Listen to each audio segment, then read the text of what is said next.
A live look at Globe Life Field, where the world champion Texas Rangers are about to celebrate their historic World Series win. Hundreds of thousands of people expected to be in the Arlington Entertainment District for this big parade. Starts at 12:15 this afternoon. Yeah, people left work for this. They left school. Some even created costumes for this historic moment. The big parade will be followed by a celebration ceremony, and Fox 4 will be here to cover it all. Thanks for tuning in to our Fox 4 special coverage of the Texas Rangers World Series celebration. I'm Brandon Todd. I'm Lauren Prisbel. And boy, the celebration really has already started in the city of Arlington among all the fans there. So we've got about like an hour and 15 minutes before this parade starts. But by 10 a.m. this morning, 7 of the parking lots around the ballpark were full. Now almost all are full. Yeah, this is a pretty incredible moment. The police department even asked people to go park at Six Flags. Now those lots are more than half full as well. Hey, joining us from Globe Life Field, Steve Eager and Sam Gannon, right in the thick of it all. Good morning, guys. Oh, Chip Wagner, too. Good morning, Chip guys. Wagner, too. There's Chip. Look at Hey, Chip. guys. Chip sneaked in. He wouldn't miss this for the world. Definitely not. This is what a great place to be, guys. I mean, you talked about a party. The party's underway. People are so happy. As I walked through, you could, and Sam, you reiterated this. People are ready to scream. They were little kids were dancing, and the whole crowd. They just want to hit it so hard. Well, they've waited a very long time for this. 63 years for this franchise. It's been well worth the wait. That elusive World Series title, these fans can finally say we are World Series champions. And I mean, you can just feel it out here in the plaza. The energy is electric. And it's awesome. Pulsating across the entire campus area. If you take this whole entertainment district, if you will, I had the opportunity to go up to where Paige was set up for Good Day this morning, did a live report up there, and the crowd was off the chain.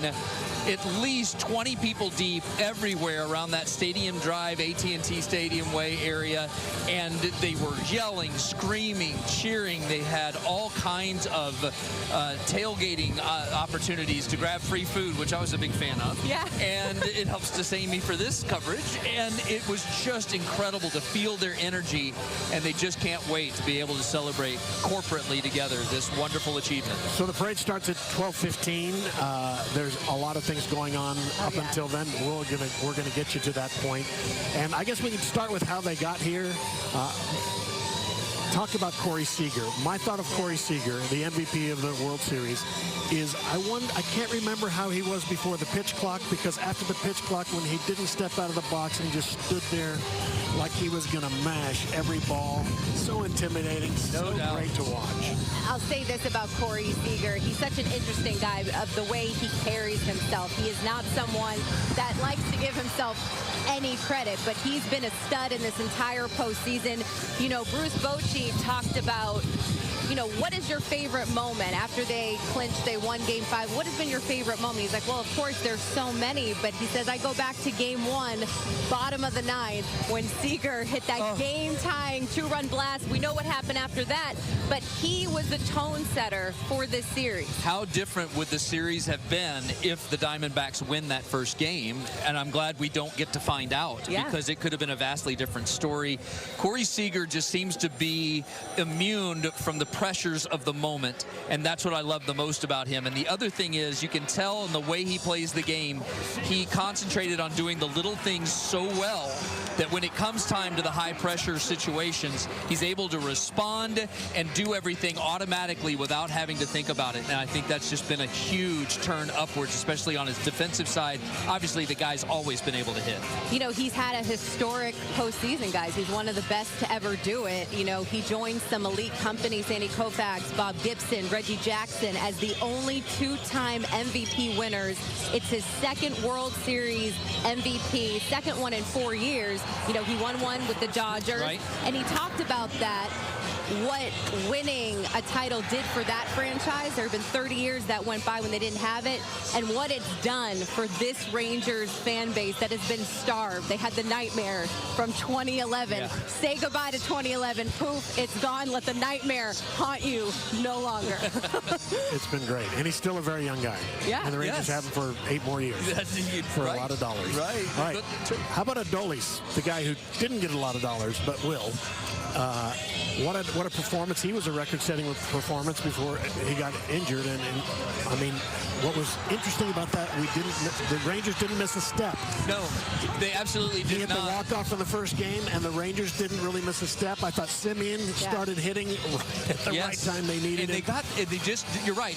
They got just the right thing, what they needed, every step down the road, from in the season to in the postseason. And for them to fire on all cylinders in that last game, play a defensive gem, despite the fact that Eovaldi was having to pitch in and out of trouble for those first 6 innings.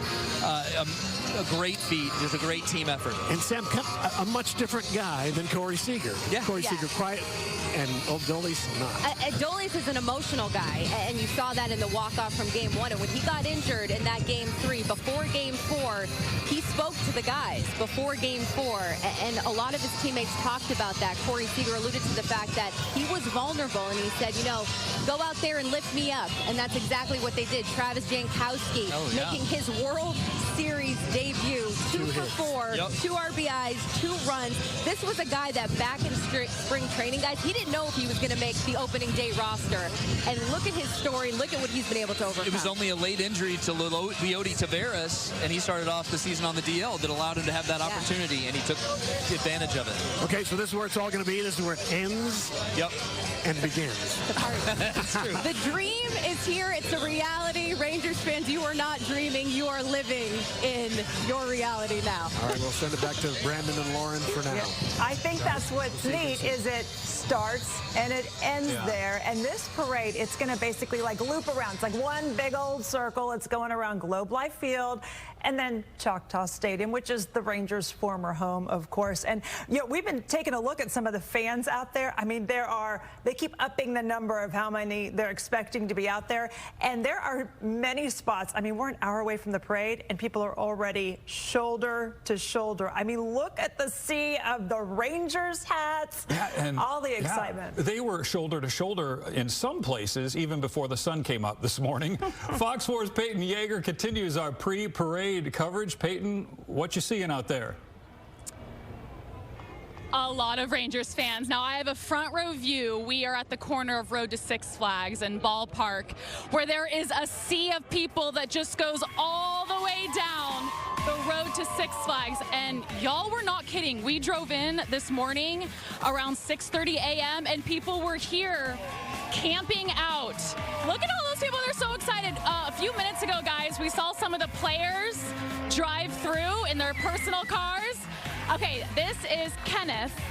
Kenneth has an amazing sign. I'm going to help you hold it up. Kenneth? Okay, I want to ask you some questions. I'll help you. First of all, tell me about this sign. Well, it took me about 4 hours to make. It was maybe about $50 at Hobby Lobby.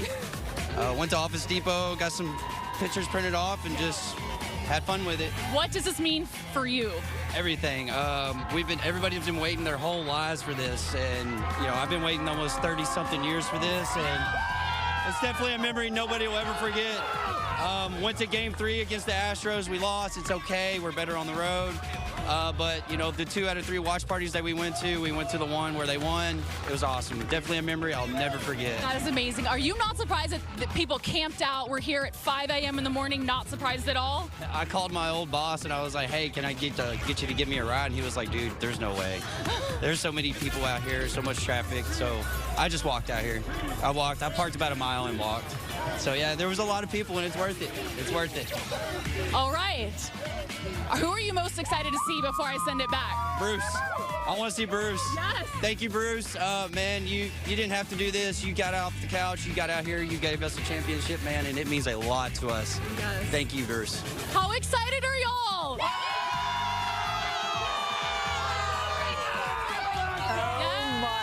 I think think people are going to be hoarse tomorrow because they're going to be cheering all this time. And of course, you mentioned Bruce Bochy came out of retirement basically to take on this team. But I love that guy's like got a child in one arm and this huge heavy son in the other. He's like, I am going to be here and I am cheering on my team. It's a lot of heart.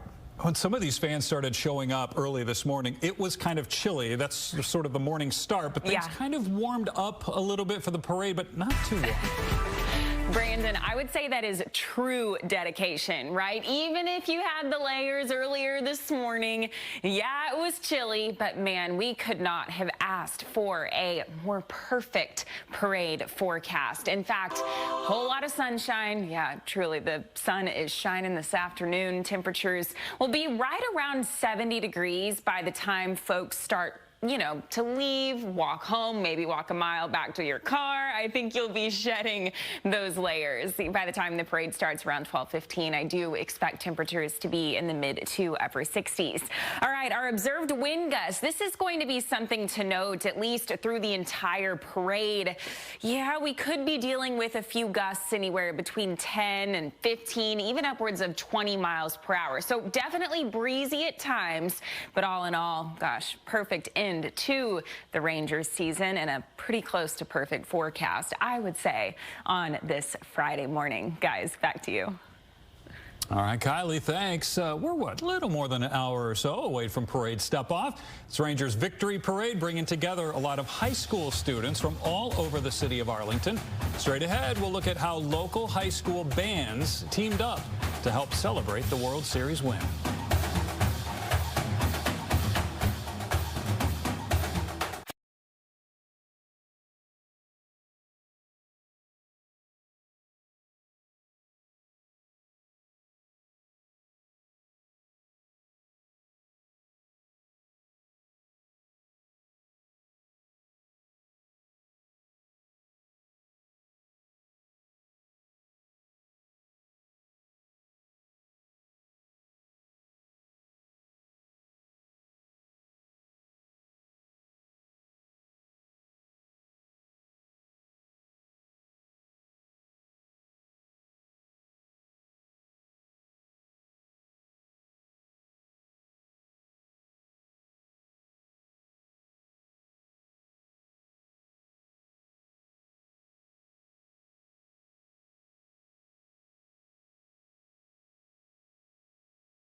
In their 63rd season.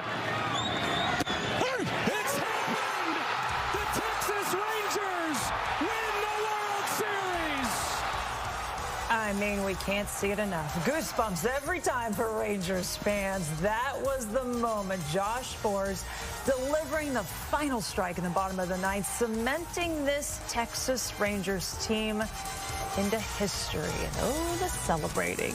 It was a moment for the record books for a lot of reasons this season, including that win happened on the road. Right. That was the 11th straight road win for the Rangers during the playoffs, and that is something that no other Major League Baseball team has ever done. And so now it's time for a big party to honor this history-making moment. Yeah, let's head back out to Globe Life Field. Good morning. Yeah, good morning to Sam, Steve, Chip. Hello, Brandon. Hello, Lauren. All right, it actually happened. I know. That happened. That happened. You know, Can you believe that? I had to listen to Eric Nadel when I come in early in the morning. They reran it on 105.3 The Fan, and that's what made it real for me, just because I've grown up here in the area. I've listened to Eric Nadel my entire life, and that's what made it just sink in for me. Yes, they are the champions. we talked about this on Wednesday night, but just so happy for so many of the guys behind the scenes that don't necessarily get the spotlight with the players and coaching staff. Eric Nadel is one of those guys. He's a fixture in terms of the Texas Rangers. He battled through a lot of mental health. He's been a huge advocate for that. And, you know, then you have a guy like John Blake, who's the Executive Vice President of Communications. 45 years in professional baseball. He wins a ring. I mean, we're celebrating all around. It's getting harder and harder to hear you guys, which must mean that the crowds are just getting bigger and bigger. It is. It's getting kind of crazy. All right, so a big thing, a talking point, I think, especially at the end of the season, was the young guys, right? Evan Carter, what a dream 7 weeks that kid has had. I mean, unbelievable. So think about Evan Carter's journey. He's in single A a little over a year ago, called late up to AA level at Frisco, and then magically gets to play a part in their AA championship run. Then he gets hurt. Everybody thought in spring training, and some of the people talking behind the scenes, Chris Young said he could actually be one of our starters coming out of spring training, but we want him to get some seasoning. He ends up with a wrist injury, then gets called up in September. I really do feel like that AA experience he had in the playoffs paid dividends for him as a 21-year-old kid playing in his first World Series, and he went nuts in the World Series. Okay, so what he did is great, but Sam, talk about Josh Young.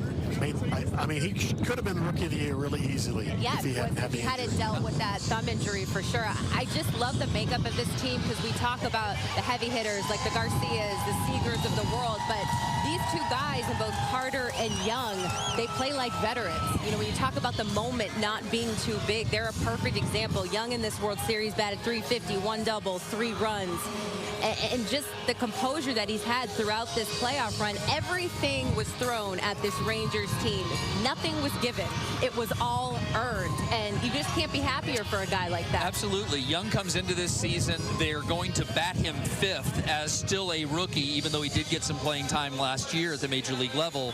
And usually when you see something like that, it's a good leading indicator that they're just going to allow him to take his lumps and learn at the major league level. He had like 20 bombs by something like that by the All-Star. Took a chump out of the major league pitchers and said, I'm here and I'm here to stay. What a statement. All right. We caught up with him. Yeah, we got some inside sound. the field. Good. Inside on the field just a little while ago. Kind of get the chills. Just crazy how they're here so early just to celebrate with us today. It's a special moment for everybody involved, and so happy the fans could be out there and make it. I'm sure a lot of schools got shut down today. Little holiday to celebrate all this. It'll be pretty special. Yeah, it's fun. We talked to Young at Media Day for the World Series, and he talked about that final series against Seattle in the regular season, and he said that all these guys, all of them, they were putting way too much pressure on themselves. They weren't just going out there. They took every at-bat so seriously, overthinking, and then entering this postseason, they just decided to have fun, and let it all go. Then Creed got involved, and everything just happened. Right. And I think that just speaks to this team in general. They just rolled with the punches, winning 11 straight road games in this postseason, something that has never been done before. Unprecedented, and it really just caps off what has been an unprecedented team. No team has ever done that. No team has ever come off of a 68-win season to then turn it around like they have to win 90 this year and then ultimately win the World Series. 11 road games, and I was around in 2011 in St. Louis when if we just could have won one. I can't even imagine that. And yet, you mentioned it, Chip, 2 years ago, this team lost 102 games. Last year, they lost 94. I don't think a lot of people were expecting this team to be here this year because the road that they took to get here, wild card team, they sweep the Rays, they sweep the Orioles, they take the Astros to 7 games. I mean, all the drama along the way. And as we talked about, two guys off camera, they've overcome a lot of injuries. Yeah, and then they beat the Diamondbacks. I know you probably have seen the acronym that people are posting. R, Rays, O, Orioles, A, Astros, D, Diamondbacks, road.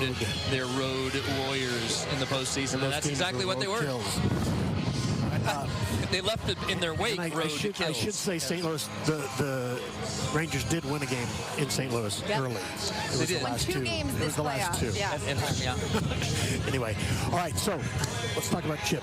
Let's talk about in general all the fans. Oh, God. We have an assistant news director back in the newsroom who's lived here his whole life. Our producer, the Centers Mark, moved to Arlington when he was 10. He saw Frank Howard hit a home run when he was 10. I was raised here in this area. Lauren was raised here in this area.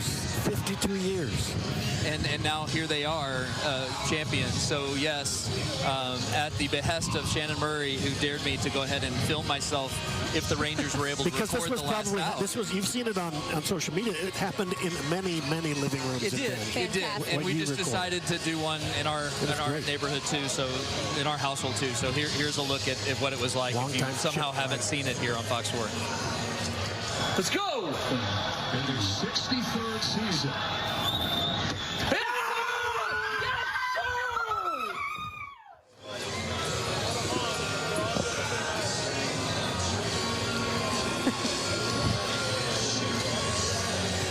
Is that Benjamin? That's my son Benjamin, my wife Wendy. How great is that? And pure emotion, raw emotion, Chip. Pure raw emotion, and to the point where I couldn't even get out of my seat. I don't know if you noticed that. It's a little embarrassing. Maybe You're a little catatonic there, Chip. Yeah. Just a surreal moment. You knew that they really had a good shot at actually closing this one out when they posted all the runs in the ninth. But it just really hit me right in the heart, and it's just what all the fans that are here, hundreds of thousands of them, feel after that championship last out is made. Yeah, I think that's been the cool part, is seeing everyone's stories in terms of the fans. Their stories about just waiting so long for this team to finally break through. When I was walking from where we have Paige located at the northwest corner of where this celebration is going to go, the parade route, I was stopped about 100 times, and I'm not kidding, by people that wanted me to wanted them to tell me their story. Yeah. And I loved absolutely every single one of them, because again, this is all about the community, and it's just a great time to celebrate. And it feels like the Rangers are long suffering, but they never really got that close. That's the thing. Yeah. They're not the Red Sox, right? Well, they're not the '85 Red Sox, but they kind of are in 2011. Yeah, that's true. But worse. They're more long suffering, though. I think they didn't get that close to a championship before, but they are the long suffering Cubs, I suppose. Yeah. And the thing is, too, I'm not from here, guys. You obviously have a better perspective, but I know exactly what it means to bring an elusive World Series title to a city. I'm from Boston. I was there when they broke the curse in 04, which, by the way, my mom didn't let me go to the parade. So shout out to all the parents who let their kids come here. Yeah. But the moment, it's just incredible for the whole city, for this state to share in this. It's truly something special. It certainly is. All right, we're looking forward to tomorrow. We're waiting for the parade, of course. It's now about 50 minutes away. We'll get it back to Brandon and Lauren in studio, guys. All right, Arlington police putting out an alert saying they have now closed the entire parade route, so it's now closed off. No vehicle, no foot traffic. No one's going to be allowed into that area where the parade is going to take place as they get ready. So final preparations being put in place as we're about 40 minutes or so away from the start of the parade. All right, today's championship parade will go through the Arlington Entertainment District. You got the map right there up on your screen. It's going to go around both of the stadiums and end in the North Plaza there between Globe Life Field and Choctaw Stadium, which is the old ballpark where they used to play. And it's amazing. You have to think about, I mean, we've never done a parade. These cities have never done something like this, and so they've actually been talking to other cities that have. They've been putting all of these parade preparations into action, getting ready. I mean, on really, really short notice.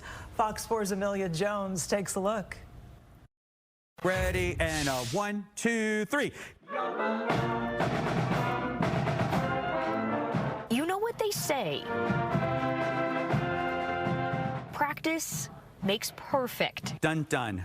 Roll off and first note. Good. Again, here we go. Second rep. Bowie High School band director Romaldo Solis got the call that his students will perform in the World Series Championship Parade. We got the music this morning. So, you know, other bands that prepare for like the Rose Bowl and things of that nature, they have all this time. For us, we started today. And so you're going to see how good the kids in Arlington are going to be. Band students from all 6 Arlington ISD high schools will perform together.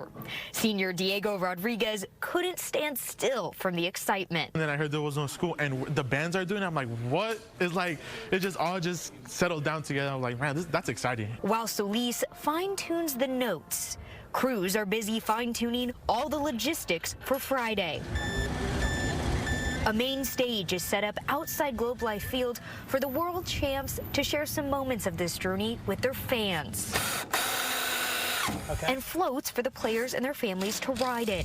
City of Arlington officials expect 250 to 300,000 people to line the streets for Friday's parade. Imagine having 2 Cowboys games and 3 to 4 Rangers games going on at the same time. That's about the size of the crowd we're expecting. With that type of crowd, safety is a top priority.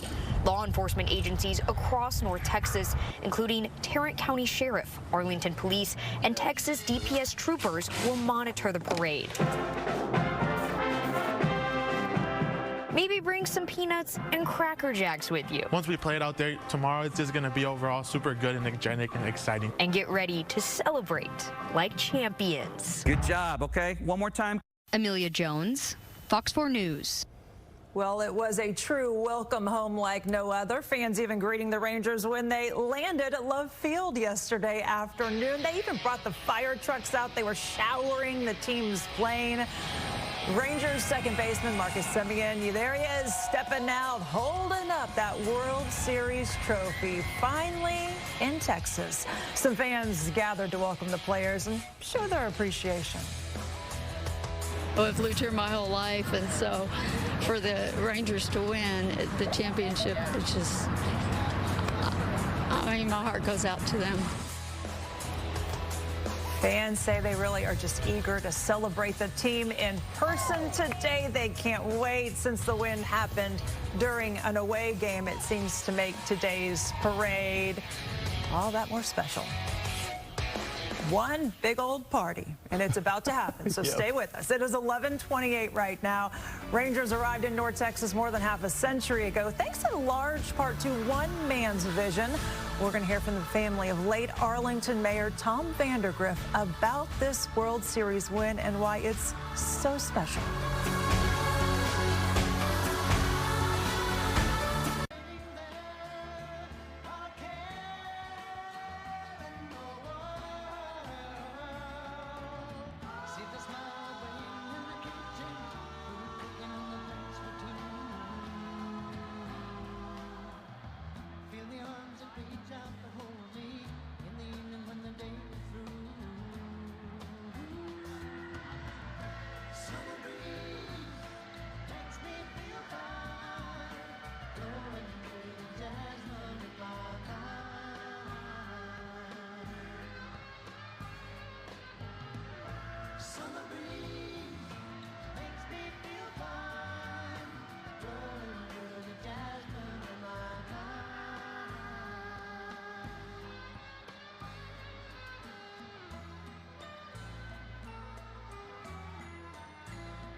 This Fox 4 Sports Special is brought to you by Academy Sports and Outdoors. A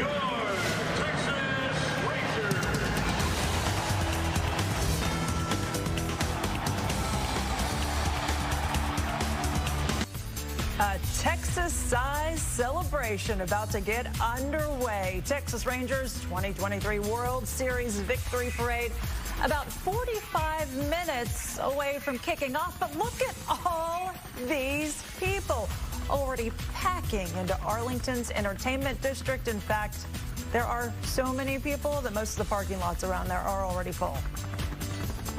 Look at that. Rangers World Series celebration. I mean, it really has special meaning for one local family. Former Arlington Mayor Tom Vandergrift, largely responsible for actually bringing the team here to North Texas. I mean, that was more than 50 years ago. Yeah, his family celebrated his legacy this week. And Fox 4's Peyton Yeager joining us with the look at that. Hey there, Peyton.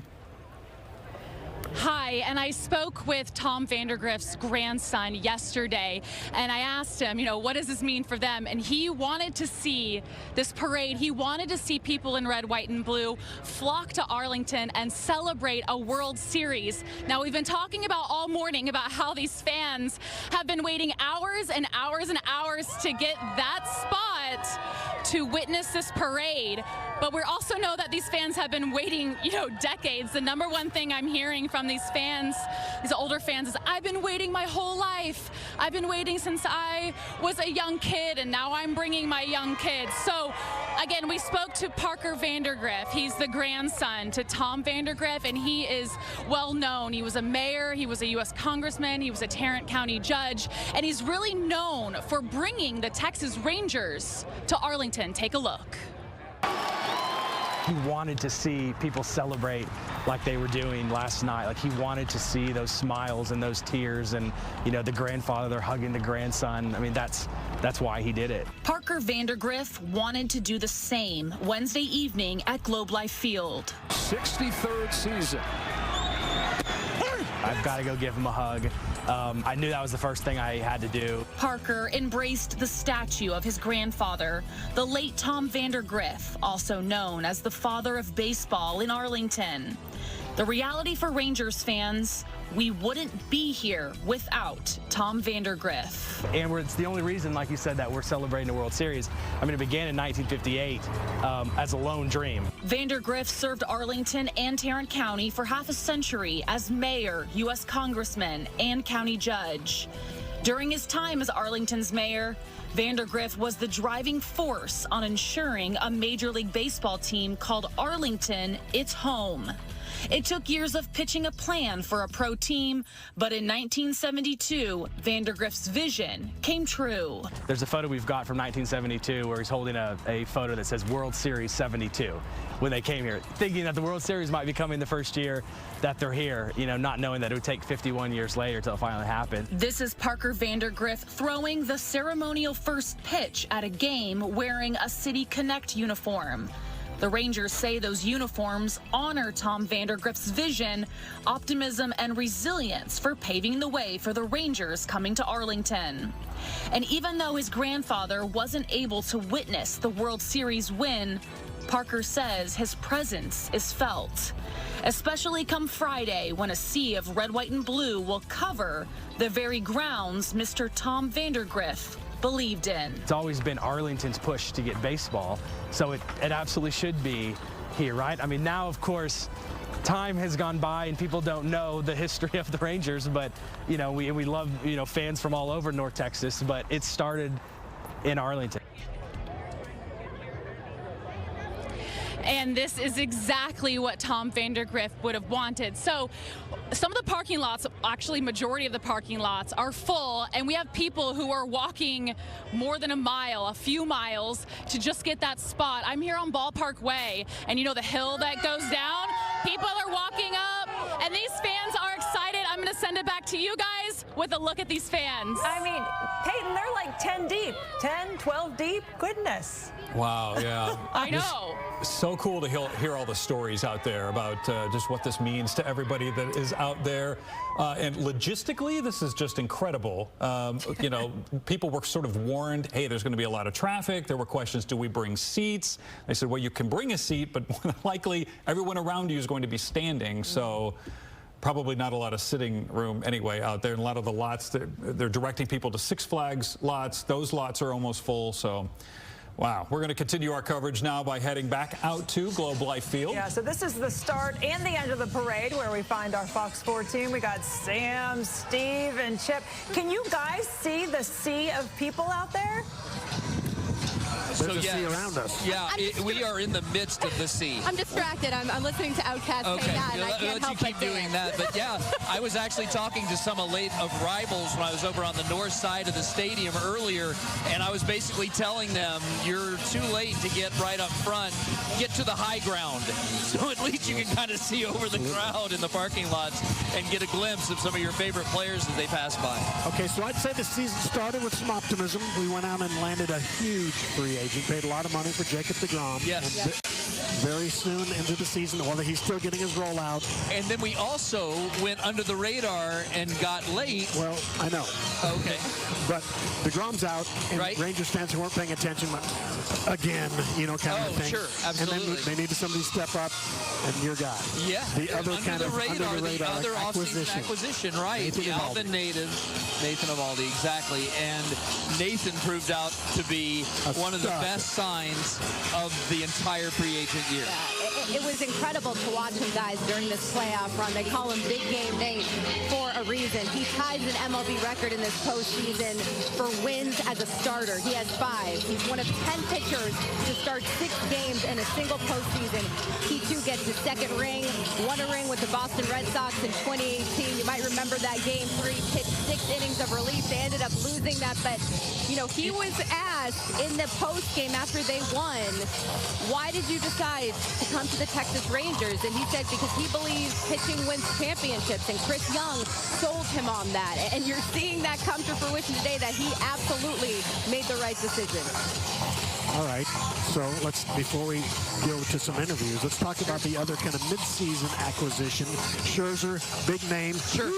You know, Cy Young But the Award winner. under the radar. He's the under the radar guy. Yeah, that would be Jordan Montgomery. And they also got Stratton for their bullpen for a little bit of strength there to get them through the latter stretches.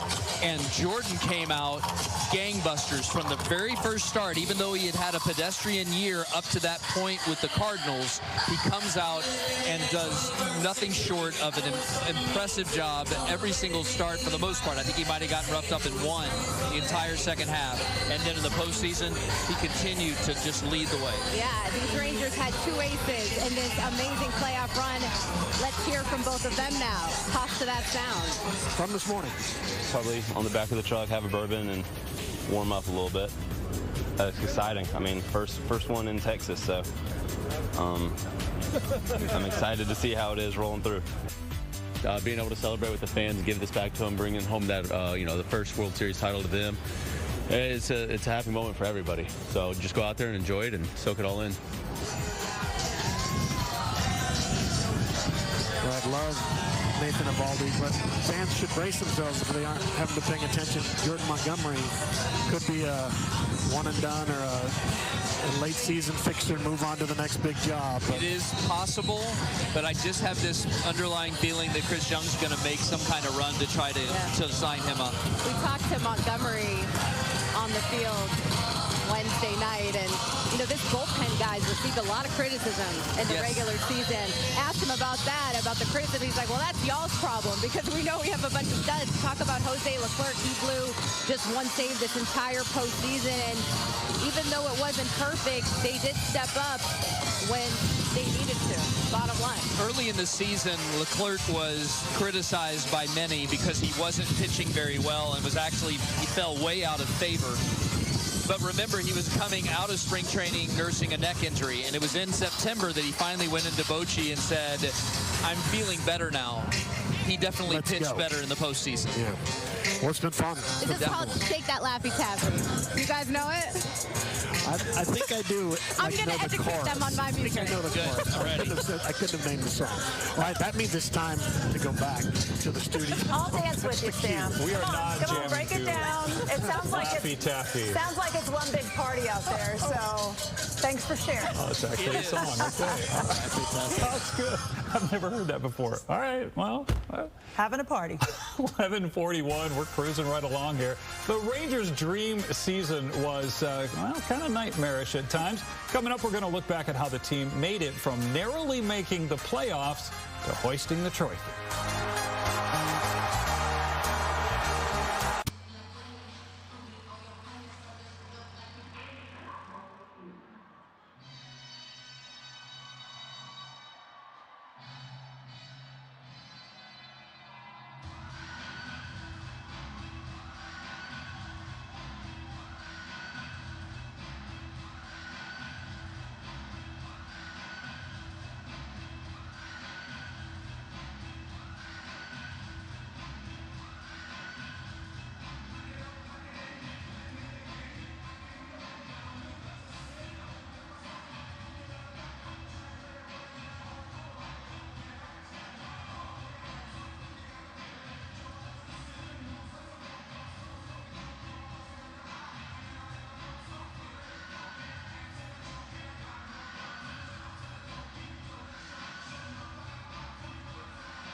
Yeah, I think you're right. I think their voices are going to be pretty much dead tomorrow.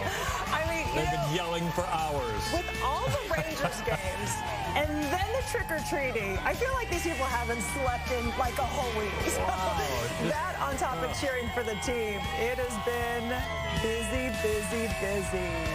Oh, look at the giant head. Huge big head there. That's great. Well, it took an incredible and improbable run for the Texas Rangers to hoist that World Series trophy. They started 2023 pretty red hot. But, you know, there were times where it looked like this day wasn't going to come.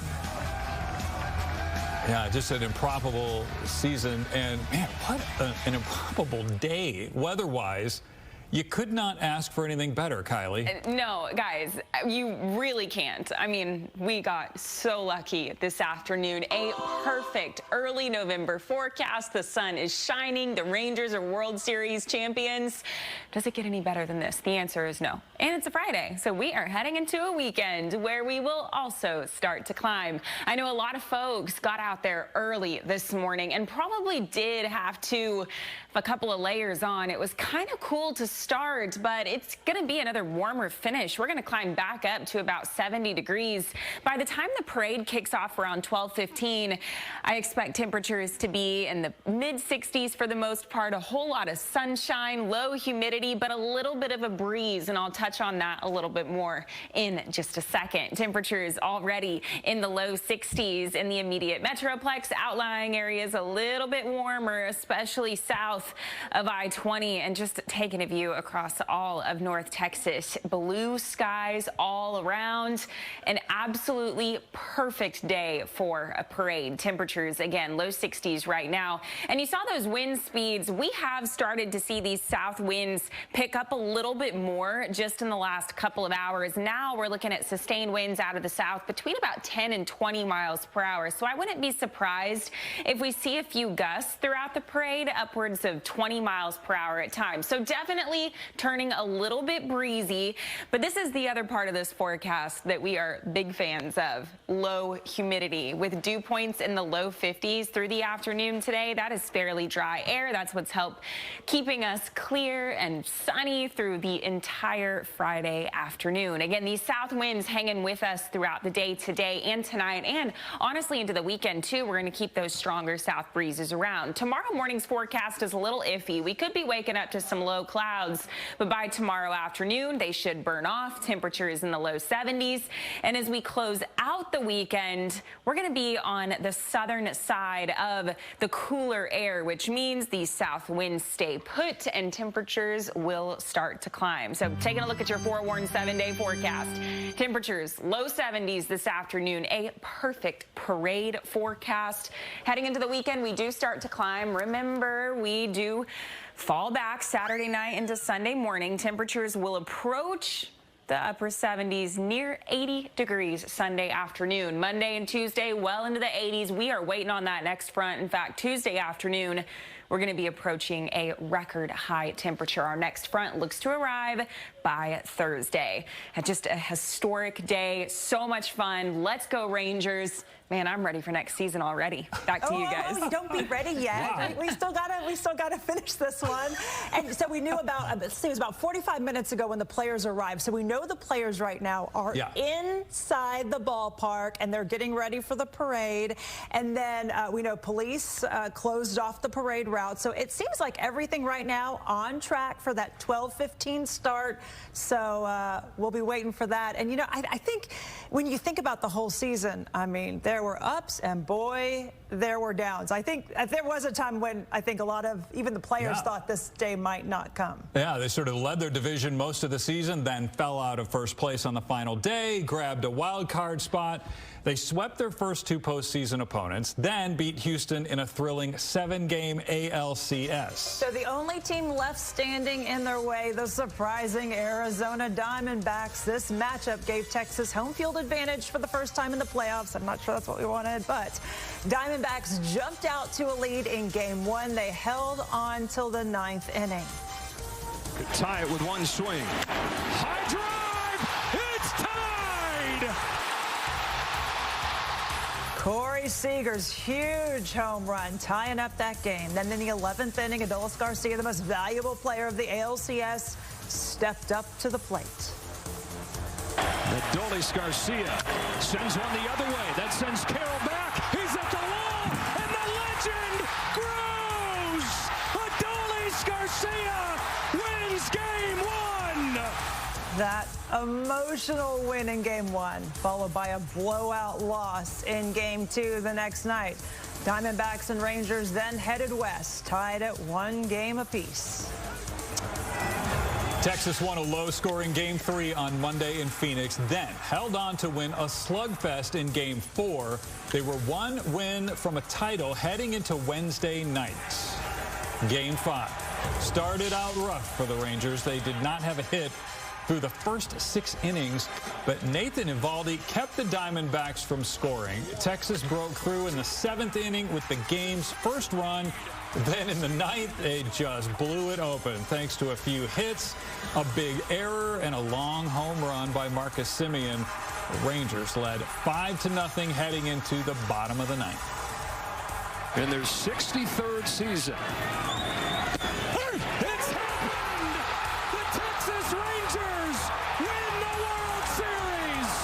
Boris kicks and fires. He struck him out looking. It's over. It's over. The Rangers have won the World Series. Ranger fans, you're not dreaming. The Rangers are the World Series champions. Well, the Rangers partied well into the night. So did their fans after winning their 11th straight road playoff game. That's an all-time record. They flew back to North Texas yesterday, where the party is just about to begin. Oh, it's begun. It has begun. Have you seen out there? There are so many fans that are around Globe Life Field right now. Our parade's Look at this. They are packing in there right now. 12:15 still set to be the start time. Stay with us. We've got continuing coverage of this World Series victory parade.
Big a day is even, all the other things that go with this.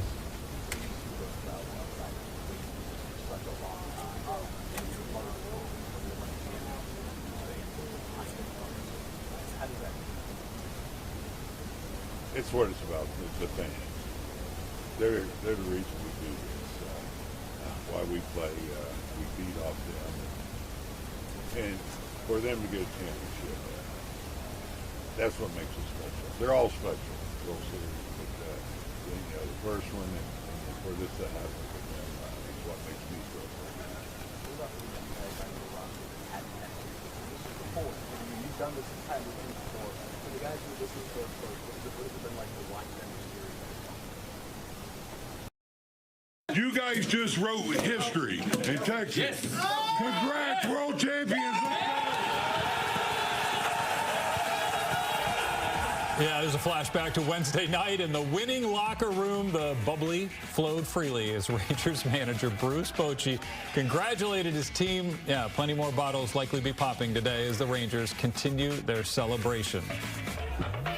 And one of the World Series Texas Rangers grew up right here in North Texas. His former school celebrated him in a huge way. Yeah, a whole bunch of students and staff at Stewart Elementary in Aledo attended a pep rally to congratulate pitcher Cody Bradford.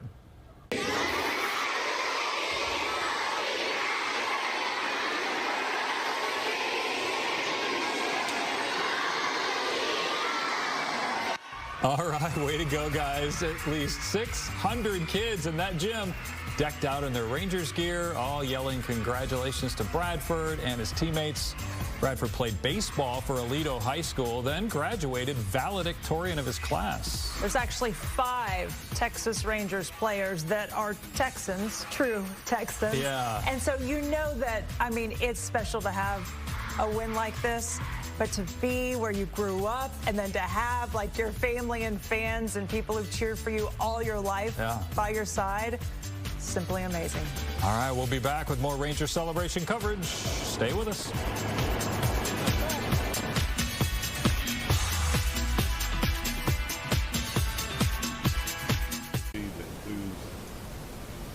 Passion, interest in baseball here.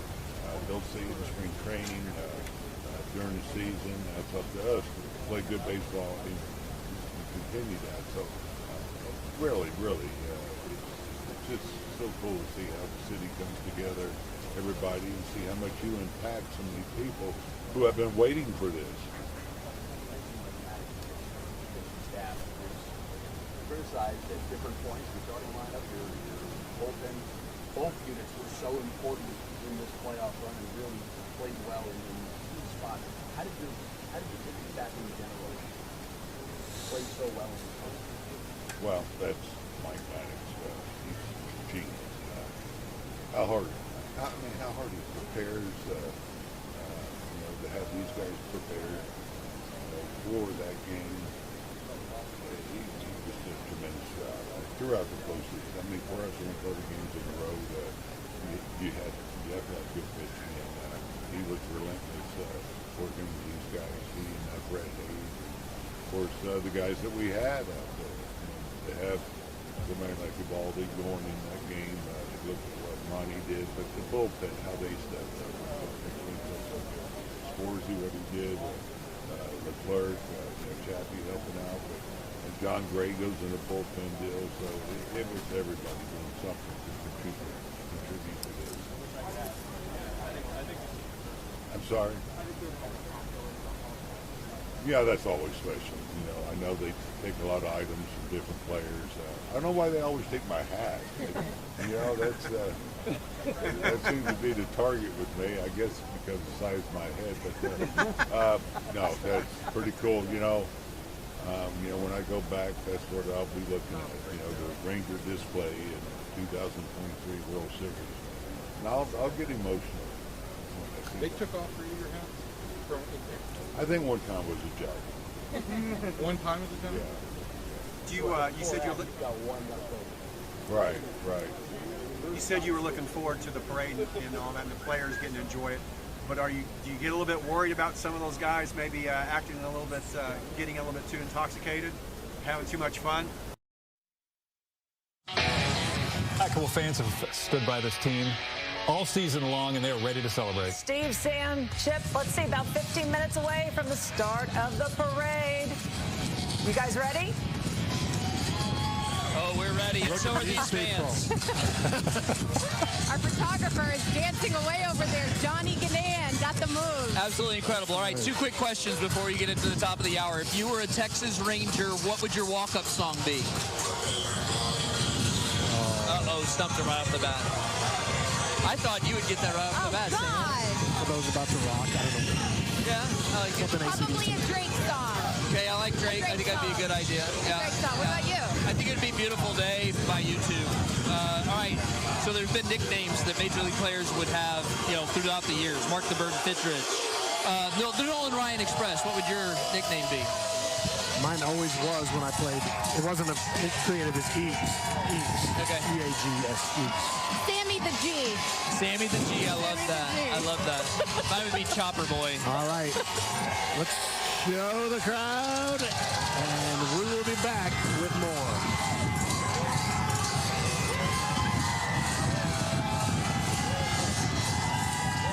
This Fox 4 Sports Special is brought to you by Academy Sports and Outdoors.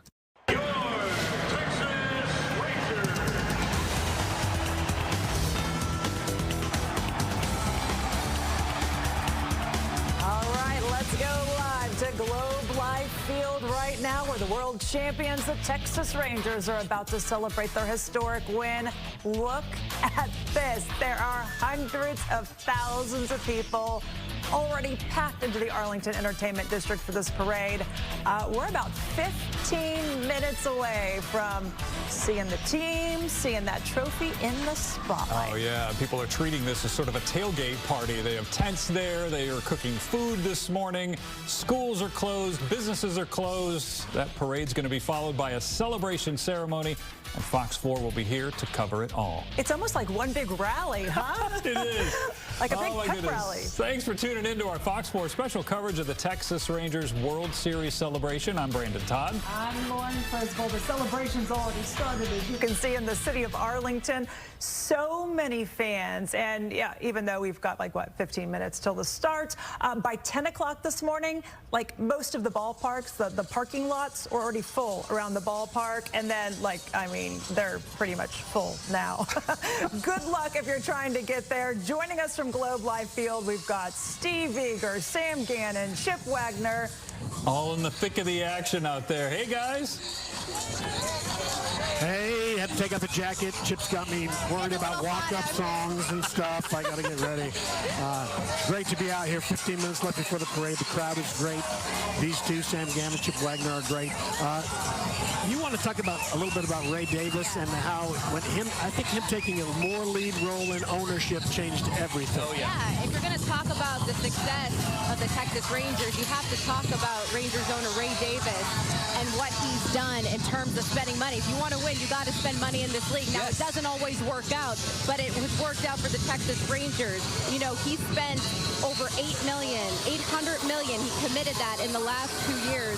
We had a chance to talk with him Wednesday night, and I said, you know, people don't really hear from you that often because they don't. You know, we're used to hearing from Jerry Jones a lot, Ray Davis a little bit more of a soft-spoken guy. I said, what would your message be to the fans? To which he said, this will not be our last. We are set up to win for a very long time. He's a big reason why Bruce Bochy was in the place he was. You know, he won 4 titles. He's the 6th manager to win 4 titles. Chris Young, of course, had a lot to do with it. Wooing him out of retirement, absolutely. And then for him to come and take the helm, he has been a calm, cool presence in what has been, for what most teams would call a chaotic year. With all the injuries they've had to sustain and go through, to be able to keep that presence of, hey, we're okay, just go out and win the next one, was huge throughout the year. And then they got it done on the field. It has to happen on the field. It has to translate. And guys, young guys like Evan Carter and Josh Ford, for sure. I mean, they came through. We just interviewed them on the field before the parade. Let's hear what they had to say. I don't know if you can get much better than where we're at right now. I mean, you know, we won our last game of the year, but that's definitely the goal for every single year from now forward, is to win the last game of the year.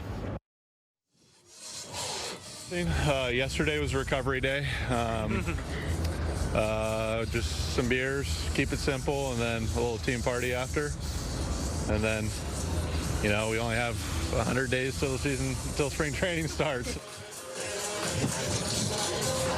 All right, Evan Carter, don't know you can get much better than where we are. Yeah, you can't, but you can do it again.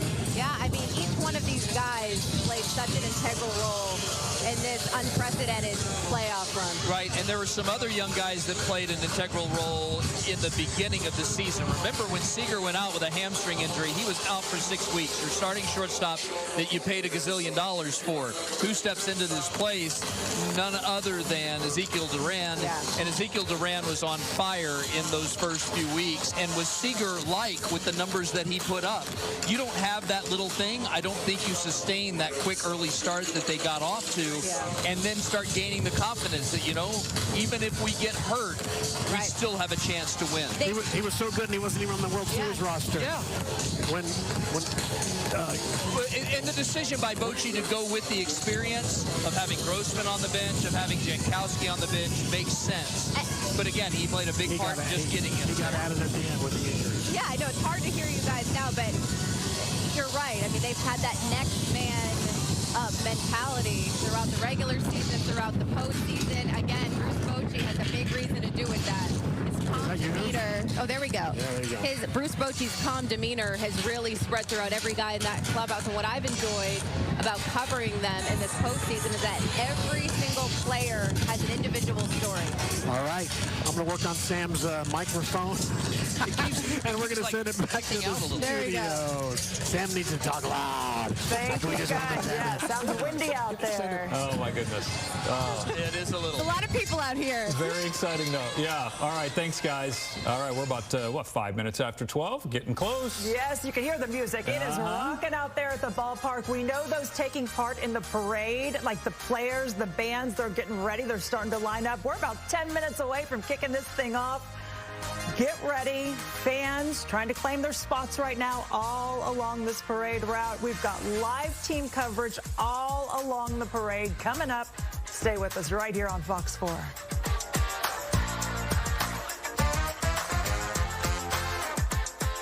Car crash injury? Not sure what...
These players are going to just be bored. Coming in, you could just see the thousands of people, and we can't thank them enough. This is a special day. This is probably as big a day as even, all the other things that go with this. Bruce Bochy. I tell you, highs and lows, he just kind of keeps it even. He does. Even keeled. But yet, since they've won, all we've seen is a smile from his face. You can see some of the bands lining up right now. These are probably some of the high school kids. We know 6 different high schools in Arlington, from Arlington ISD, have all been practicing. They're all performing together for this big celebration. Can you hear them? Have they started playing? Yeah, some of them didn't even know what songs they're going to play, so they had to quickly practice, but they're highly skilled. They know what they're doing, and they're sounding great. And I love that they're including, being so inclusive, including the young people in this, because this really is an experience that some people haven't seen, in their whole lifetime. So definitely a Texas-sized celebration, and it's good to include everyone that has cheered this team on, for those who have cheered the team on for just a little while, to those who have cheered on the team for their whole life. Yeah, so it looks like we are underway here, maybe even a little bit early, but obviously this is part of the parade, and you can see just the hundreds of thousands of people lined along that route there, waiting to get a view of the players who will eventually be coming out. Right, and you think, I mean, all the people that are at the parade, then you think about all the people who are watching at home too, like that are decked out in their Rangers gear or maybe have their pets dressed up. I saw some people sharing on our social media too. This is just exciting for so many. We're going to head back out to the parade route. Fans really getting fired up. Peyton, are you seeing anything yet in your spot? We are definitely getting antsy. We're getting closer. They're doing the wave right now. But what I've noticed, cheers are beginning. What I've noticed is, you know, little kiddos, they have baseballs, they have Sharpies, there's posters. And there's this one poster over here that really caught my eye, and I want to talk to them. I have Amanda and Sierra. Amanda, talk to me about who you're here to support. Talk to me about your sign. Yeah, so we are supporting Nathaniel's mom as she's battling cancer. We like to say the win of the World Series was for her. My cousin's also battling cancer, so it's a very touchy subject. So we're just here to support the Rangers on their win of the World Series. Sierra, how happy are you that you're here and you have a great spot? Oh my gosh, so exciting. We have been Rangers fans our whole entire lives. Back in 2011, we had just had huge watch parties. We've always just come out and support the Rangers. So we're so excited. Our whole family's here with us. Yeah. We're just so happy to be out here today. Are you hoping that maybe Nathaniel will see your sign? Yes, we're hoping. We even brought a baseball for him to sign, so fingers crossed, manifesting. Oh my God. Yeah. Thank you guys so much. Keep fighting, girl. Thank you so much. Thank you. I mean, everyone is really hoping that there'll be some autographs. I don't know. I don't have any hookups. I'm just here alongside hoping that maybe they'll come over here, maybe they'll sign some autographs, but we have a lot of little kids that are hoping that they do. Guys, I'll send it back to you. Well, Peyton, you don't have the hookup? Come on, girl. I don't know. They're asking me. They're like, hey, can you hold out your long arms and maybe get them to sign? I'm like, they You never know. You never know. So Peyton, you're kind of on the whole other side of where the loop is, like at the top, and they've started, from what we've been told, they have started the bands to kick things off right at the very beginning. So just be patient. Tell everyone to be patient. They'll be there soon. They're on their way. There's cool. We're ready. Live look right there from Sky 4. You can see the bands marching along there. Yeah, they kind of kicked this off with the bands, which they usually do. And then, of course, they've got, I think, about 12 floats in this parade that were handcrafted and put together yesterday in Arlington and are ready for this parade. So the players are going to be boarding those here and heading out. And this doesn't look like just bands. This looks like, you know, the dance teams. Got the color guard and everything, yeah. Pom squads as well. So definitely those in Arlington. We know several different school districts, not just Arlington ISD, let kids out for this special moment, but also because they wanted them to take part. They wanted them to kick off the celebration, to really show that this is a community effort. These players went out there and they fought their hardest, and, you know, they've basically played their whole lives for this very moment. But a lot of them say they could not have done it without the fans' support. And so this is, I feel like, their chance to bring the trophy to the fans. Yeah, and you heard the fan there talking about Nathaniel Lowe's mom. Right. Okay, so this is one of the things I was reading that really sort of, you know, gelled the fans with the players and made them very relatable, made them very likable. You know, it just made this, not only the team kind of gel together and get cohesive, but just the fans kind of rallying around them this season. And they're personable. They share their stories. They share the highs. They share the lows, and that's what sometimes helps make a team a team. Yeah, we're As looking we've at this seen. huge crowd. You can see just off the side of there. I mean, we've been saying this all morning, but people showed up even last night. People They were getting there last night to get a spot for this parade, and some of them brought chairs. Some of them, and you know, the advice from the police department and from the city was pack light, because as you can see, they are jam-packed in there. And again, the barricades were kind of set up. The crowd started filling in. It's shoulder to shoulder. People just hoping to catch a glimpse of the players. And they even had, I mean, they're treating this sort of like a tailgate party anyway. They've got the tents set up there. They've got cooking going on. Paige was sampling some breakfast burritos this morning as everybody showed up. Yeah, one big old Rangers rally, if you will. So this is one of the areas that we're looking at. You can see the parade has not made its way down to this section yet. I read a quote this morning I loved, and it said, "Now, after 5 stadiums, roughly 24 managers, and 10,033 games, the Rangers are champions." Wow, that's great. It shows you just how long this journey has been. Well, and I remember covering their World Series appearance back in 2010 and then 2011. It was so exciting, and Rangers fans were so excited to see them go, but they couldn't get the win. And, you know, a lot of people were wondering, are we ever going to get there? Are we ever going to get back? And you know, as you watch this team, you know, Chip and Steve and Sam were talking about this. They had this, you know, just real sort of grit, fighting through, you know, a lot of adversity, a lot of injuries. They had that period during the summer when they were losing all of these games. It seemed they were on this losing streak, and, you know, a lot of people wondering, are they going to get back into the win column? But boy, then we got to the playoffs, and they started this road game win streak that sets an MLB record. So just what an incredible season it's been. Yeah, definitely. So it's kind of hard to hear. I mean, this is our helicopter that's up, so we can get you the best views. For those of you that are at home, I have to say, it's a little better from high above than it might be down, unless you're like right in the front. So, but these are 6 different high schools from Arlington that we're seeing all lined up there. One of the songs that they're playing is the classic baseball song, "Take Me Out to the Ball Game," which is just perfect for this moment. Perfect, I would say. And they're starting out, they started at Globe Life Field and sort of the backside of the stadium there.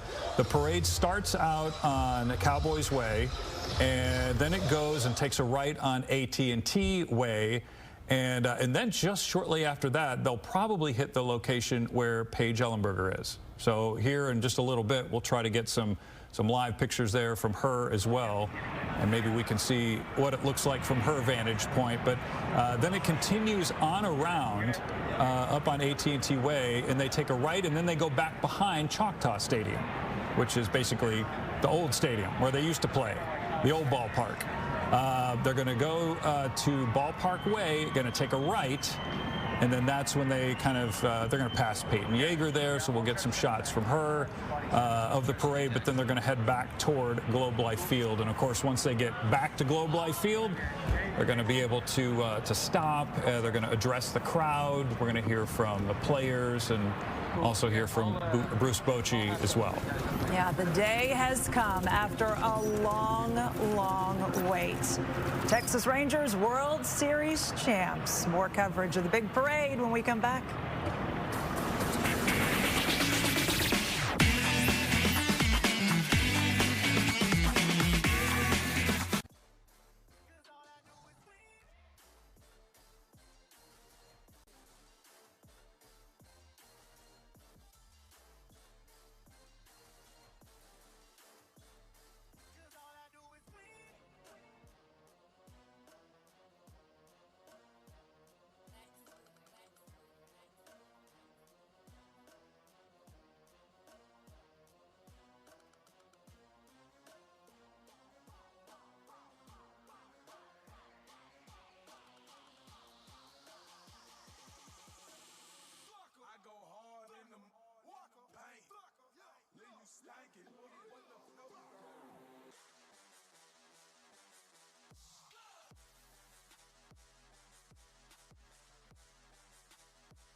Welcome back. You're looking at live pictures from Sky 4 of the championship celebration parade in Arlington.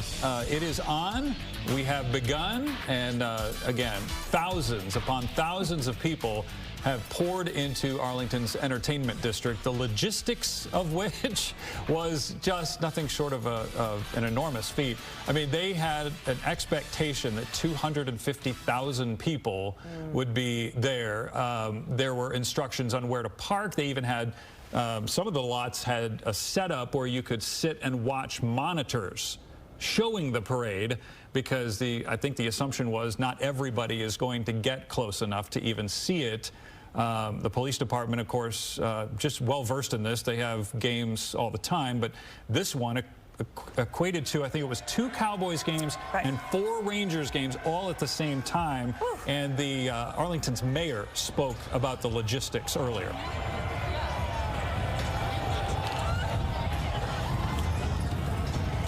The Rangers, the city, everybody worked well together on getting everything done.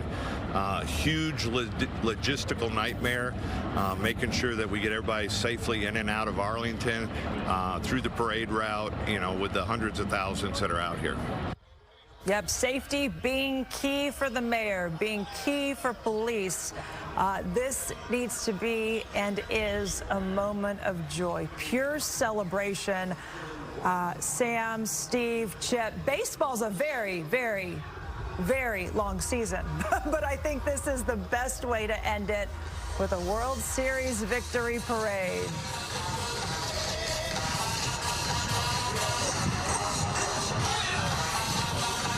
Are you guys seeing anything out there yet? Hey, well, yes. I tell you what we're thinking. We're thinking what everybody's thinking. Where are the players? Where are the players? Where are the players? That is true. We are thinking that. I do want to just make a comment about what these crews have done as far as setting up everything. You think about police, they are here to protect and to serve. The way that they are serving right now is yeoman's work, and they are truly trying to find that win-win.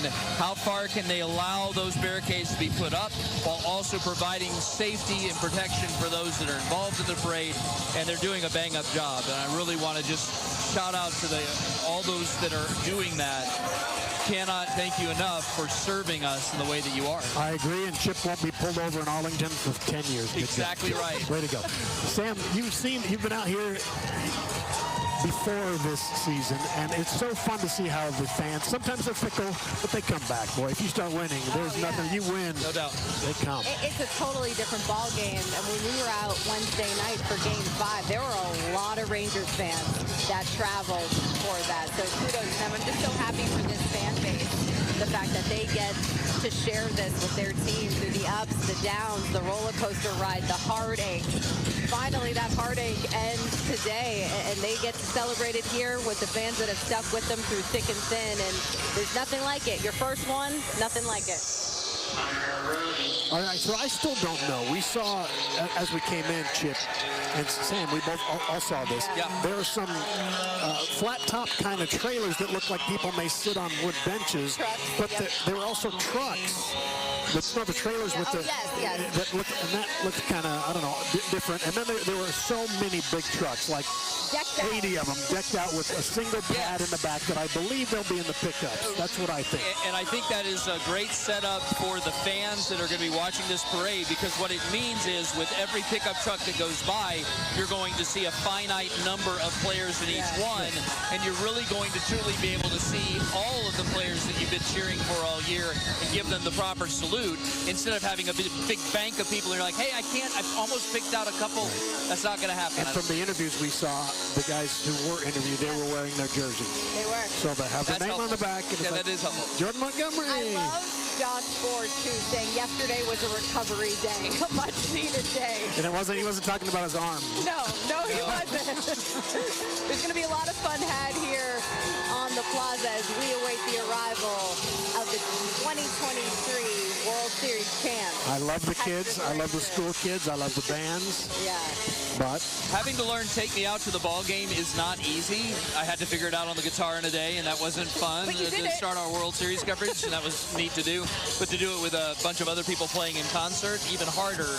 And you talk to some of those band directors, they say that normally when they're introducing a song, it takes a couple of weeks.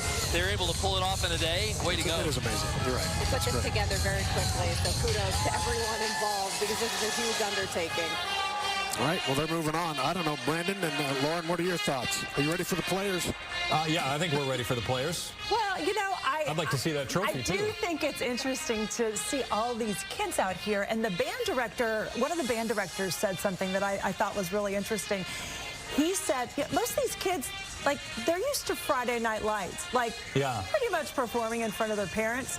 So to come out there and perform in front of 250, 250,000, 300,000 people, I think some of the band directors were a little nervous, and I think some of these kids were probably a little nervous as well. So definitely a special moment for them. And one of the band directors said to see my kids being showcased and their music showcased and appreciated in front of all these people and in the city of Arlington really is a treat. And he also just kind of threw it back to the Rangers and said, the Rangers have always been about community, and for them to showcase the students really is just top notch. Yeah, I remember doing that actually when I was in high school, marching in marching band, and I know we were in the several parades, and I remember. I thought your parade wasn't this big. No, Brandon. I just remember the lesson that we were told, hey, don't let up, because at some point, at any point in the parade, somebody's watching you. Oh. So it's not like they could just walk off the football field at the end of a game and they're good to go. This is a very long route for them. What is it, a 2-mile route, I guess? Not all that long, but still, it's a ways. There you see the band there, kind of a front-on shot of them coming toward the camera.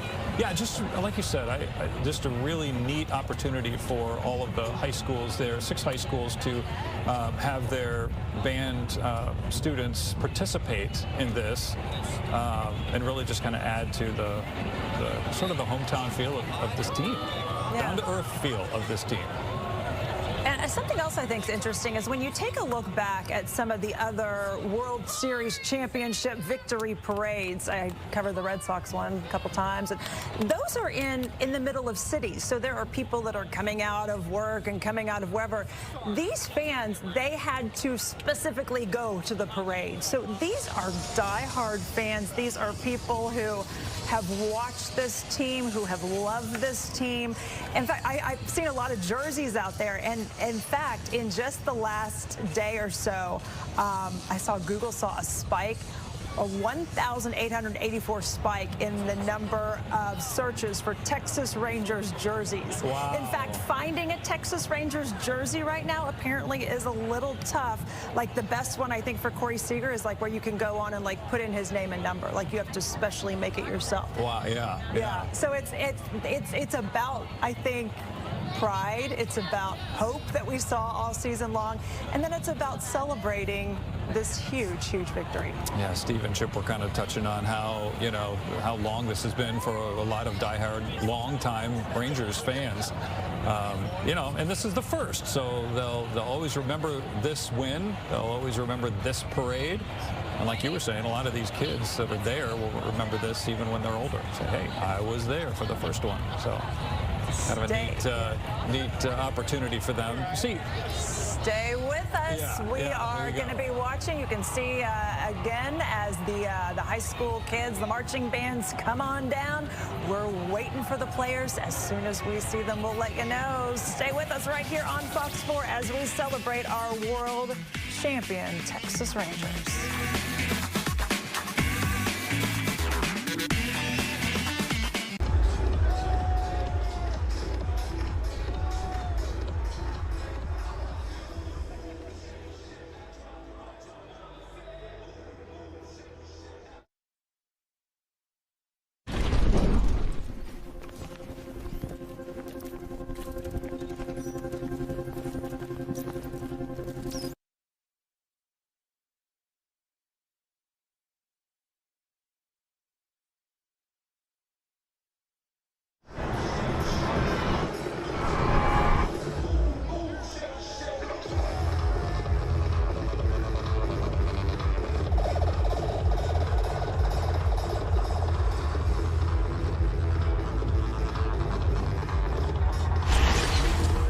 also excited. In the world of baseball, few names demand as much respect.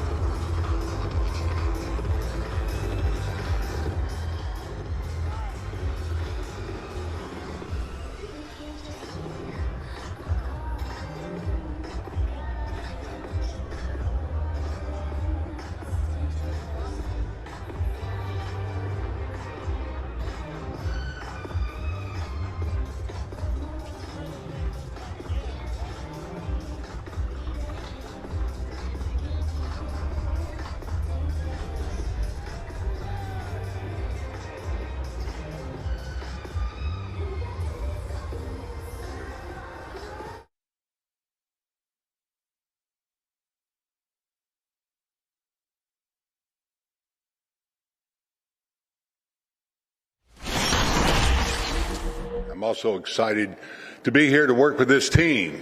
Now, I know they didn't have the season they had hoped, but I tell you, man, when I look at this team and I look at the core players and the deep system and the vision that CY has, I got excited. I just see tons of potential for next year and years beyond.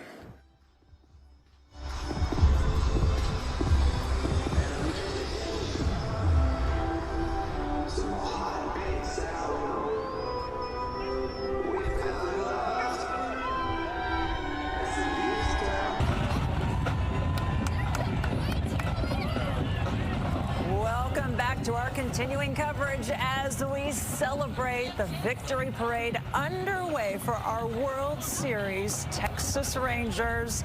And many of the bands, there are 6 high school bands we know of in Arlington ISD that were asked to participate in this almost 2-mile march, the big old parade. Many of them playing Take Me Out to the Ballpark. Ball game, ballpark. Ballpark and ball game, you know, ballpark. You can switch it up. Yeah, there is an expected 250,000 people out there in the entertainment district for Arlington. Now, they had parking lots that were originally set up. Those filled up very quickly. Then they extended parking over to Six Flags. That is almost full, if not completely full already. And Dallas Morning News is reporting that Arlington police is having to stop people from parking in the streets and blocking traffic, just trying to find some place to stop and park to get over to see, just to catch a glimpse of this victory parade. And you can see in some spots, I mean, it's 10, maybe 20 people deep. So there are some areas where you're probably not going to get a good view. So maybe some of those higher, little elevated areas, definitely the spot if you're in that area where you'd want to go.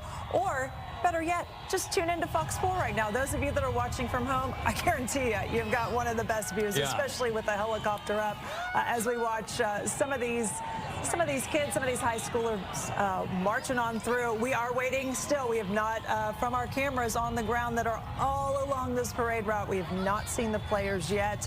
I was looking up some details about the players. Evan Carter, as we know, youngest player to see action this year, 21 years old. And then you go on all the way up to Max Scherzer, who's 39, the oldest player and the highest paid. But from 21 to 39, it shows the dynamics of this team. They've got it all, and they found a way to mesh as one. And I know that a lot of people, a lot of those fans, waiting to see the players. And Lauren mentioned we haven't seen them yet, but I believe we have a soundbite of a little bit of their reaction from the big win. Just kind of David Murphy-like, little gangly. He's not going to get hit a lot of. Kind of get the chills. Just crazy how they're here so early just to celebrate with us today.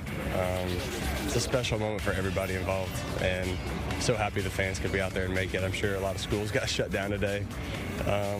Little holiday to celebrate all this. It'll be pretty special. Probably on the back of the truck, have a bourbon and warm up a little bit. That's exciting. I mean, first one in Texas, so I'm excited to see how it is rolling through. Being able to celebrate with the fans, give this back to them, bringing home that the first World Series title to them. It's a happy moment for everybody. So just go out there and enjoy it and soak it all in. Yeah, so Jordan Montgomery, look for him. He'll be the one with the bourbon. All righty. That's what he said there. He's going to be on the back of the truck with the bourbon. This is a party. This is a chance for these players, these fans, just to really soak it all in, as he mentioned, because it's been a long time coming. Finally, a World Series championship. We've had more than 50 years. A lot of people have been waiting for this, and to finally have it brings a lot of emotion. There's been a lot of emotion that we've seen in some of the fans we've interviewed this morning on Good Day, and just a lot of emotion from these longtime fans. There's another look at the bands as they start to go through. They have their horns and instruments down, so not sure if they're playing. I hear the drums though. Drums are keeping cadence. Let's listen. Keeping them on step. Let's listen in.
Saw a shot of Rangers captain there.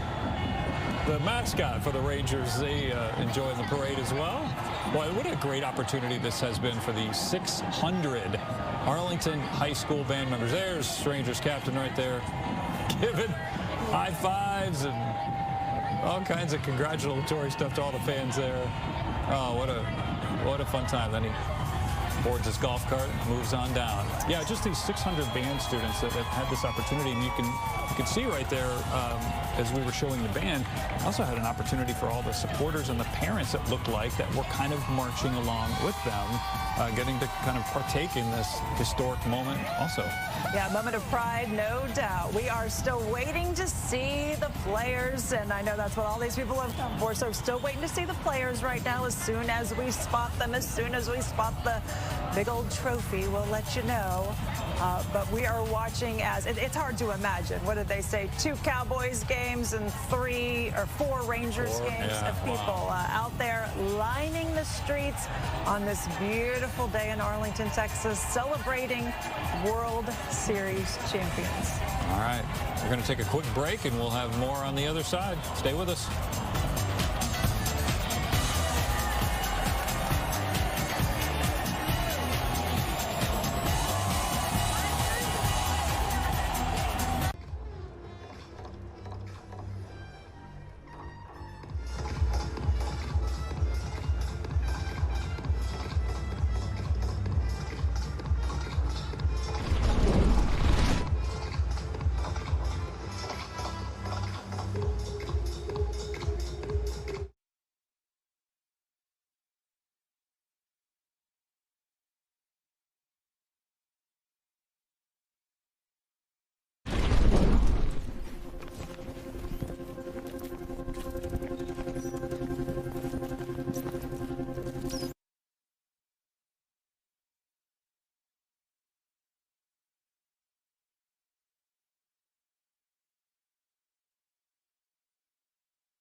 The 2023 Texas Rangers World Series Parade on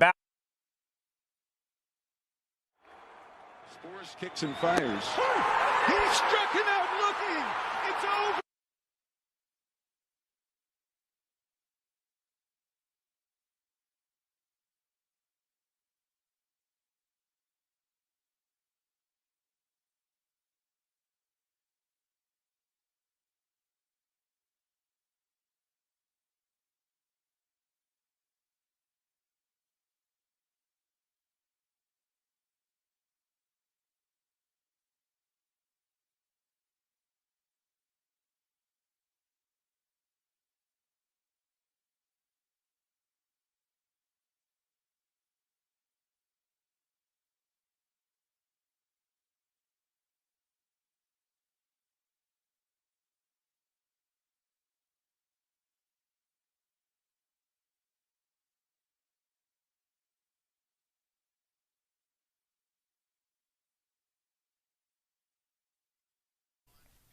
The 2023 Texas Rangers World Series Parade on Bally Sports is brought to you by Budweiser, Academy Sports, Jack Daniels, Smoothie King, and Corbell.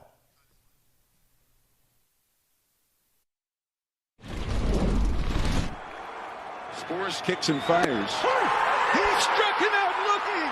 It's over. It's over. The Rangers have won the World Series.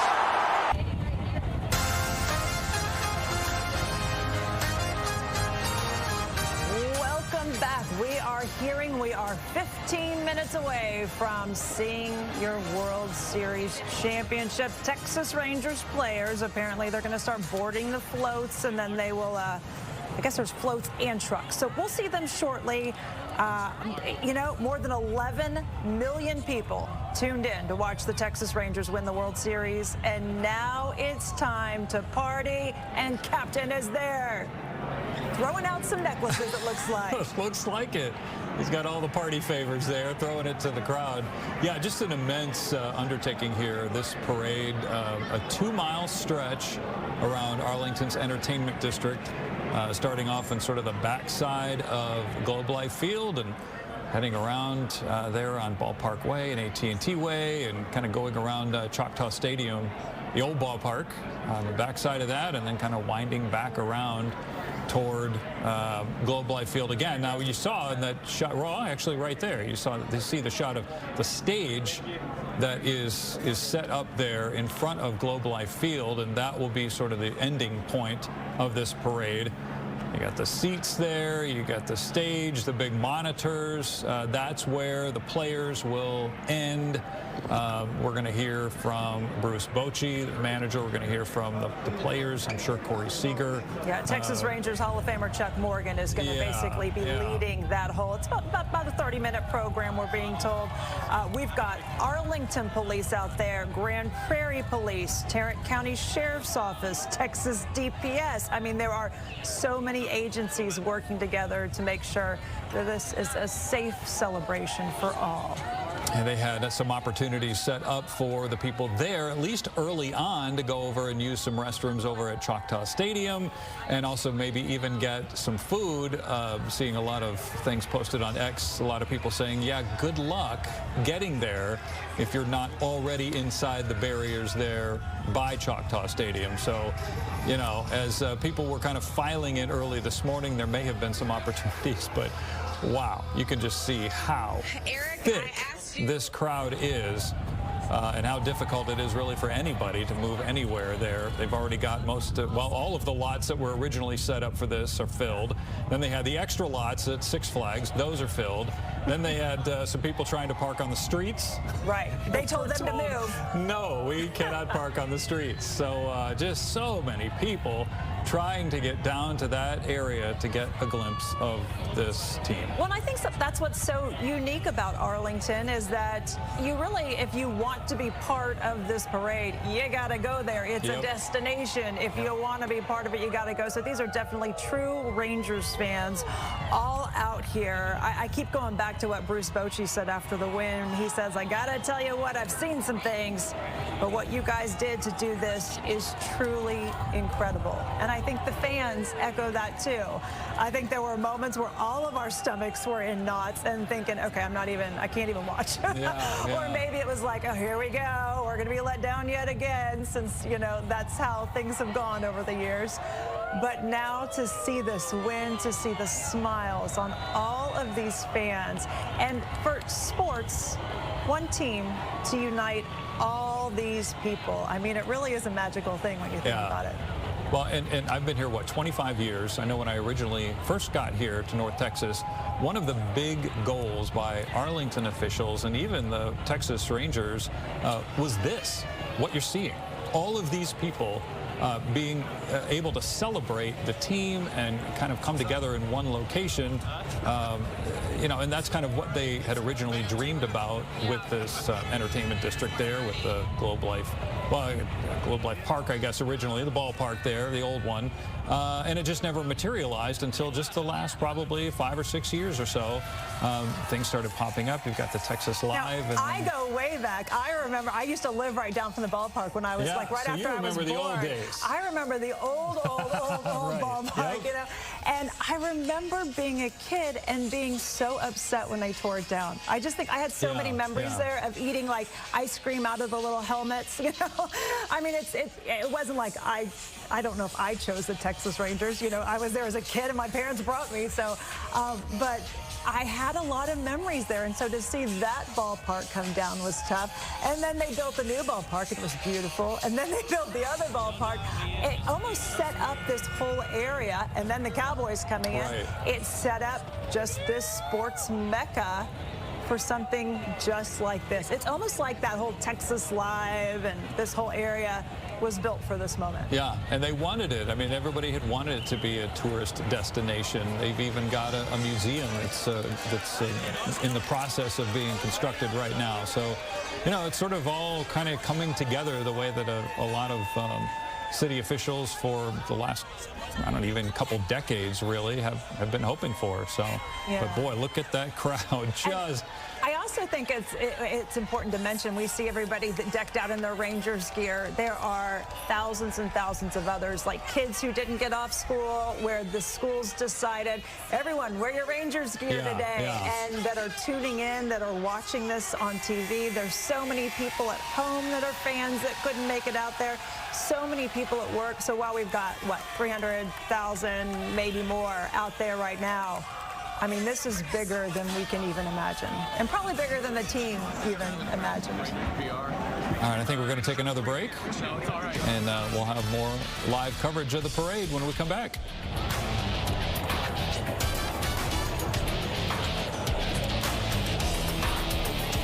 They did. So for them to do it, you know, within 3 years of the time he told me that, you know, every time I see him now, I hug him and I tell him, you're a man who's true to his word. Amazing, Eric. Well, enjoy every minute of today. We're thrilled that you get to experience this. You too. I'm glad you are too. So happy for you. Thanks, E. Perfect. Thank you.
The 2023 Texas Rangers World Series Parade on Bally Sports is brought to you by Budweiser.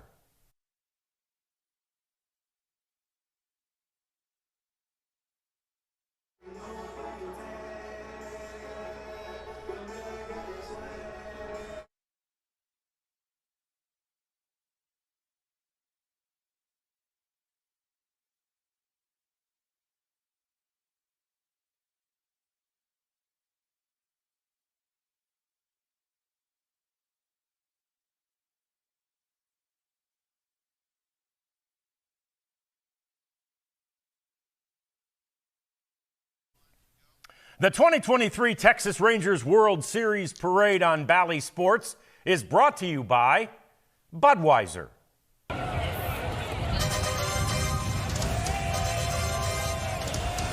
Welcome back to our continuing coverage of the World Series Victory Parade. Peyton Yeager is down there. She is in the thick of it. She has been talking with fans. Peyton, what have you been hearing so far from all these fans?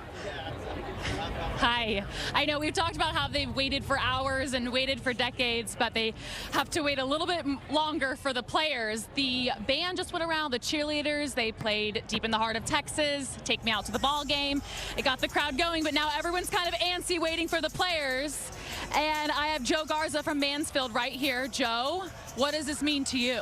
This means everything. I've been a fan since I was 6 or 7, coming to the game with my grandfather, my dad, everybody, cousins. This is a great day for us.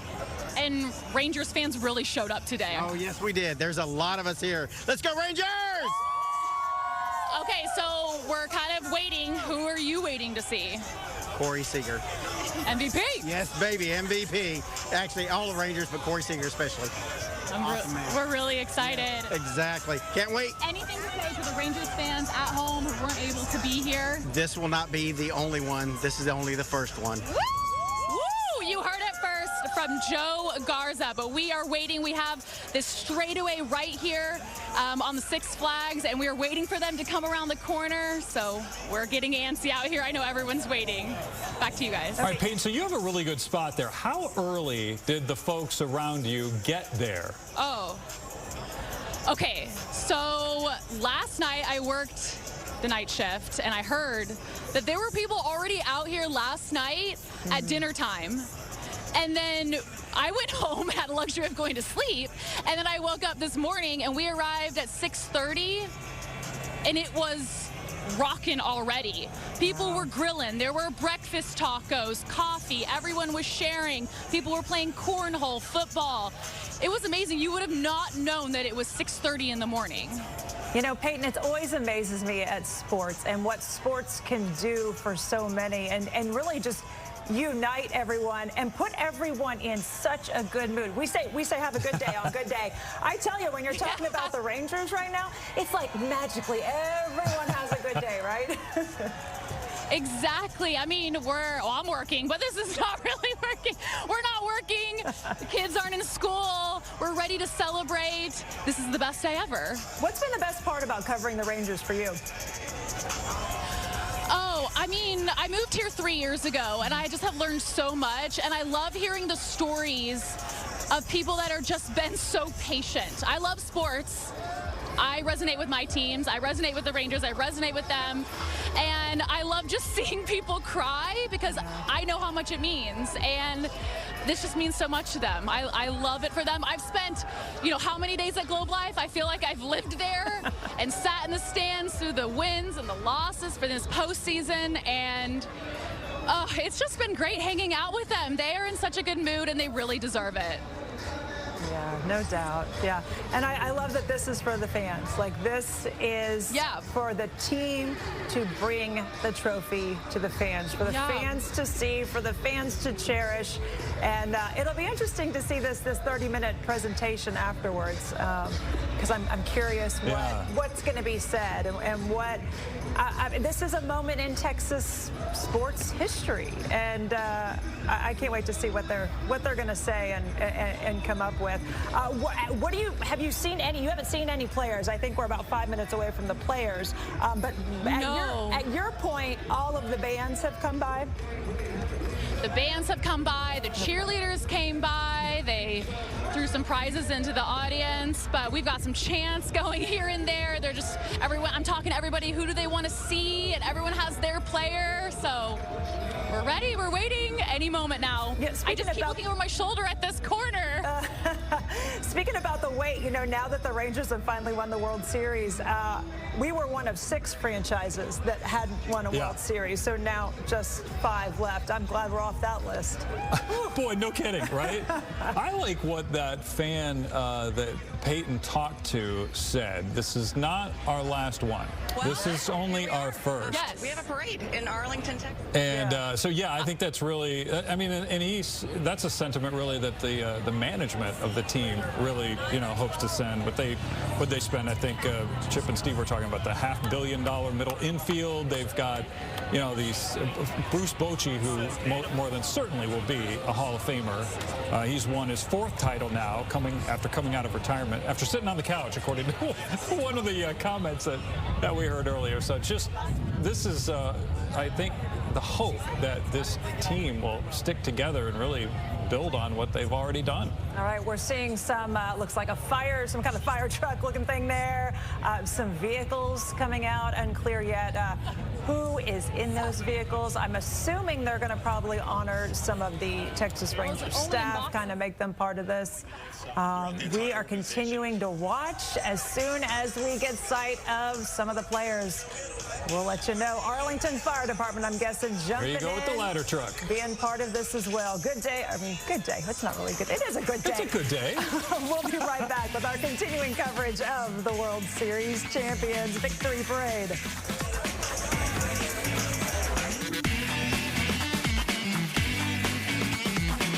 When the champagne popped in the clubhouse, and just watching those guys hold the World Series trophy and celebrate together, there's no sweeter feeling for me professionally, and just seeing these guys realize their dreams, it's just I'm so thankful to be a part of this. You made it a point, both when we won the American League Championship and then won the World Series, to mention John Daniels. You have his kids here today.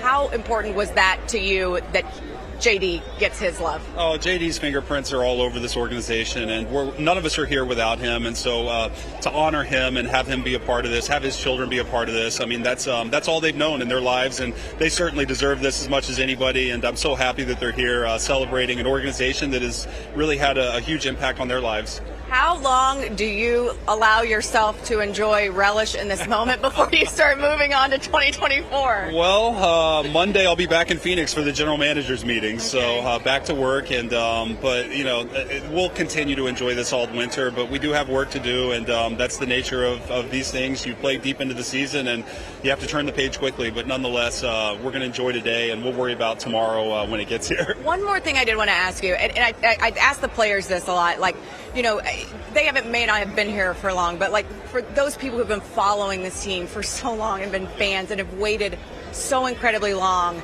to be on the team that finally, you know, broke through and won a World Series.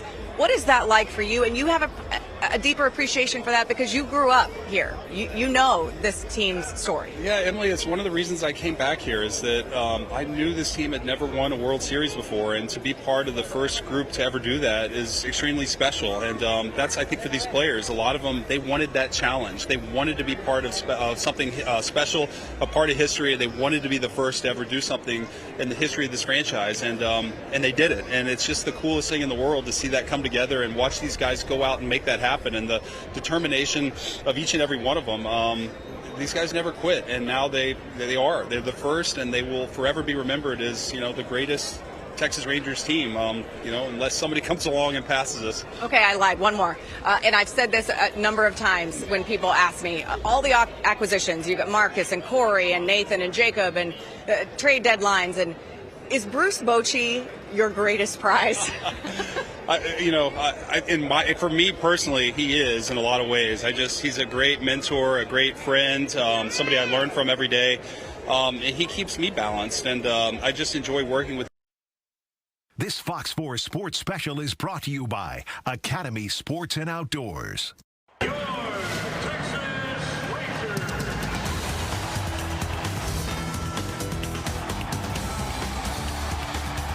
Welcome back. back. We are providing you with the live coverage of the championship parade for your World Series champion, Texas Rangers.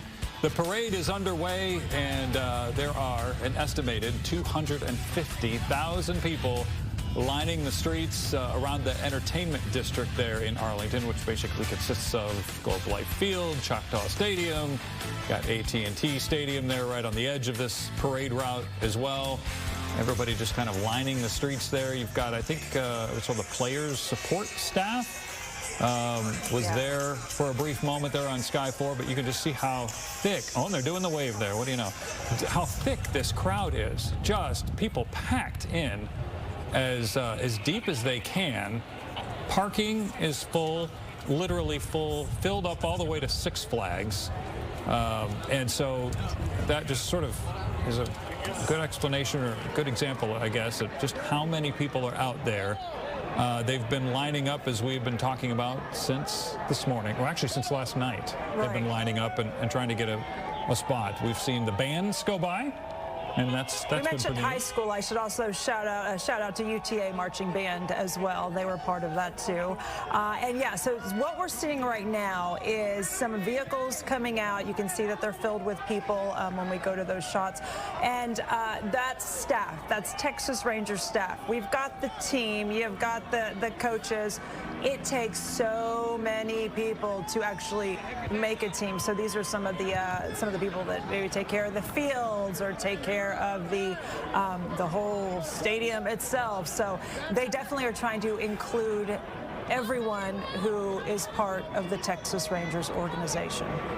Yeah, this is just really, really exciting. Of course, we're hearing all these stories from a lot of these fans. Some of them older. You know, you get people in their 40s, 50s, 60s that have just seen these Texas Rangers go through the low points and the high points. And boy, I even remember covering back in 2010 and 2011 the World Series runs that they had then, and just how disappointed people were that they couldn't secure the win in the World Series. A lot of folks wondering, would it ever happen again? And do we have some players here on the back of these vehicles? Or are we still looking at the maybe Arlington City officials, or still looking at some of the support staff? These might be the players there. It's hard to tell when they sort of go by so quickly, but Chris Young, general manager there in the parade route. A Texas guy, by the way. And these floats, by the way, we're kind of losing our signal there. These floats were built yesterday in Arlington, all 12 of them, all ready to be kind of carrying all these people, just the players, the support staff, Arlington officials, just all kinds of folks participating in this. Yeah, Chris Young, you saw there, a Dallas native, went to Highland Park, Rangers general manager, a role he assumed, I mean, not that long ago, in August of 2022. So he was actually a pitcher in the big leagues, started his career with the Rangers. So, yeah. And now to have him in this role as general manager really has just been huge. And not only is he celebrating with the team, but, you know, he's a local dude, so it's nice to see that. Yeah, and you mentioned there were several other local players who, boy, it's just kind of really neat to hear their story about how they grew up as a kid going to Rangers games, learning the game of baseball. One of them. Chris Young was one of them. Yeah, and just rooting for the team, and then, you know, kind of getting good at baseball through high school, through college, and then they get to that point, you know, where they're actually playing for the Rangers. Just a really neat full circle moment. There's some Hall of Fame Ranger players there. We can't see from here. I don't know if Pudge Rodriguez is on that float there. Not sure if Nolan Ryan is a part of the parade here. Yeah, but just really neat showing from this whole organization. And, you know, a lot of these fans are kind of wanting to see that part of history as well, kind of how the team began and all the people that, you know, the old players that kind of established the fan base that they get to kind of enjoy today. You know, and you think about these players who have made the Texas Rangers the Texas Rangers, I mean, that we've cheered for. Yeah, you think about Nolan Ryan. You think about how hard he tried to, you know, get a win, get a World Series win for this team, but wasn't able to. So to allow them to be part of this and to celebrate their victories, it really is just a joy to see. You're seeing a lot of the different cities here and their mayors and city Arlington City Council members there in that fire truck. Wow, look how deep that crowd goes. Just amazing how many people poured out to this entertainment district here. The parade route is 2 miles. It started at the backside, the south side really, of Globe Life Field, and then went, I think, to the west, and then went north up toward Choctaw Stadium, circled around Choctaw Stadium, and then back toward Globe Life Field. There have been some breaks, so they started off with the bands, and we went out to Peyton earlier, and there was sort of a break in the action.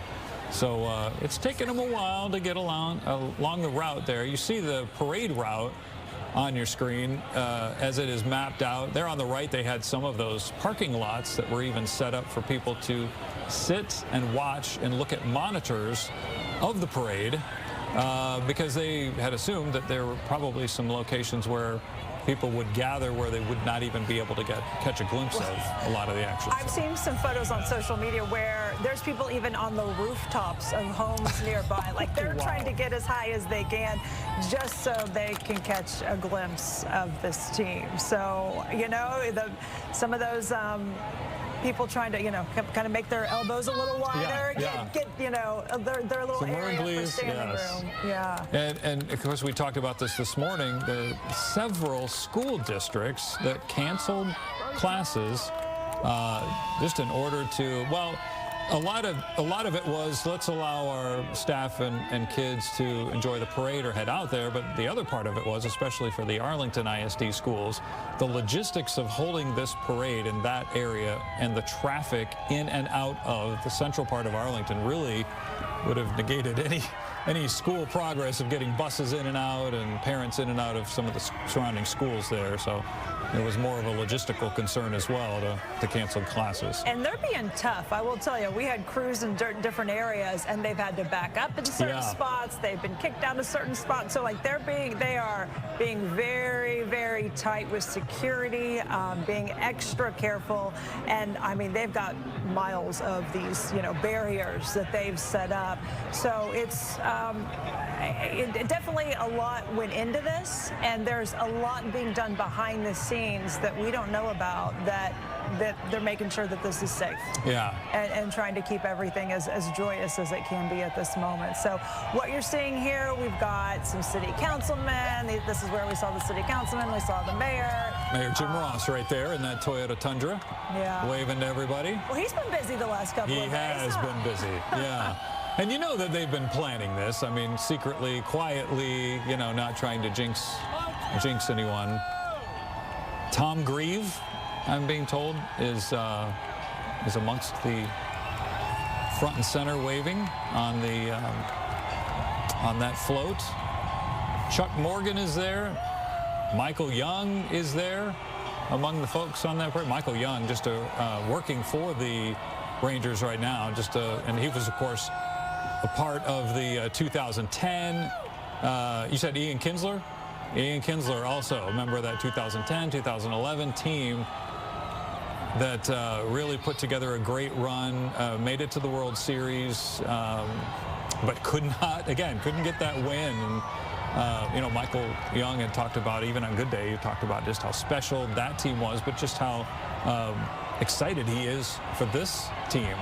Yeah, you saw Mike Maddox there, and pitching coach, and I think that was one of the moments after the World Series. He could not. He was so emotional. He just couldn't even put into words how excited he was. Yeah. And I think a lot of people, you know, felt those tears and that emotion. And to see it from the pitching coach, you know, I think as a pitching coach, that's a tough guy. You know, he just showed in his eyes and from his heart how emotional it was and how much that moment meant to him and meant to so many on that team. All right, we are kind of watching these floats as they come around. And just, again, they're filled with some city officials. We've got former Rangers players. We've got Hall of Fame players. There's Maddox, the pitching coach, right? Yep.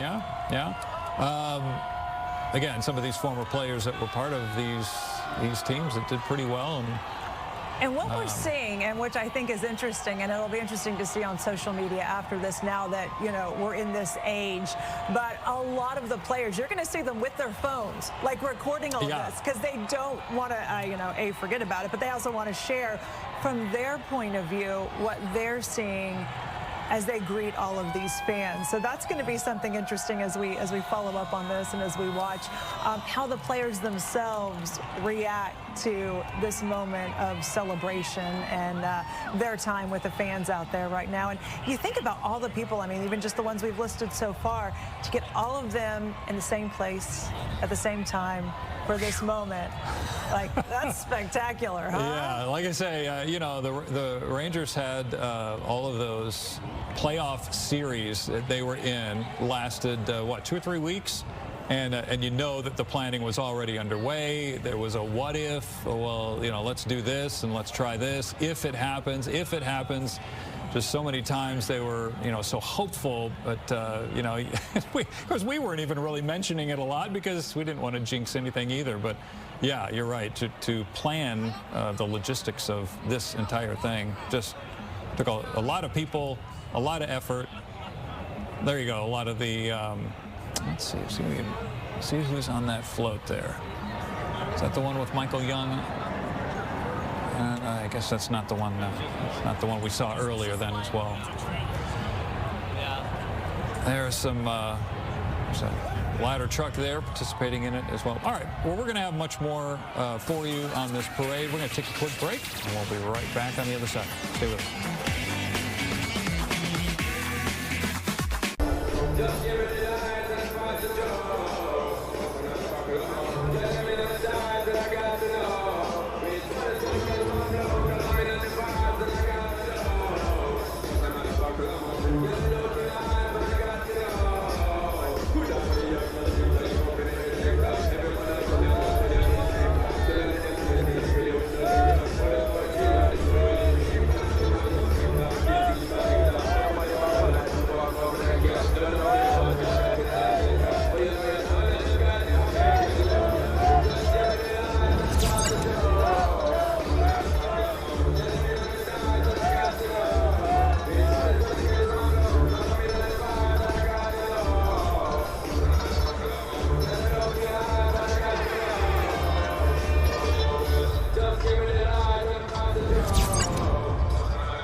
Welcome back.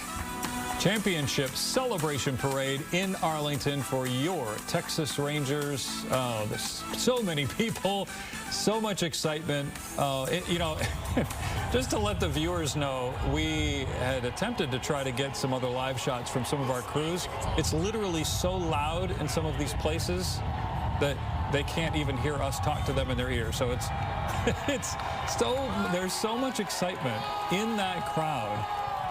And you can kind of hear it in the background there. That's just so many people yelling and screaming and cheering.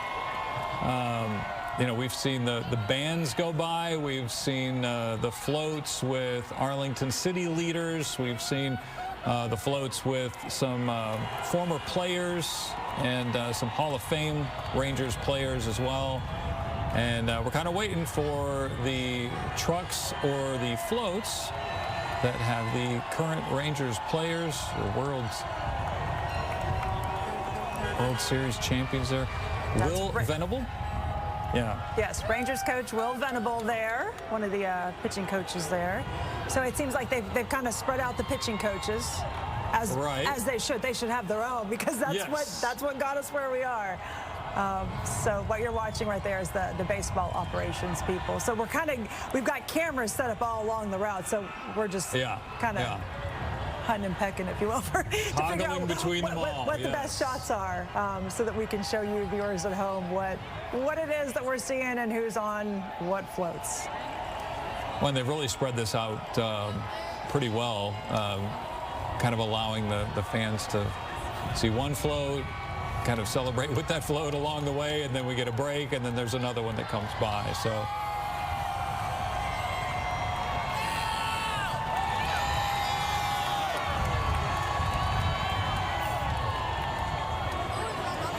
hitting coach Tim Hires is in that vehicle there.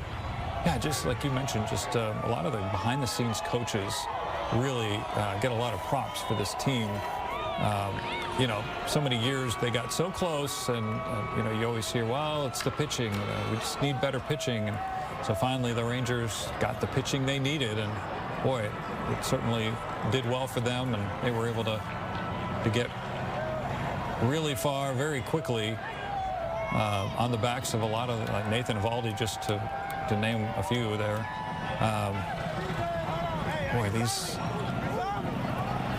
floats, it's just amazing how many people are out there. You can see just how thick the crowd is.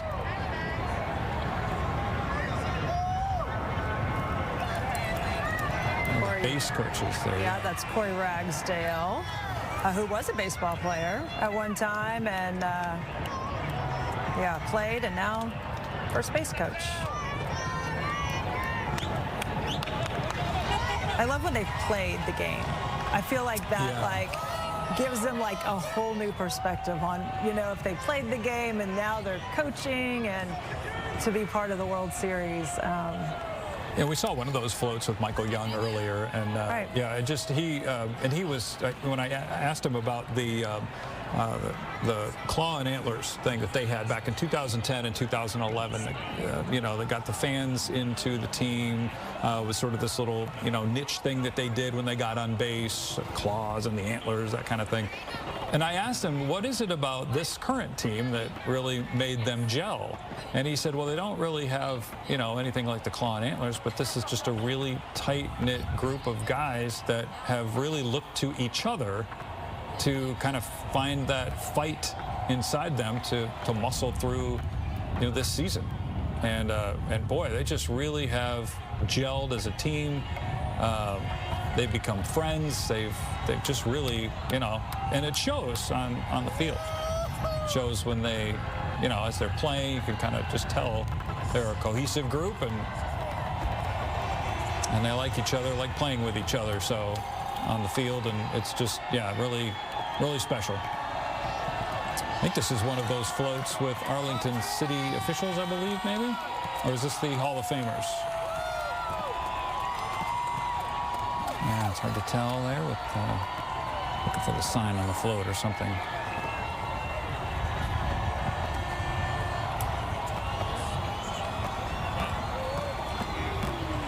Look at all those people. I mean, that's a lot of people who are out there right now. Goodness. And I don't know if there are still people trying to get there or even get close to that parade route. But at this point, you might as well forget about it. They had parking filled up hours and hours ago. They extended parking out to Six Flags.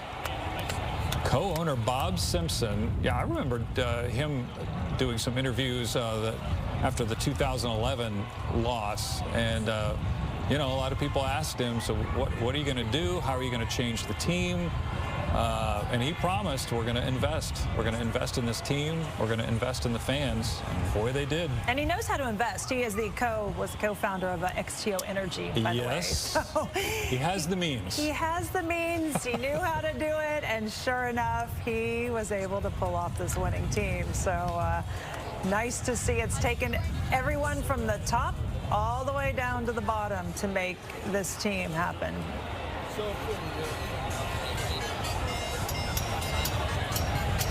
I feel like I need a flag or like something to wave. I know, right? As we're watching along, you can see some of them have been throwing out. They've been tossing out. I think they had some kind of necklaces or something, or candy. It seemed like they were definitely throwing stuff at the crowds. But all the crowds being kept back. I mean, there's officers all along the route, and you know, these players and definitely going to be a safe distance from the fans. Yeah, Mike Maddox, pitching coach, former pitching coach, correct, current pitching coach. Yeah, he was the one that was crying. Yeah, riling up the crowd there from the truck.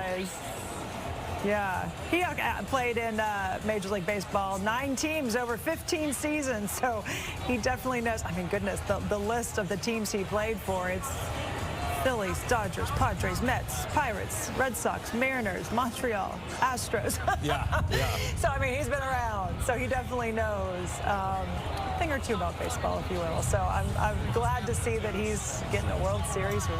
Yeah, kind of neat how they were able to bring some of these guys that have had so much experience to the team and kind of show these young guys, here's how it works. Here's how we do it. All right, we're going to be back. We're going to take a short break. We'll be back with more parade coverage after this.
Coach, congratulations. The first World Series title in franchise history. 62 years in the making. What have the last 36 hours been like for you? You know what? I'm just trying to just take it all in and just calm myself and just understand what just happened. It's been a great experience, and we've been grinding for the last 2 or 3 weeks, and we had to win all these games on the road. It's been tough, but it's been so much fun at the same time. We know we had a great team, and just to watch our players go out and perform as they have, and to give us a chance to achieve this, it's been such a blast. So I'm just thankful for the fan base and thankful for God for giving me the opportunity to just be here.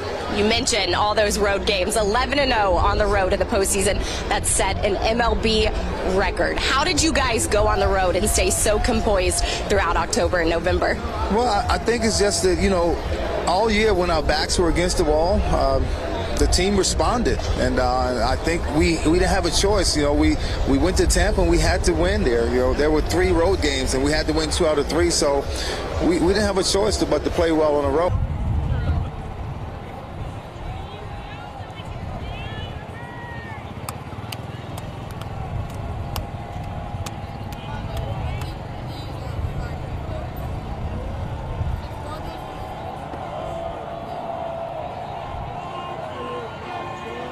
Let's go!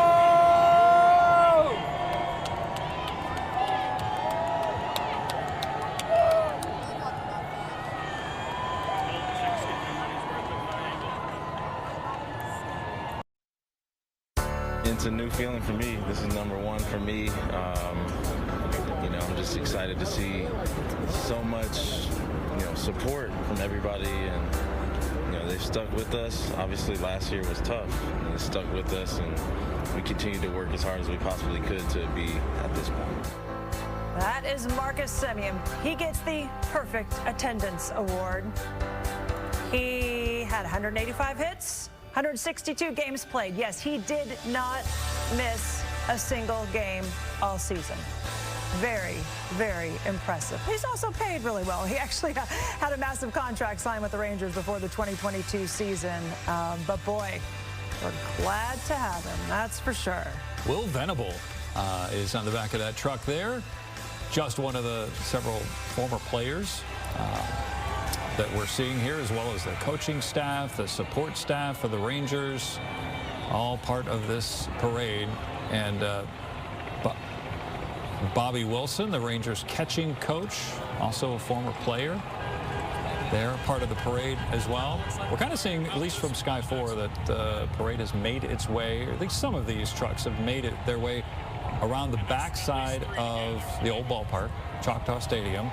And so they then will wind around and then head back south, back toward Globe Life Field. So yeah, we mentioned Will Venable. He actually turned down a big manager opening with the New York Mets to stay with the Texas Rangers. He believes so much in the team that he didn't want to leave. Yeah, that says a lot. All right, so we mentioned that this will end, the parade will end there at Globe Life Field. And in the plaza there, right in the center of it, right in the thick of things, Steve Eager, Sam Gannon, and Chip. Hey, guys. Hey, we are happy to see players in the trucks and coaches and moving down the parade line. We've been waiting a long time, as you have, for them to get here. Right. I'm not really sure what the plan is.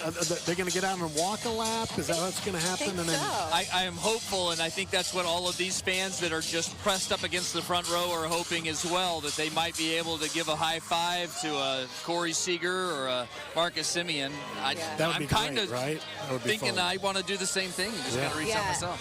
An estimated 250,000 plus probably, but it's amazing to see the way the fans have packed the area as well. And again, we're getting closer. We're getting closer. But this is what it's all about, especially for the players. And guys, we didn't really get to talk about Marcus Semien too much, but talk about one of the leaders. Tony Beasley right there. Coach Tony Beasley. Cool.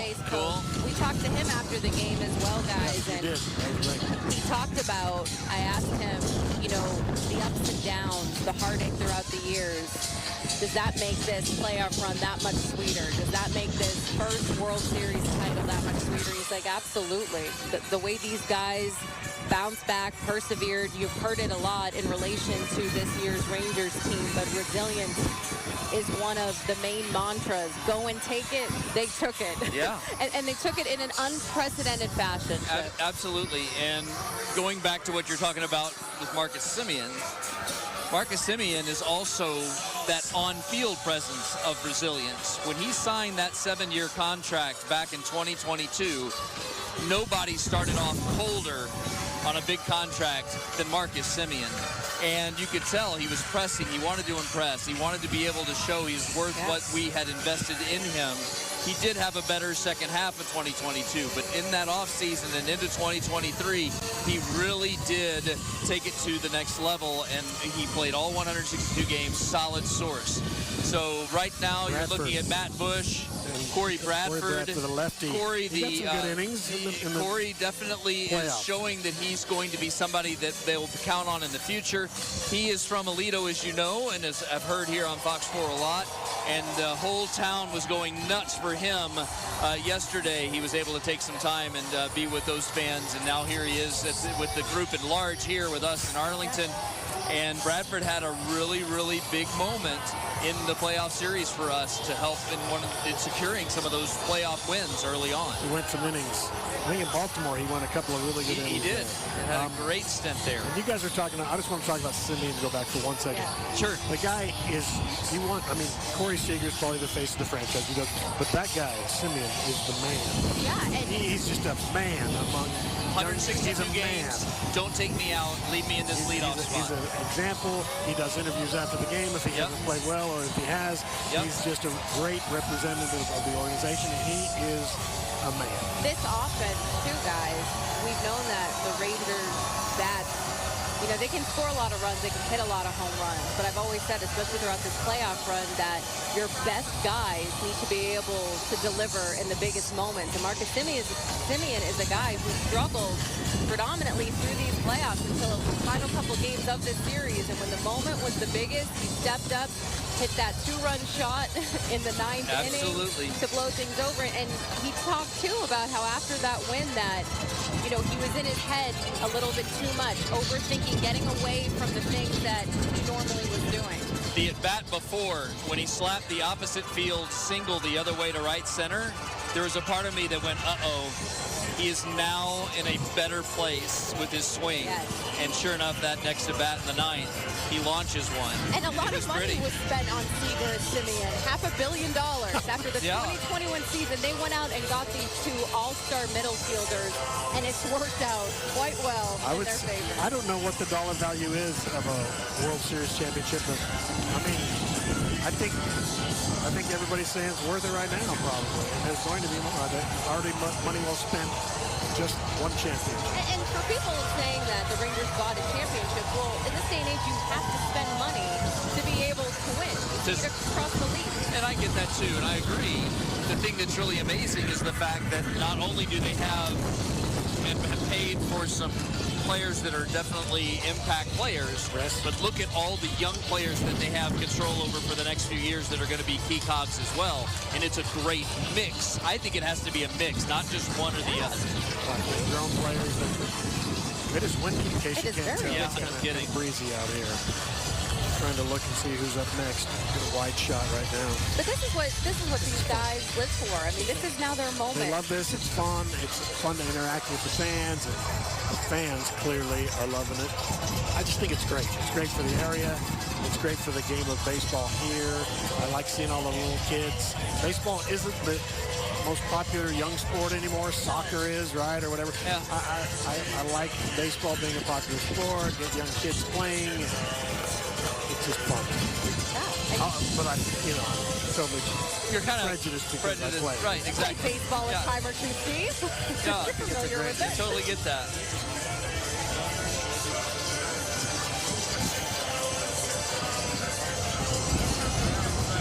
Trying to get a good feel for some of these close-ups, and our monitor's a little tiny, so we're trying to figure out what you guys are looking at home. Cody Bradford. Okay, so yeah, we just talked about Cody Bradford. You know, Brock Burke is a player. So we already talked about Cody a little bit. Brock Burke is another young player that we still have some control over. Last year, he actually had a sensational year on what wasn't a great team. This year, he ended up struggling. I don't think you just close the book immediately on a guy like him in the bullpen. And I'm not so sure if going into the offseason, he doesn't become somebody that could end up being a candidate for a 5-starter role because of how he delivers the ball. Maybe you know this. Is this a 40-man roster parade? It has to be a 40-man roster parade plus all coaches and everything else. Right, Brock Burke was not on the 27-man roster. Active roster, the active roster. They're going into the playoffs, but then was activated and was the person that you saw briefly in the 9-1 loss in the place of Scherzer. But again, I think he's going to be able to be someone that could find it once again and play a role once again in this year, in the years to come. I think the most interesting person that we've seen recently go through here in the pickup trucks is one Matt Bush, who didn't throw one pitch in one inning for us in the regular season. He started off the year in Milwaukee, but of course has a big track record with the Rangers. Yes, he does. Got a big break with them, got a real chance with them. Yeah, absolutely. And then was traded, and then now he has a chance to be back, and he just never did pitch with us, but he was, again, on the 40-man still again, and who knows what his future is. But I'm happy for him because he was a big part of our team back in 2016 when we made that playoff run, but just got eliminated in the first round. You know, Mike, Busey and I were talking about this on Wednesday night. We talk about Bruce Bochy in retirement for 3 years. He was the coach of his grandkids' t-ball team. You know, he decided to come out of retirement in his first year back. He wins a World Series title, and he was asked if he thought that he would be in this position, and he thought that they would be very competitive, but I don't know that he thought that they would be in this position to win.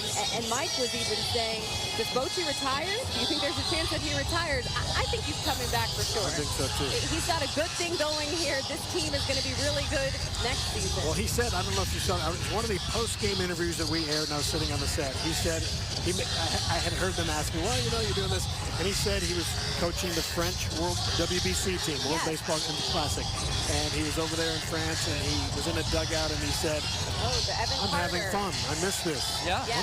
Once that thought about, I miss that. And if I was Bruce Bochy, I would be wanting to coach a guy like who we're looking at right now. Number 32, Evan Carter. The 21-year-old, just barely 21. Barely. Yeah, barely 21. Makes his major league debut in September and makes a huge impact in this postseason run for the Rangers, and never flinched.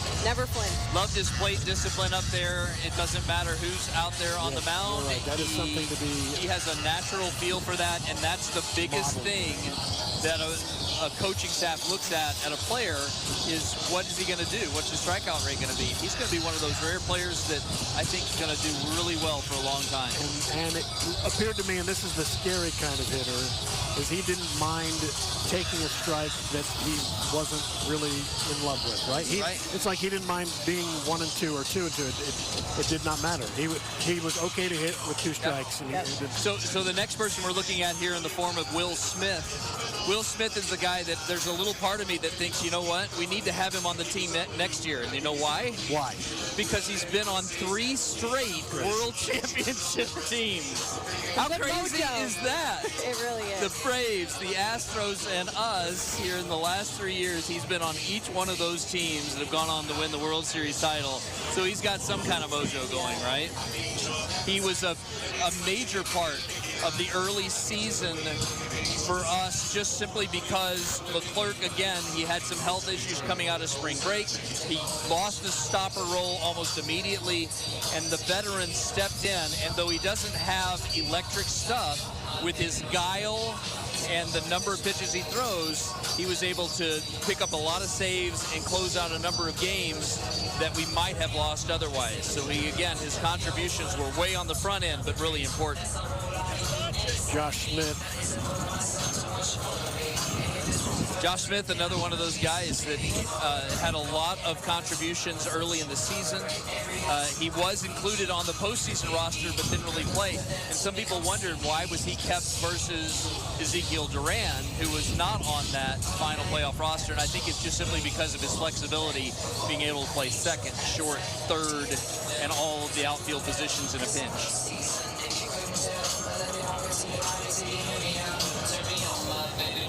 John Gray, the Oklahoma relief appearance he had. Oh, my God. And he hadn't been in that position. Before that night, he had been in that position one other time. I think he's always been a starter, right? Yeah. Yes. I think after this postseason, he is really in a good spot to be high in the rotation, depending how that rotation plays out. I mean, when he was in that relief game, when he came in. Yes. I mean, 98, 99, steady. Some nasty stuff, and just to be able to take 98, put it right at the top of the strike zone, and keep consistently putting it there, and then to be able to throw that secondary pitch that's going to go off that plane straight down, he was unhittable. You might not see that starting, because he knows he's in a relief role. He knows I'm going to go 3. Yeah, I'm going to go 2 or 3. He was starting. He's thinking I might go 8. I can't just bust out full effort, max effort on the first pitch, but still, high velocity guy. Yeah, really like what he brings to the table. He was one of the top 5 picks in his year of draft eligibility,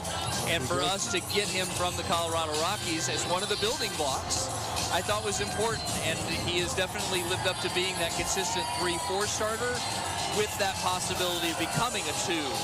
And it could be that in the future. We'll see. I assume if he's like every other pitcher who pitched in Colorado, he was happy to leave. Yeah. Mile high. I would think so. I would not relish that. Chris Stratton, an interesting reliever. Right.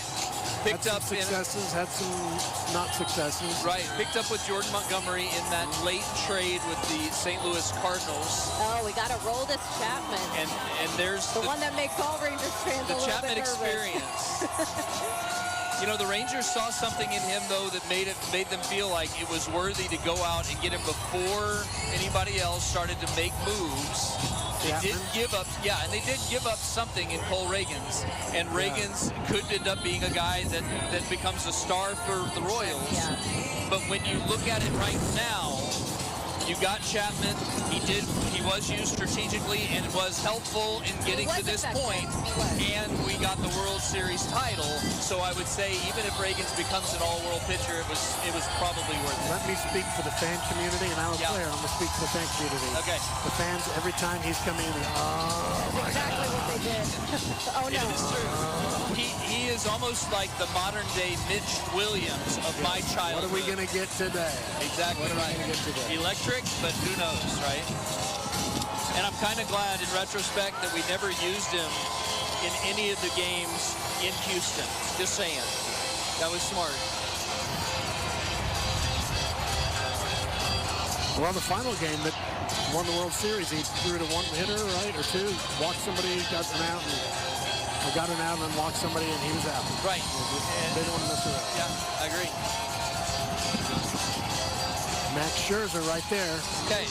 He wins the second ring, and, you know, it's a shame to see him go down in Game 3 with those back spasms for sure.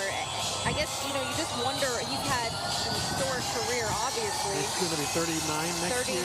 Right, and is under contract. We have his contract, so he will be a Ranger next year. You just hope that, you know, that injury bug doesn't keep biting him back. I would say that it always will be a possibility for somebody his age, so you're going to need to watch his innings. That's going to be hard for a Bulldog like him to accept. But I think if we're going to make another postseason run, and right now in his career, it's all about the rings. So I think he'll listen a little bit more, take care of his body, and do what they ask him to do. And maybe it is sometimes 6-7 days between starts just to give him the proper rest. Well, what we all learned, I think this year particularly, you need all the quality starting pitchers you can get. And we're going to lose some to injury. It's going to happen. Yep. And we had by the end of the season, you can go down all the starting pitchers that ever started for Texas here. An embarrassment of riches, really.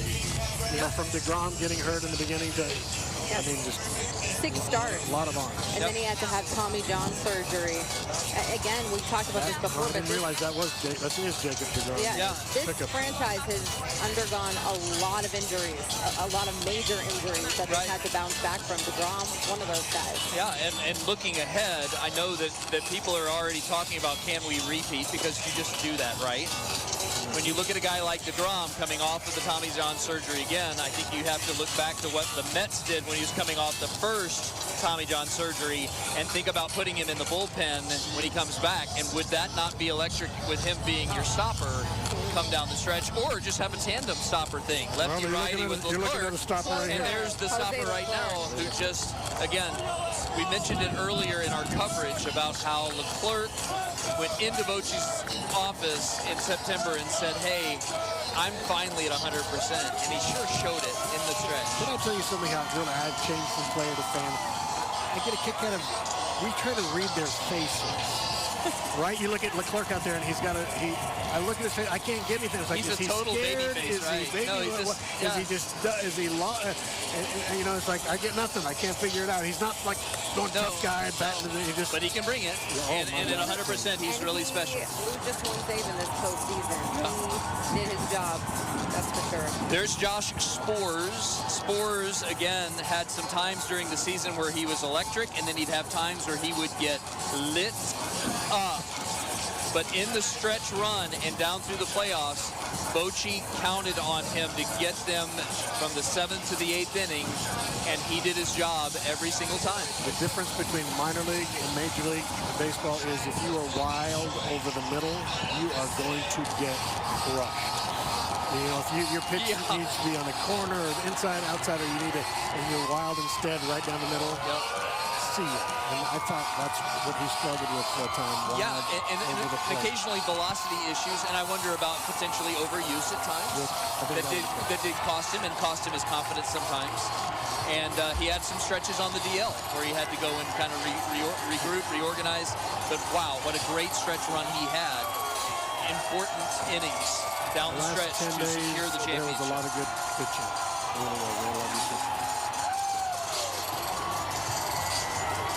When I was playing, it didn't matter if they were wild down the middle. Are you saying that you were the Austin Hedges on your team? Is that what you're saying? In professional baseball, I don't think I ever batted above 236. The pitching did its job. I mean, you know, you talk about all the money that Chris Young, Ray Davis put into pitching and turn things around. Jordan Montgomery, a huge piece of this team's success in the postseason. Right. Great pickup. Going to be a free agent. He is not somebody that is overpowering. You look at what the New York Yankees said about him a couple years ago. We don't want to build a future on him because we think he doesn't have the moxie, the blow-away pitch, the velocity that's going to get people out. And that's not what baseball always is about. It's about getting people to hit, the right location. get the ball in the ground early in counts, getting 6-7 innings. And Montgomery, I think, is somebody that the Rangers do value, and that's why they went and got him. And then for him to feel like, hey, this might be a home for me, I really do feel like, I know he's a free agent here in the offseason, I feel like we have a chance of getting him to stay around. He's a guy he's definitely a guy who can get guys missing out of his own low. Yes, no doubt about it. Slider, break the ball down low. No doubt about it. Here's a guy that was thrust into the spotlight at a really young age and struggled. And everybody that is in Texas Rangers Nation at one time or another said, oh, he's going to be another washout. Congratulations to him for sticking it out and figuring it out this year, right, Sam? He had a great season. He did, no doubt about it. And again, I think that's what's been so cool to see is all of these guys have endured their own, their own sense of adversity and things like that. So to see them come through the other side, it's huge. Yeah, absolutely. I remember a terrific catch in center field. Was it against Houston? Climbed that wall. It turned out to be a losing effort, but still. It was great. Yeah, it would have been more memorable if it hung in that game.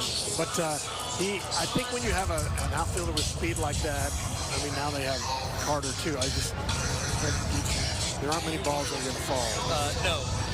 And unlike the team that we were playing there in the Diamondbacks, our outfielders actually have arms too.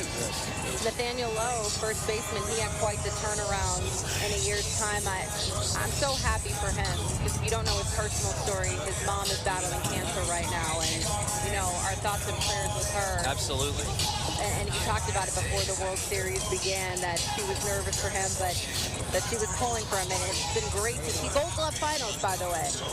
You talk about body language, Steve. The body language on him early in the playoffs, the weight of his mother's condition was definitely having an impact on him, and I feel like that's why he was kind of behind the fastball some. Yes, and I remember, we're going to go to Mitch Garver, but I remember he had a home run. Do you remember? And he clapped finally. Yeah, I'm finally in that rhythm. And for some, you can speak on this too, when you finally have that breakthrough, it probably does something for you mentally in terms of your game. Yes, when you have that breakthrough. No, yes.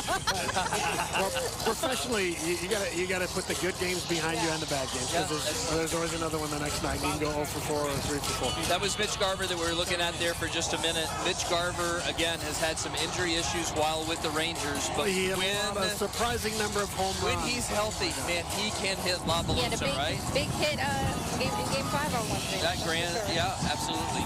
Big game Nate. What more can you say about him? Vivaldi, what a stud.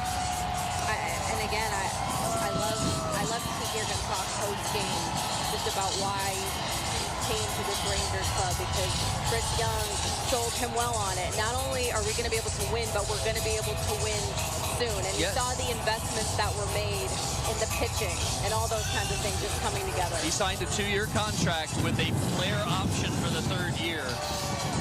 I'm thinking he's going to take that 3rd year if we can continue to play like we're playing. I don't know about you guys, but I think he loves playing here in his home state. 5-0 in this postseason, an incredible feat. Yeah, major league record. Awesome.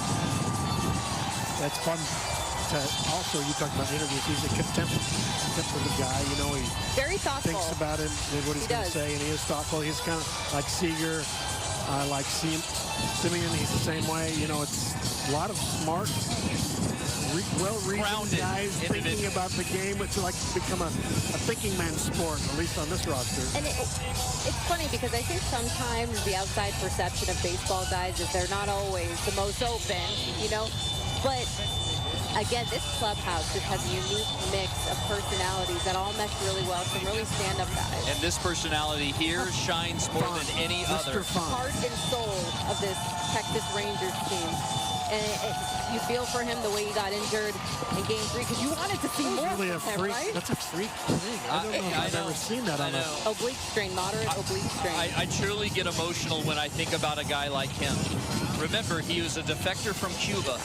Later in his career, he was in his like 23 range before he was able to get out. Talk about not ever giving up and keep pushing forward. You know, the Cardinals gave up on him. The Rangers had him in their minor league system, gave up on him, gave him his waivers, but then nobody took him, so they decided to take him back, and that was when he took advantage of an opportunity due to injuries and started to show his mettle at the professional level. And wow, what a great opportunity for him to be able to show us how great he is. It's my understanding he has an interesting contract going forward. You know, I thought, boy, next year he's going to get paid, but he's kind of got some. He has a lot of control left. They have him for a lot of control. I do hope that they do the right thing for him because I want him to have long-term security. He's worth more than 600 or 700. Absolutely. We'll see. That Game 1 walk-off was just incredible. Already cemented that legendary moment for him. And again, that when he spoke to the team after he was injured, you could tell how much the guys really appreciated showing that vulnerability, being emotional, and they found a way to get it done for him. Yeah. You like Jonah Heim? I do love Jonah Heim.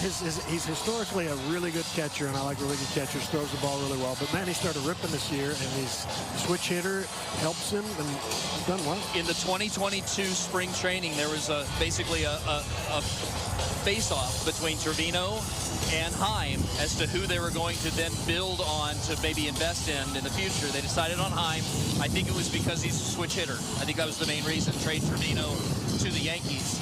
And I'm really glad that they made the investment in him because he has become a great, not only good offensive player, but a great caller behind the plate. He does, and I think all of the pitchers really feel confident with him sitting back there. They do mention him a lot. Yeah. Him and Valdi really had it going. Yeah, he's really. He's just a button pusher, Chip. Yeah. Pushes the right button. That's now true with the way to call games. You push an electronic button. Yeah, that is true. So weird. It is wild. And I do wonder how many of the teams that we were playing were using that as an excuse to try to buy some time because they were tired of having to face so many tough players back to back. Oh, they put their hand up to the I can't. Just saying, it looks a little suspicious sometimes. Totally sus. We didn't get to talk too much about this too, but it was really neat to see all the families on the field with these players. You know, you forget that they're along with this ride. It is a long season. A lot of these guys have come from different franchises, but to see them all getting just as emotional was a pretty special moment. There was a moment on the field Wednesday night with Marcus Simeon and his whole family, and Simeon was so overcome with emotion. And that's what, again, I keep saying it, but that's what sports is all about, the grind. It never stops. But eventually you keep going, you put in the work, it pays off. Right. Those players that are part of our team that have a family, those families are most certainly just a big part of it because, right, they end up having to sacrifice their time with their dad, if it's the kiddos, with their Simeon's kids were on the field too. He has 4. They were just adorable. Yeah, it's a moment that they'll never forget. All right, who's next? I think that's Nathaniel. We had Lowe again. Yeah. Okay, back with Lowe. Okay, awesome. It is interesting how you watch Marcus Simeon getting emotional. You know, there are moments that keep happening like that, right? When he was drafted, he probably got emotional. He changed his life. Oh my gosh. Then he makes the big leagues. Oh my gosh, my life. And now it's World Series win. You know? Yeah. Things that you dream about when you're little. Absolutely.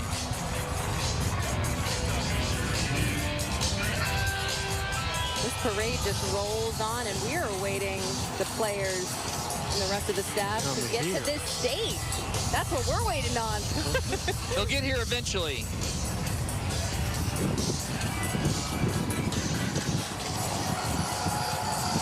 My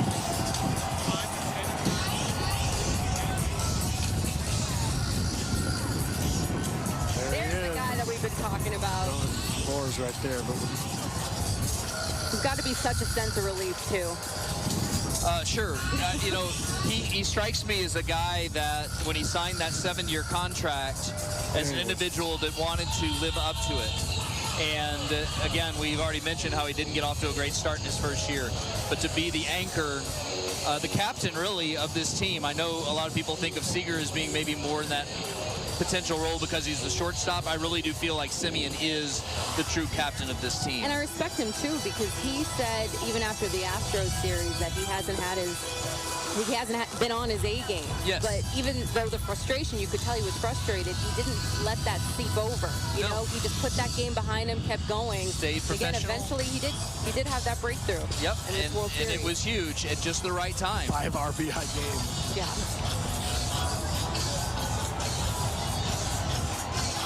All right. Bruce Bochy. And he's gone. Well, he's gone for a moment, but had him on the screen for a second. Andrew Heaney. Heaney That's another guy who could be a starter in the rotation. He has been before. we lost Heaney. Okay, back to Simeon. We're back to Simeon. See, he's the steady guy. Right. Simeon continues to be the steady guy. We can always count on him. We'll go back to him. We'll go back we to lose everybody else. Right.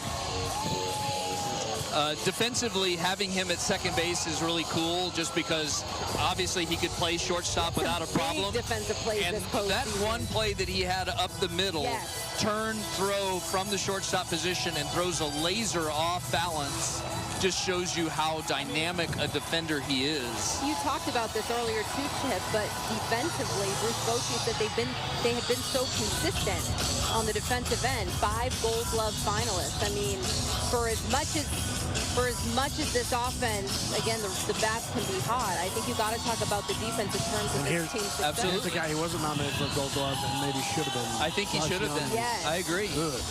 I mean, you're looking at somebody who put up numbers in his rookie year that were comparable to a guy like Brooks Robinson. That's rare air. And he is going to be another one of these young players that will continue to be a cornerstone that we can build on for this, what I think a lot of people feel like is going to be an extended run where we're going to be competitive at a super high level for a long time. You know, the expectation, Corey Seager, 2-time World Series MVP. I love his attitude and personality, He's guys. just going to sit and wave, kind of casual, true to his... He's just very calm. Oh, MVP trophy on the roof. Oh, the MVP trophy. He deserves this. Oh, and yeah. I respect him so much, too. Even in the post game on some of the national broadcasts, he never likes to take the credit. It's all about his teammates, what his teammates do. And it's been incredible to watch him in this postseason. He comes, you've rubbed shoulders with him more than I would, obviously. He comes across as not only being a humble guy, but also just extremely genuine. Definitely. And, you know, people might forget, you know, the last World Series that he won with the Dodgers was played at Globe Life Field. Yes. We were also here for that. Do you think that played a part in him making the decision to come here? I know he has said in public it's because the Rangers had never won a world title and I wanted to be a part of building something and being part of a legacy that way. Oh, yeah. But we're back with the Bows. Okay. Does he have the trophy? Is that what we're hearing from our producer? On top, it's on the roof, yep. Nice. World Series championship, yep. I just don't. I say it over and over, but it's so hard not to like this guy. He was saying he was in his recliner just hanging out, and then Chris Young made that trek to Nashville, spent about 7 hours at his house. He said it was actually a tougher sell to his wife, Kim, than it was for him to get back into the game. I'm trying to He's think. like, no.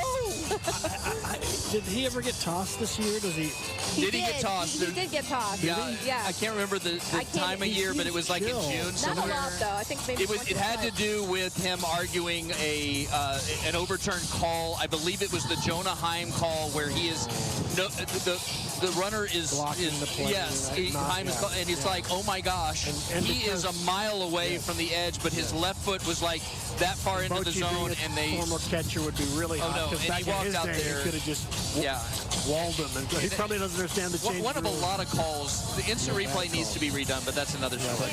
It was cool to see, guys, during this World Series with Diamondbacks manager Torey Lovello, the respect that he had for Bochy. Just all-around great guy, and talking about back when he decided before the season in 2019 that he was going to step away. Lovello went up to Bochy during one of the pregame ceremonies. All these teams presented him with a gift. The Diamondbacks presented him with a fly fishing trip because he loves to fly fish. And Lovello said to Bochy, I really hope you can find your way back into the game again. And look how funny that they end up meeting in the World Series. He probably sent a letter to Bochy that he received today that all it said in the letter was, but not against us, exclamation point, exclamation point. I meant the front office. It was so funny, too, Lovello. Obviously, the Diamondbacks, you hate to lose.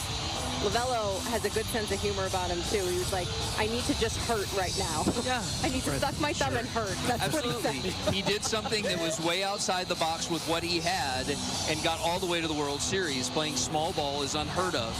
And he had a really pesky team. It's just the Rangers ended up being better.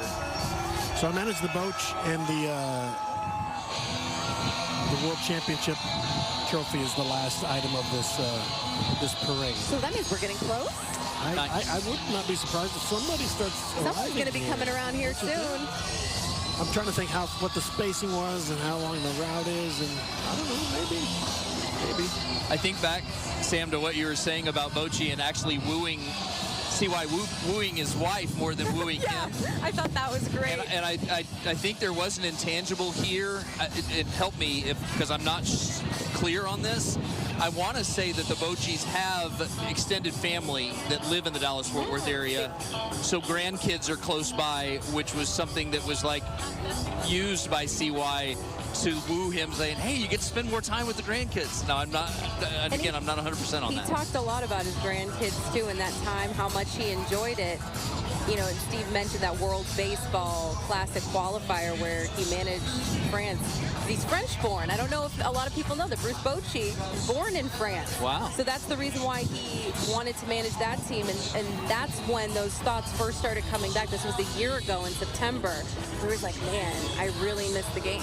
Yeah. And how fitting, again, your first year back, you win a World Series title. The first one here in franchise history is pretty special. I feel like that went a little bit under the radar as far as just what went on in the offseason. I was super stoked when they did sign him. And I have to admit, I'm not a gambling person, but there's a little part of me that wanted to put a $100 bet down on the Texas Rangers to win the World Series just for fun. If that would have happened. You would bet, guys, Steve, is that 240 grand? Something around that number. Yeah. So I don't want to think about it too much, and I wouldn't have done it. But still, deep down inside, I kind of wish I did. Deep down inside, you kind of wish you had? You know, Chip, just come saying. on. You wish you had. It's okay. It's not a sin to say, dang it. The odds of them winning the World Series, when the postseason began, the odds of the Rangers 2,400 to 1 or something like that. winning the World Series was 4%. Yeah. And the matchup. I think the payoff was, though. You got to bet down, right? Yeah, no, I was talking actually back like at day one. And that number was, I think, 5,000 to 1. Oh, okay. So it's not 240. It's even bigger. And the odds of the Diamondbacks and the Rangers playing also 1,750 to 1 odds. No one expected these two teams to be in this position. Yeah, there's some people that definitely did well on that front. Again, not wanting to harp on that too much. What a run.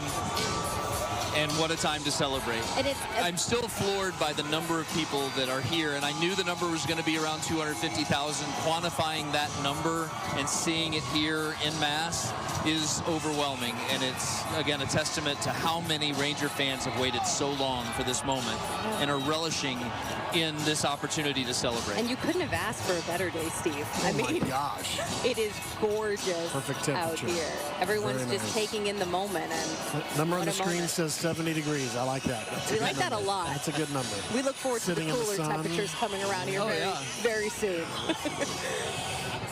Yeah, and it is an interesting dilemma. I wonder if we could break it down because the Rangers are so Arlington's team historically.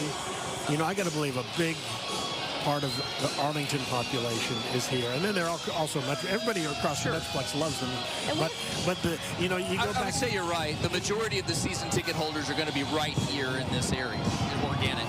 We also understand, while there's hundreds, thousands of fans here, we understand that there's a lot of people that had to work today that couldn't make it, but they're watching. Hopefully, you're watching Fox 4 for all your coverage. And it's a nice shot. It really is. I've heard from a lot of fans on social media.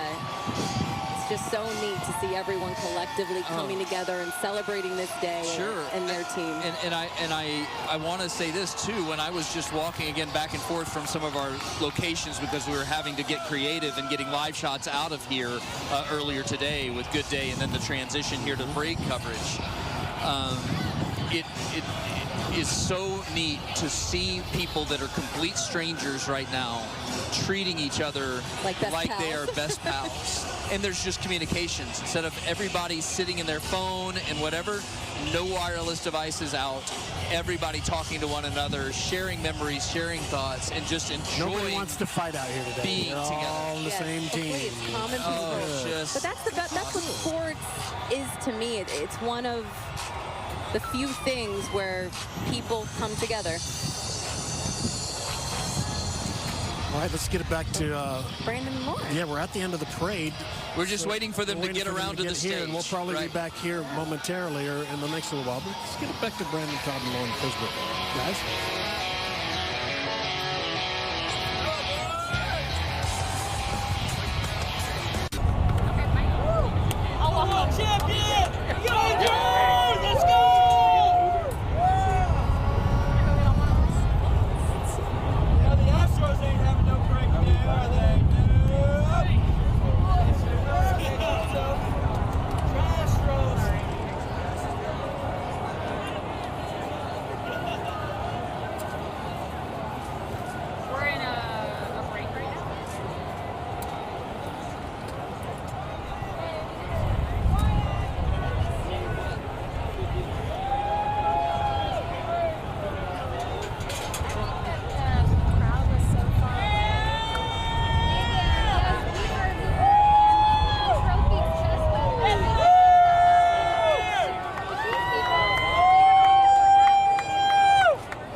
Let everybody go first. Here, I got it.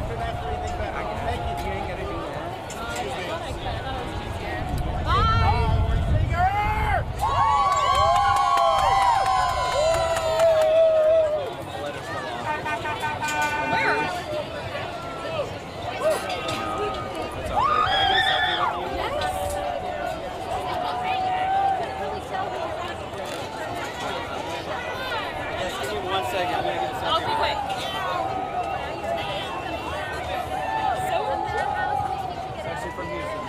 Are you an Astros fan? I'm a Rangers fan. Well, yeah, I covered them. Fair warning. I lost some of the letters. Let's go Rangers!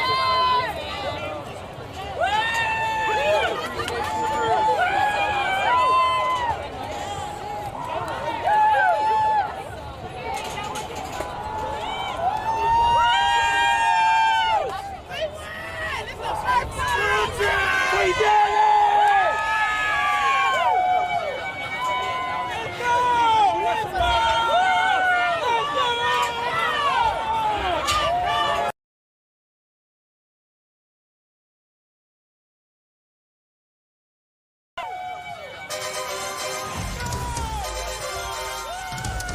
Welcome back.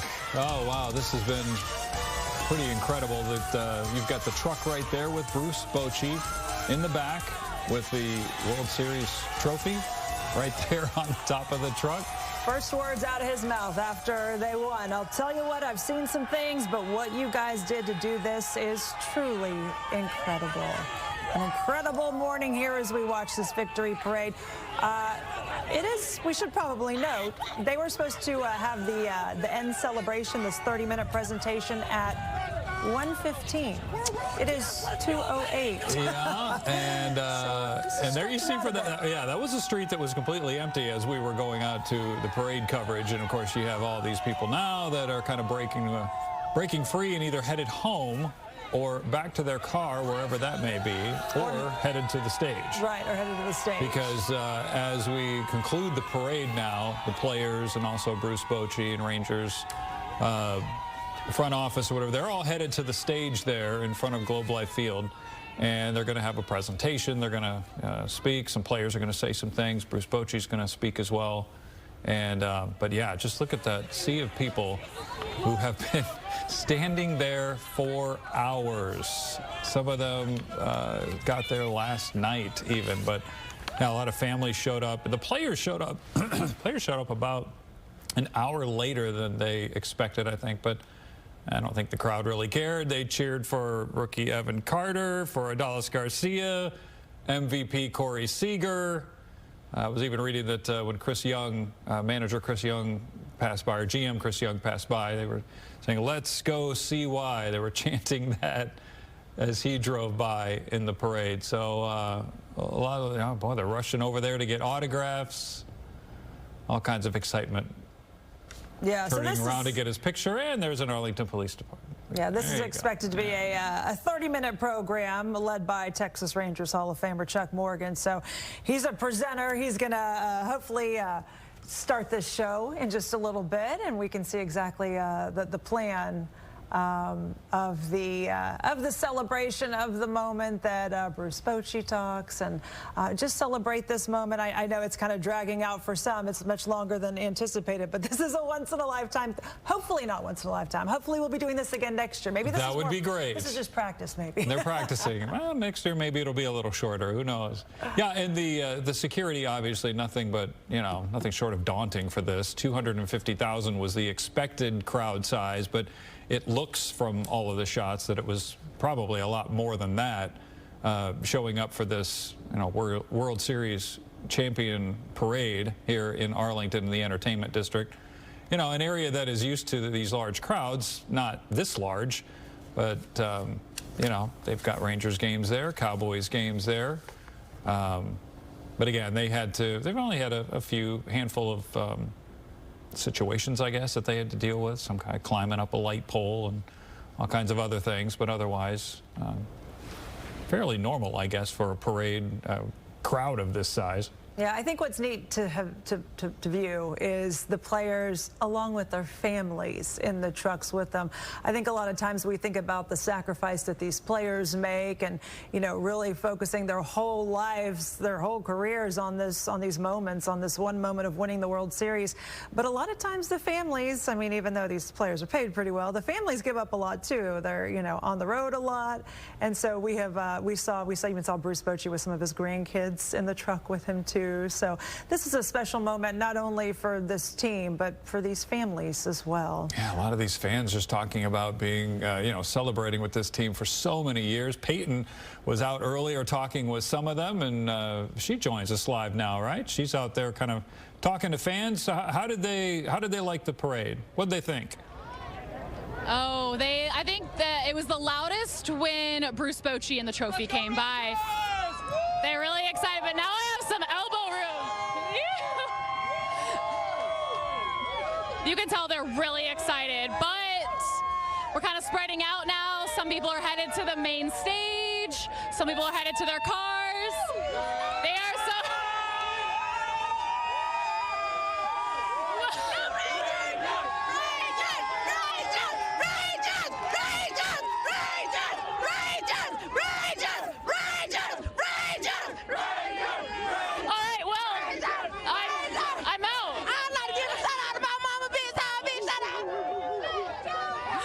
And I have a feeling that is there you all go. we're going to hear from Peyton Yeager as she is overcome by fans there. So lots of people excited, lots of people. You can see everyone spreading out now. This is going to be really interesting to see how everyone gets out of this area and gets back to their vehicles and gets back to the daily grind, if we will. Some obviously staying for this celebration. I know that there are many, a whole huge area of people that are waiting and are going to sit there and watch this presentation. They've got the screens and monitors put up. So some of these fans aren't going anywhere, at least not yet. No, and they're plenty excited, as we saw there in Peyton's live shot. Yeah, just been there all day long. And of course, we saw a lot of families there with kids, so they've been waiting. But boy, they're just so excited when all of those players in the vehicles passed by in the parade, yelling and cheering and just really celebrating this team.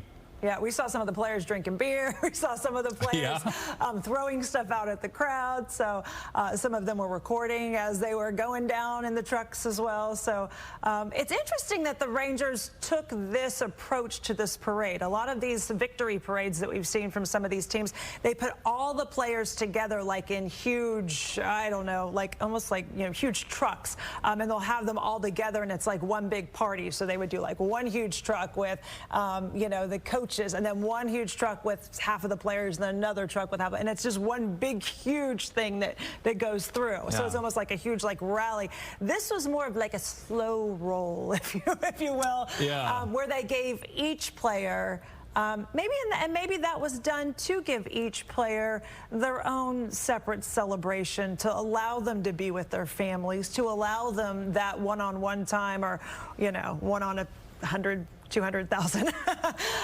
with the fans. So maybe it was seen as more of a personal thing. But so interesting to see how the Rangers decided to, because they admitted they looked at other championship, other victory parades, and decided what they wanted to do for their team. So definitely something interesting we saw come out of that.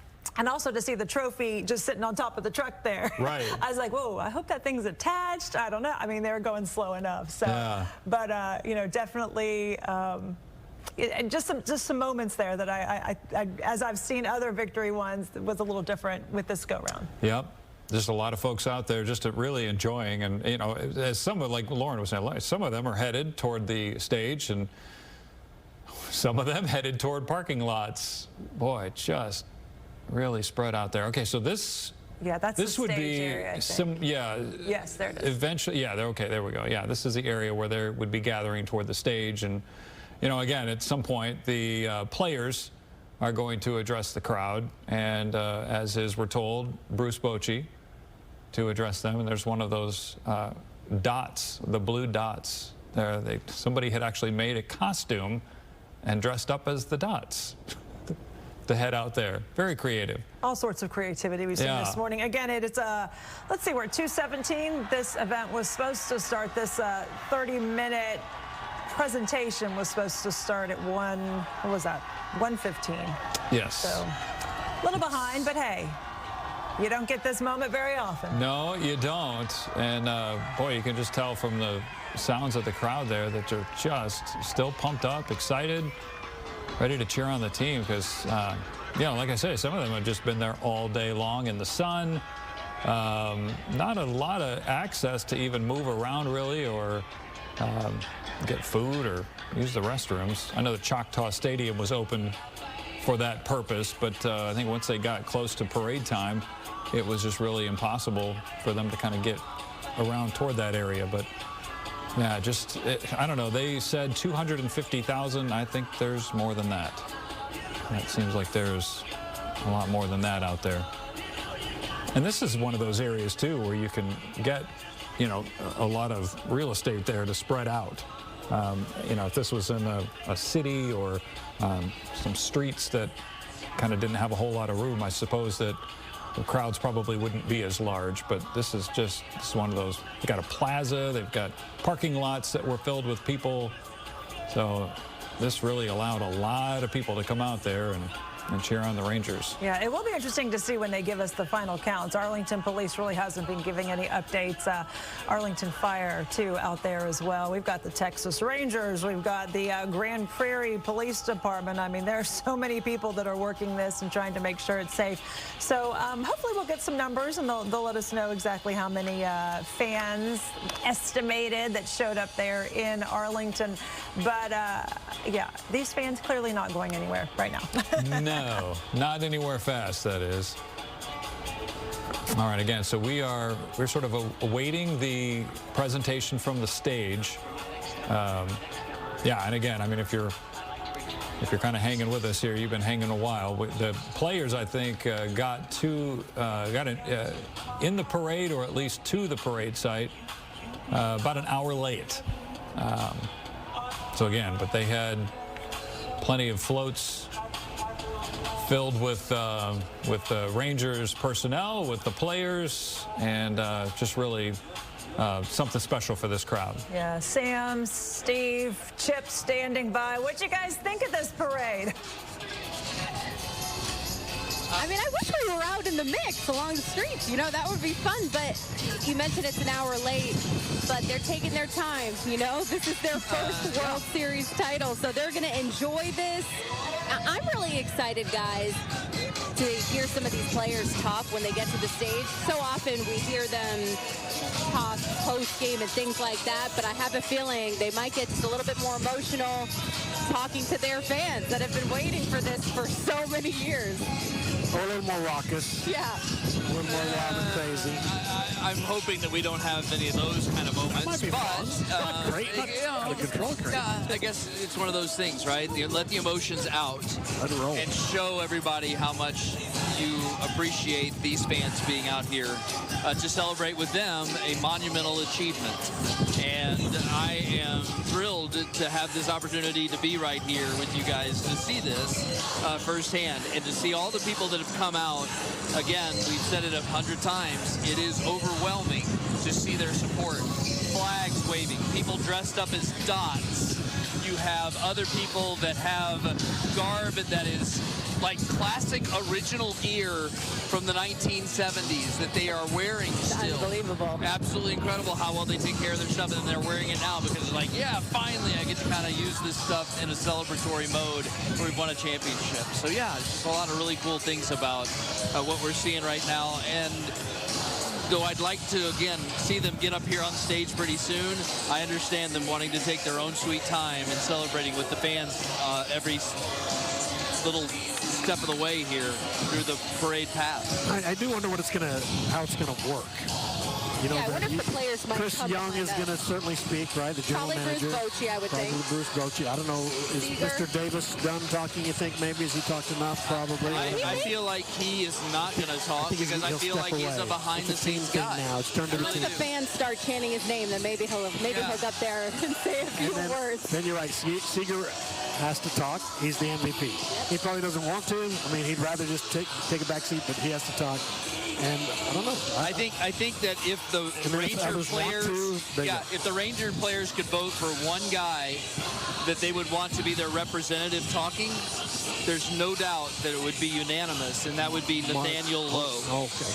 Nathaniel Lowe is the most chatty guy I've ever seen at first base. Great. He doesn't meet a stranger, and he just wants to talk. And even when he's doing pre-game, post-game, everything during the playoffs, he wants to talk. And, you know, being a member of the media, you do appreciate that from a guy who every day is hounded by reporters. Every game they've got to talk. So what you're saying, that's kind of a joke like that. Lowe. Have Lowe go up there. He'll take up all the time. The old Far Side cartoon where the two bears are in the sights of a hunter and he's pointing. Yeah, that's what all the other players are doing to Nathaniel Lowe. Okay. Talk to him. And he was a guy, too, that talked about wanting to do this for the fans, for the World Series began. Sure. He said he was out at a Mexican restaurant and a bunch of people approached him saying, hey, good luck, man, and how much that meant to him. So you don't think this means a lot to these players to have this kind of showing here on a historic day for this franchise? You're wrong, because they absolutely do. They wanted to bring a title back to Arlington for this fan base. So I bet for a time you could have been a Texas Ranger and been kind of on the down low. Been a what? A Texas Ranger and been on the down low. Yeah, some rough years. You know, go out to a restaurant and maybe people didn't. I would agree that you could pull that off. Because they wear a hat, number one, but you know they weren't getting a lot of TV time. But now it'll be difficult. It would be really difficult. The teams of the early '80s, no problem at all, right? Yes. This team, not so much. And they deserve the accolades. They do. They were quite the resilient bunch, and it's just, again, thrilling to see them get to that mountaintop. But we talk about it and we like, what a surprise. Yes, last year they weren't even close, right? And they flipped it. But this year they were very good. And they especially essentially to start the season, they were great. Super hot. They ended kind of rough, but they still tied the Houston Astros, last year's World Series winner, and then they lost based on head-to-head play. So they went in as a wild card. But they could have won the American League West. They had the same record. They lost it on the last day. Yeah, they dropped into a tie, and then the Astros had the tiebreaker. But they're just a good team. They didn't trip their way into it. They are a great team. So it wasn't like they didn't deserve to be there. They talk about this turnaround, but they are a good team, and they are going to be a good team for a while. When you talk about this sports market here, the last championship, the Dallas Mavericks, I didn't think the Rangers were going to be the next team to win it. I really didn't. I think a lot of people were thinking it was going to be the Dallas Stars, who have in the last couple of seasons been kind of getting close to knocking on the door. And even, the Mavericks making that crazy run to the Western Conference Finals 2 seasons ago wasn't expected. But I didn't think it would happen this soon for the Rangers. It looks like they proved all of us wrong, which I'm fine with being wrong in this case. Very good. So you're not going to call the Cowboys next? We'll see, Steve. We're talking about football this weekend when they play Philadelphia, but right now we're focused on the right Rangers. Here on the Rangers. Let's not go there. People say the Cowboys every year. They're probably getting tired of it. Yeah. But yeah, it's all of these fans right now. They're like the rest of us, just patiently looking on. It's not really a rowdy crowd right now. I think so many of them got out here so early that they probably need a coffee or two. I know that I need an espresso shot. Getting up at 5 a.m., it's not something that I'm used to. I'm sorry. Sorry, you're not going to get any sympathy from me. You're not sorry. I'm just saying, no sympathy from me. I know, you're used to it. That's true. So things are happening here, though. We have like the Rangers. You know this team of Rangers dancers, their names? I can't remember. But the Rangers dance team. I want to call them the Rangerettes, but that's not right. Yeah, that's it's not right. Junior college team. I know. East Texas. It's neat for all the people that work at Globe Life Field, too, to take this in. They're there every single game. The people working the concessions. We've seen so many of them throughout this whole playoff run, and it's really a celebration for everyone involved. I got to think that I bet that there's at least 100, probably more people that are employed part-time to work the home games, doing concessions, doing those kind of things. And a lot of them don't. You think it's probably more? Yeah, it's hard for me to kind of quantify people that. Dusting off the seats. And sure, those behind the scenes. But I was just thinking vendors. Okay. But yeah, they are a part of this, and I'm sure they're celebrating just as much as all of us are. Yeah. Well, I do think, yes. I think those part-time people, all those jobs we talked about, all the jobs that get done in here, they all feel aligned with the team. Yeah. You're right, and that's really special for any individual to be able to say that's my team. For that individual who gets to say that, that's great. Huge. Important. And for this ballpark, too, this was the first time that the Rangers were able to host a playoff game. This was the very first year. Again, in 2020, the World Series was also here as well. But again, it was a neat experience to be here in this ballpark and witness Rangers playoff baseball for the first time in 7 years. 7-year absence that this team had not been in the playoffs. And not only that, playoff baseball where they actually got to watch the Rangers win a game. That ALDS game where they knocked the Orioles out, that was the first win for them in a long time, because in 2016 the Jays came in and just swept us right out. Yes. And the year before we were swept right out. So yeah, it's been a long time for the Ranger faithful to see a playoff victory and just to be able to see them build all the way to the ultimate. But you know, if you count the game, there weren't that many games here. No, only. No. There weren't that many. It's like unfair. Yeah. They were the Road Warriors. 11-0 that's on the legend road. because they were, you know, the wild card team and they had to go that route. But think about it, they lost 3 here to Houston. Yeah. And then they beat the Orioles 1 game here. So it was only 6 home games, and right? Then they won 1. Yeah, and they won 1. They won in the 2 World playoff Series. games at home. Pretty sure. Yeah. That's right. It's nuts. And they had a great record at home. They won 50 games at home this year. That's hard to do. And it's a record, guys, that may not be touched for a very long time. Sure, that 11-0 straight mark. on the, yeah, that's not going to be touched for a while. There's no doubt about it because, again, it's just so difficult to win in a hostile environment. And it was cool to watch them go out, land some early punches, if you will, and take the crowd out a lot of those times. Yes, there were some closer games. I can see where the guys are. It was hard to. They are at the TXU Energy sign over our left shoulder. So they're just to the, looking at that stage behind us, they're stage left. And so we're getting close. They're aligned. They're all gathered there. And they are, well, I mean, it's like they're, ladies and gentlemen, they're in the building. They're looking like some world champs is what they're looking like. Right, they're Stan. ready to talk to their fans, and they're looking like some world champions. These are no pressure moments. No doubt. It's just like, what do you say? They'll love you. Whatever you say, say it. You're a hero today. You talk about the environment on the road, and it was neat covering the ALCS in Houston. Yeah. Because Adolis Garcia, much like Jose Altuve into these Rangers fans, he became public enemy #1 for Astros fans, taking the crowd completely out of it, which is all, you know, that Houston crowd, they're a rowdy crowd. They get into it. So that was pretty fun to see.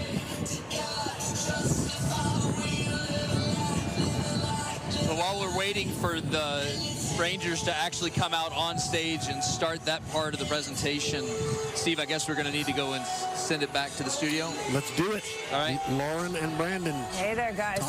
Talk us through this. We've got a little bit closer view, thank goodness, from one of our cameras of all the players. Good. We saw Matt Bush there. That little, look at that cute little girl in the red. She was that's so sweet. it must be his There's brother. Bruce Bochy. He was sitting on his shoulders a minute ago, so it looks like he's going to be carrying her. Yeah, you see Bruce Bochy there. Several of the players. Looks like they're all, got Chapman there. It looks like they're all just kind of gathering and probably getting ready to start. It's like they're just, you know what? It's a lot of hurry up and wait, isn't it? Just in everything in general, in life, right? So, yeah. While we wait, let's take a break. We'll be right back.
All right, we are standing by right now for the big celebration, the big presentation of the World Series. Texas Rangers, the champions. We're waiting to hear them speak, raise the trophy as well. Manager Bruce Bochy was carrying that around a few minutes ago, so we are standing by. They have been told to stand by. We have been told to stand by, so we're patiently waiting as they set things up here. yeah, this was supposed to be at 1:15, so Yeah, things running just a lot late. a little smidge late. A lot late, but that's okay. You know what? I think they're just trying to savor the moment. So. Yeah, I think they are. I mean, this is just a town, a city, an area that's been just waiting for this for so many years, so many decades. I was looking at the Texas Rangers X feed. I love this quote by Nathan Eovaldi.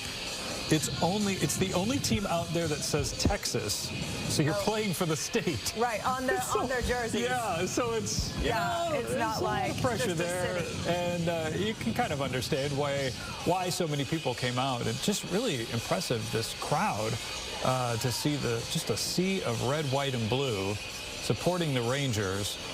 The original estimate was that they expected 250,000. Some of the articles I'm seeing with Dallas Morning News and Star Telegram saying that way over that. A lot more people than just 250,000. So. Yeah. Oh, here we are, right with some of the players. Look at that, just hanging out with Mr. Chapman there. Great. We're just hanging with them, you know. There's Spores as well. We saw Gray a few minutes ago.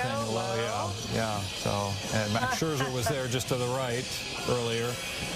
But yeah, just really kind of a neat, really special parade that they had. All of the players in separate vehicles with their families, kind of spread out, so the crowd kind of got to enjoy each one of the players and wave at them, and they got a chance to kind of hear the chants and applause and yelling from the crowd each time they passed by. So just a really neat celebration. But wow, look at that sea of people there gathering at Globe Life Field, and wow, just the immense undertaking that this was really is pretty impressive. Starting even just last night with people heading out to camp out overnight just to get a spot along the parade route. And they've just been energetic and yelling and screaming the entire time. A lot of them treating this like a tailgate party, bringing tents, bringing grills. I mean, like a real party. I saw Nathaniel Lowe catch a beer from a fan and then chug it, and then he lost his shirt. Yeah. So, some of these players are really letting it go. Yeah, they were saying this may be the largest party Arlington has ever seen and the largest party North Texas has ever seen. So they're the players there. They are gathering and waiting at the stage. A big, huge stage set up with monitors, big TV monitors on either side. And they are getting ready for sort of a presentation, I guess, of sorts. Bruce Bochy will speak. The players will speak. Right in the center of it, right in front of it all, is Steve Eager, Sam Gannon, and Chip. Hey, guys. You know what I like, guys? You know what I like? A few minutes ago, probably, I don't know, we were watching the monitor here 3 minutes ago. Dane Dunning hugged John Gray, and like a real hug. Yeah. Like, bro, like they hadn't seen each other today, and like a hug, like, you know, those guys spend a lot of time in the bullpen together, and I don't know what's happened the last 2 days. They haven't had a chance to. It was like a real hug, you know, like, bro, it was good. And these guys are tight. You know, we've talked a lot about several players. Dunning is one of the guys we haven't talked about yet. And how pivotal was he in his flexibility this season, starting off in the bullpen, taking that. Sorry about the strong wind, everybody, but taking a tough start on occasion.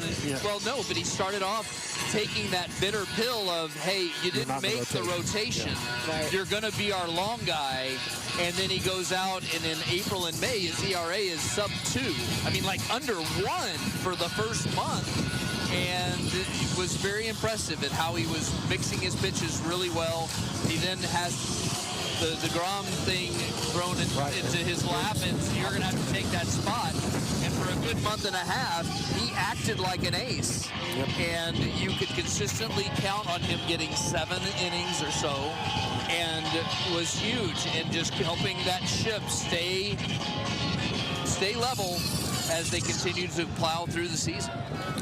Yeah, it's nice to see, too, guys, these players, teammates share a warm embrace. With each round that they advanced in the playoffs, they're asked, oh, you know, are you able to think about how many you've won on the road, et cetera, et cetera? They're like, well, not yet. We got to move on. And, hey, Chuck Morgan is talking.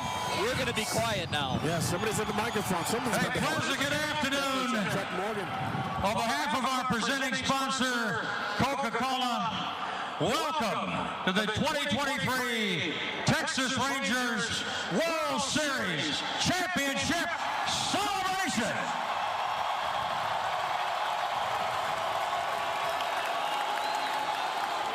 For all of us that are fans of Rangers baseball, our lives have not been complete. We've been waiting a long time for this. Some have been waiting for over 50 baseball seasons, waiting for the celebration of a lifetime. For me, I have been waiting 40 years to make this announcement. Ladies and gentlemen, please welcome the world champion Texas Rangers.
Ranger fans, our lives are now complete.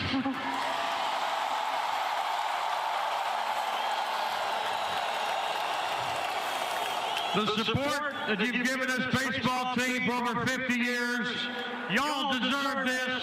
A tip of the Rangers cap to all of you for being here today, and enjoy every minute of this.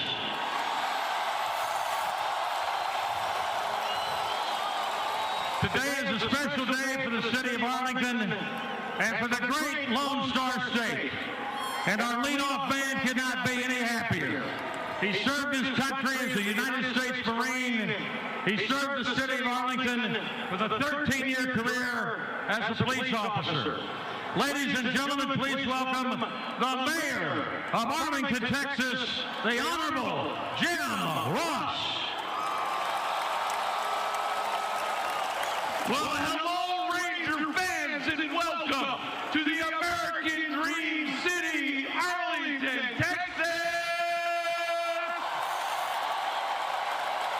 And does anybody believe that the Rangers have made a lot of dreams come true now? I'm sorry, does anybody believe that the Rangers made the dream come true? Folks, 51 years ago, the boy mayor, Tom Vandergrift, traveled to Washington, D.C. and convinced the senators to move to Arlington, Texas, and become the Texas Rangers. 51 years ago, the Rangers were born and they've been raised here in Arlington, Texas, and they have given and given and given wonderful memories to everybody in this community all through North Texas. But now, they have given us one very special memory, and that is the World Championship trophy right here in Arlington, Texas. And once and for all, this team proved what Arlington knows to be true, and that's we're better together. Thank y'all for being here. Rangers, thank you for making our dreams come true. God bless y'all.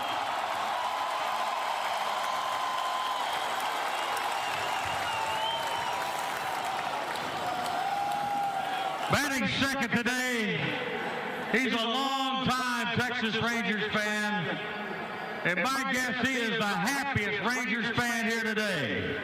During his time as the principal owner of the Texas Rangers, the Rangers have won 4 American League West titles, 3 American League pennants, a new ballpark for the Rangers to call home, and now the first World Series championship in franchise history.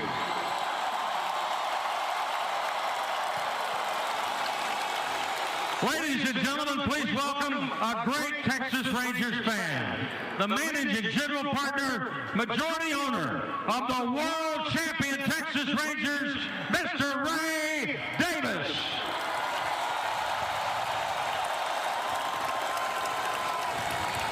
I have so many people saying that it's dangerous and I'm going to leave some people out. But first I want to thank the city of Arlington for helping us build these beautiful ballparks and supporting us all these years. When we bought the team in 2010, we went to the World Series. And we went to the World Series again in 2011.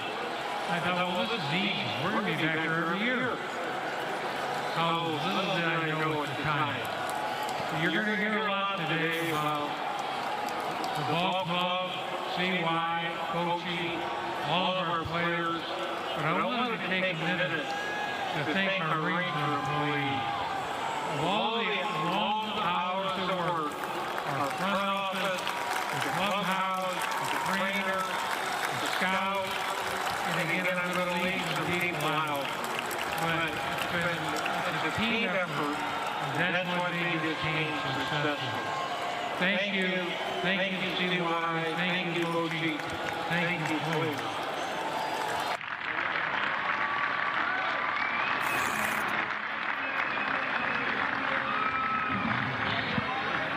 Ladies and gentlemen, for now and forever. When we hear the names of the players on this team, when we talk Rangers baseball with our kids and our grandkids, we will tell them about one of the greatest Rangers teams ever, the 2023 Rangers.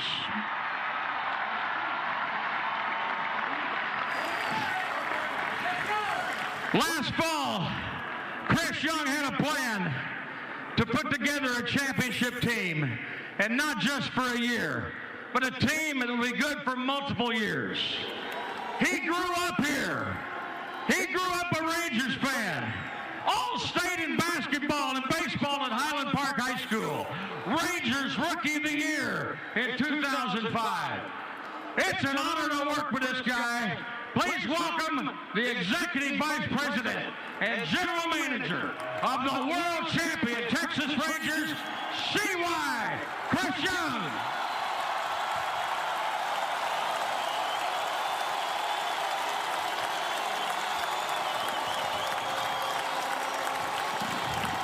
Rangers fans, what a day. This is a dream come true to look out and see so many people here celebrating the team that I grew up rooting for, but more importantly, an unbelievable team of special, special people. As I think about this team, I think about all the adversity they faced this year, the ups and the downs, the hard times, the times when things felt impossible. And I hope for each of you that when you're going through hard times, that this team can inspire you to keep fighting and keep believing. Because that's what this team did, and they brought home a world championship because of it.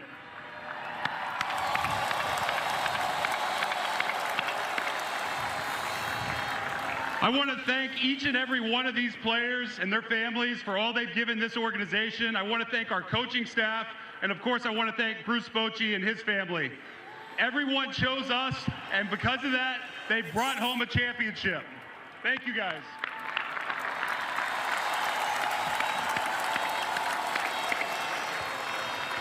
But fans, today is about you.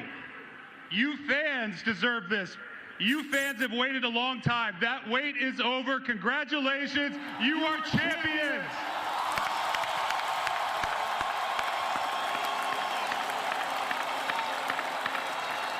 Before I leave this stage, I want to hear my favorite 3 words from all of you as loud as you can. I need a Let's Go Rangers chant. 1, 2, 3. Let's go Rangers!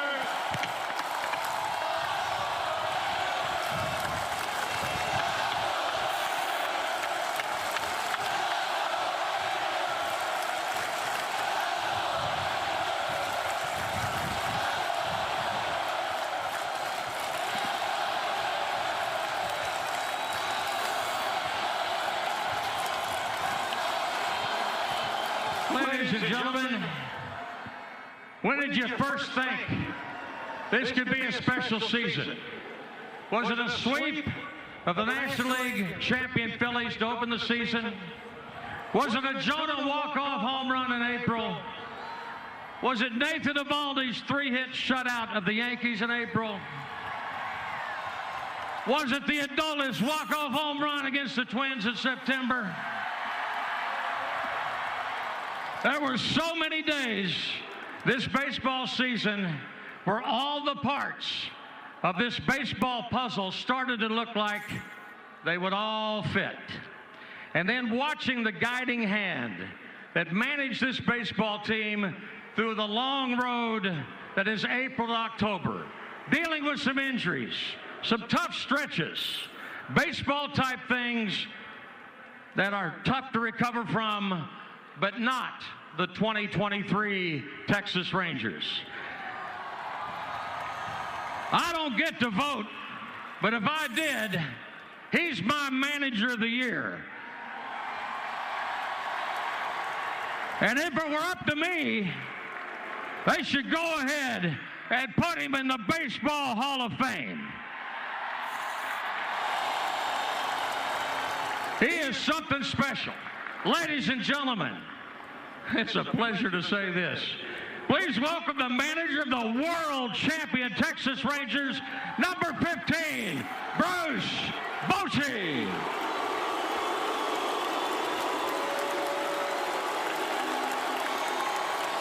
Thank you.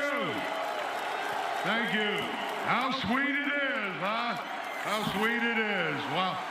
I tell you what, it's my first year in Texas. You guys can party. I love it. Love it. I got to start with CY, though, first of all. I can't thank him enough for picking up the phone about this time last year and giving me a call. Never my wildest dream I think I'd be here, but here I am. With CY's leadership, his vision, his commitment to getting these world-class talented players to make this dream become a reality. So I can't thank him enough. Ray Davis, he gave us the tools to get this done. He provided everything we needed. So Ray, thank you. A real quick story about Ray. He had a vision too, and he wanted, bring winning baseball to you. But he mentioned this. He had this saying. I wanted to put something on the wall here. I need something on the wall. Well, Ray, I couldn't be happier for you. You got it. He called it a skin on the wall. So good. Thank you. And to you fans, real quick, I see why I touch on it. I'm going to add a little bit. Don't ever think you don't play a role in this. You do, trust me. These guys feed off you. We heard you in Tampa. We heard you in Baltimore. We heard you in Houston. And we can hear and feel you in Arizona. We play for you guys. You're the reason we do this. So thank you very much. Thank you.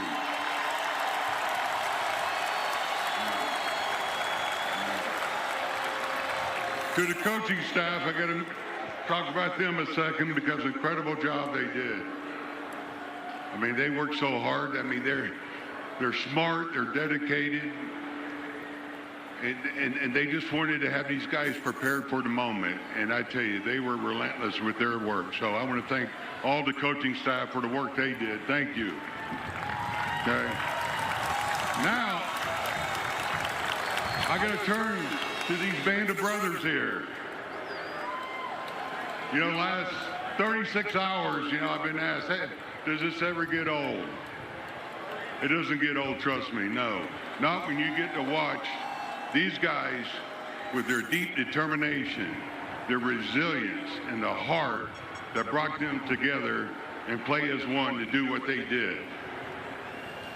These guys put aside their individual action to become collective power to win a world championship here with the Texas Rangers for the first time in our franchise.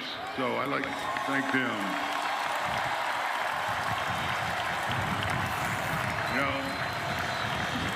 And I'll tell you, years from now, I'm going to think about this moment, and I'm going to cherish the time that I had to spend with them.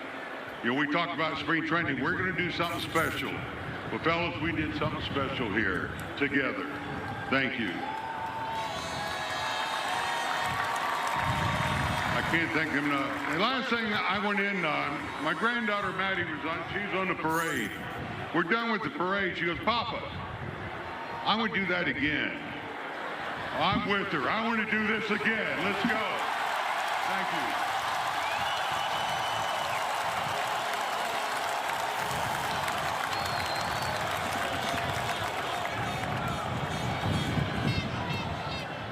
Ladies and gentlemen, for me, he would have been the starting pitcher in the All-Star game. Great job all year. First pitcher to be 5-0 in the postseason. Winning pitcher in Game 5. He's a Texan. Please welcome pitcher number 17, Nathan Eovaldi.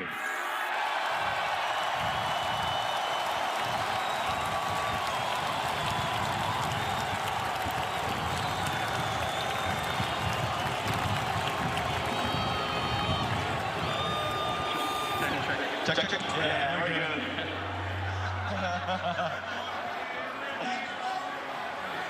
So being from Texas, does this one feel a little bit more special? This one feels very special. Starting it from the very beginning with this group of guys that we have. I mean, this is up there, best moments. What was your feeling the other night when it happened, when the end of the ball game, what went through your mind? I mean, it was a battle out there that whole game. Zach threw the ball really well, but our offense, you can't give them enough credit. Everything that they've been able to do for us all year long. Corey was able to get that knock, get it going, and Carter had the base hit. And Sports was able to slam the door and get out there on the field and celebrate as fast as possible. Nathan, all year, how about the defense you had behind you? Guys just did one hell of a job out there on defense. Yeah, defense was unbelievable all year long. I mean, we're making plays left and right out there, making it easy to go out there and attack the hitters. And, I mean, you can't say enough good things. Ladies and gentlemen, Nathan Eovaldi, give him a hand. Thank y'all.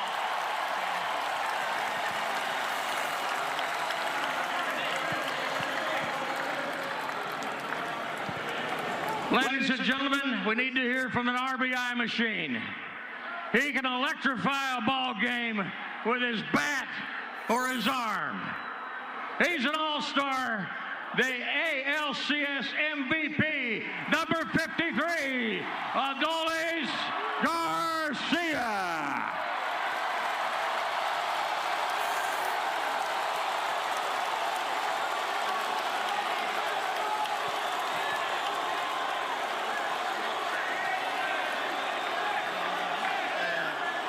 Muy contento, agradecido por la oportunidad. Este equipo hizo tremendo trabajo. Nos fajamos y de verdad que para mí es un orgullo estar aquí hoy y ser parte de este equipo. Very happy, very excited to be here, be a part of this team. They're amazing. The journey that we've been on together, it's just great to be a part of this team right here. Y quiero darle un agradecimiento especial a ustedes que siempre nos apoyaron y creyeron en nosotros y siempre creyeron que podíamos ganar el campeonato.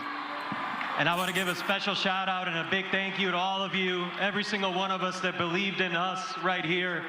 You've all been amazing the whole year.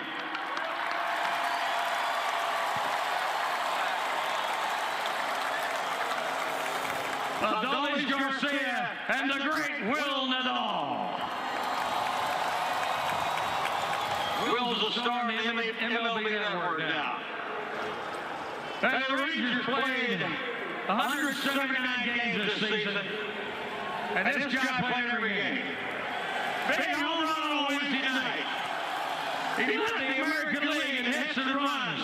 All-star second baseman, Marcus Semien.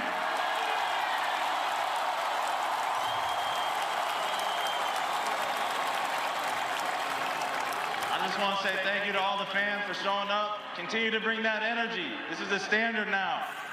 Keep bringing that energy. Everybody in this room right here, everybody on this stage, we're going to keep working for you guys. So thank you, thank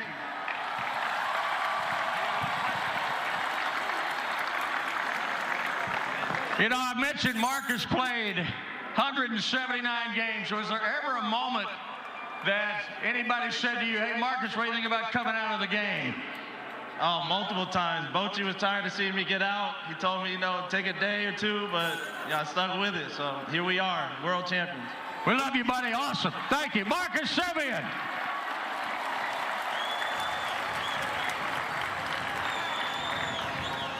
Ladies and gentlemen, I've watched Rangers baseball for 40 years, over 3,000 games. And I think this guy hits a baseball about as hard as anybody I've ever seen. And I'm not even sure if we need to even say his name in the state of Texas or anywhere else, because all we have to say is MVP. MVP.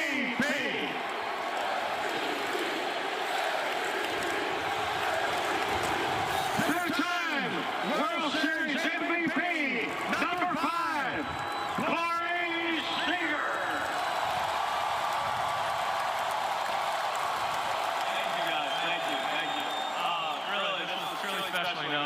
We appreciate all your support, but I just got one thing to say. Everybody was wondering what would happen if the Rangers didn't win the World Series. I guess we'll never know.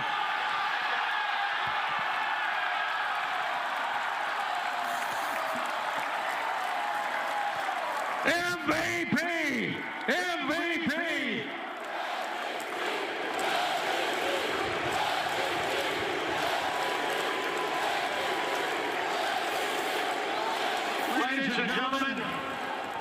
All these players on this stage have some special gifts that they have taken care of over the years.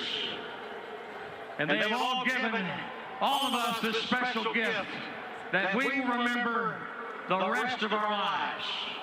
Ladies and gentlemen, one more time, let's hear it for the 2023 World Champion Texas Rangers.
Celebration. Yeah, that was fantastic. Absolutely fantastic. See the confetti there falling on the crowd as each of those Rangers players got to stand up there on stage, several of them being introduced, and then they all got to hold the trophy, hoist it up over their heads. What a great moment. You can feel the joy. You can see the smiles on their face. I mean, they're just so proud.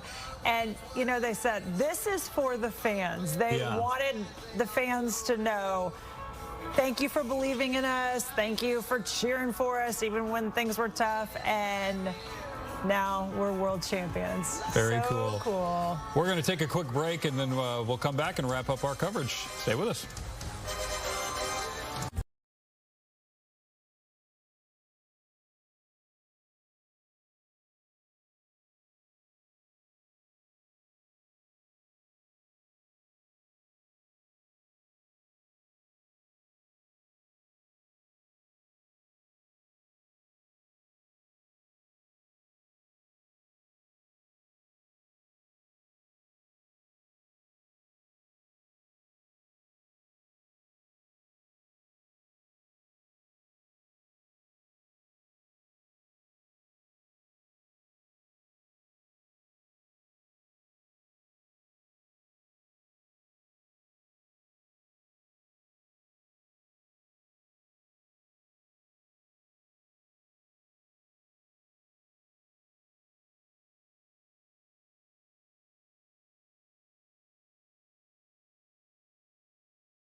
Welcome back. The sea of people now making their way back to their cars, making their way back home after that presentation from Bruce Bochy, from Chuck Morgan, from the players. And some looking like they just don't want to go. They just want to stay there and just soak in the moment, that's for sure. And Steve, Sam, Chip standing by as well.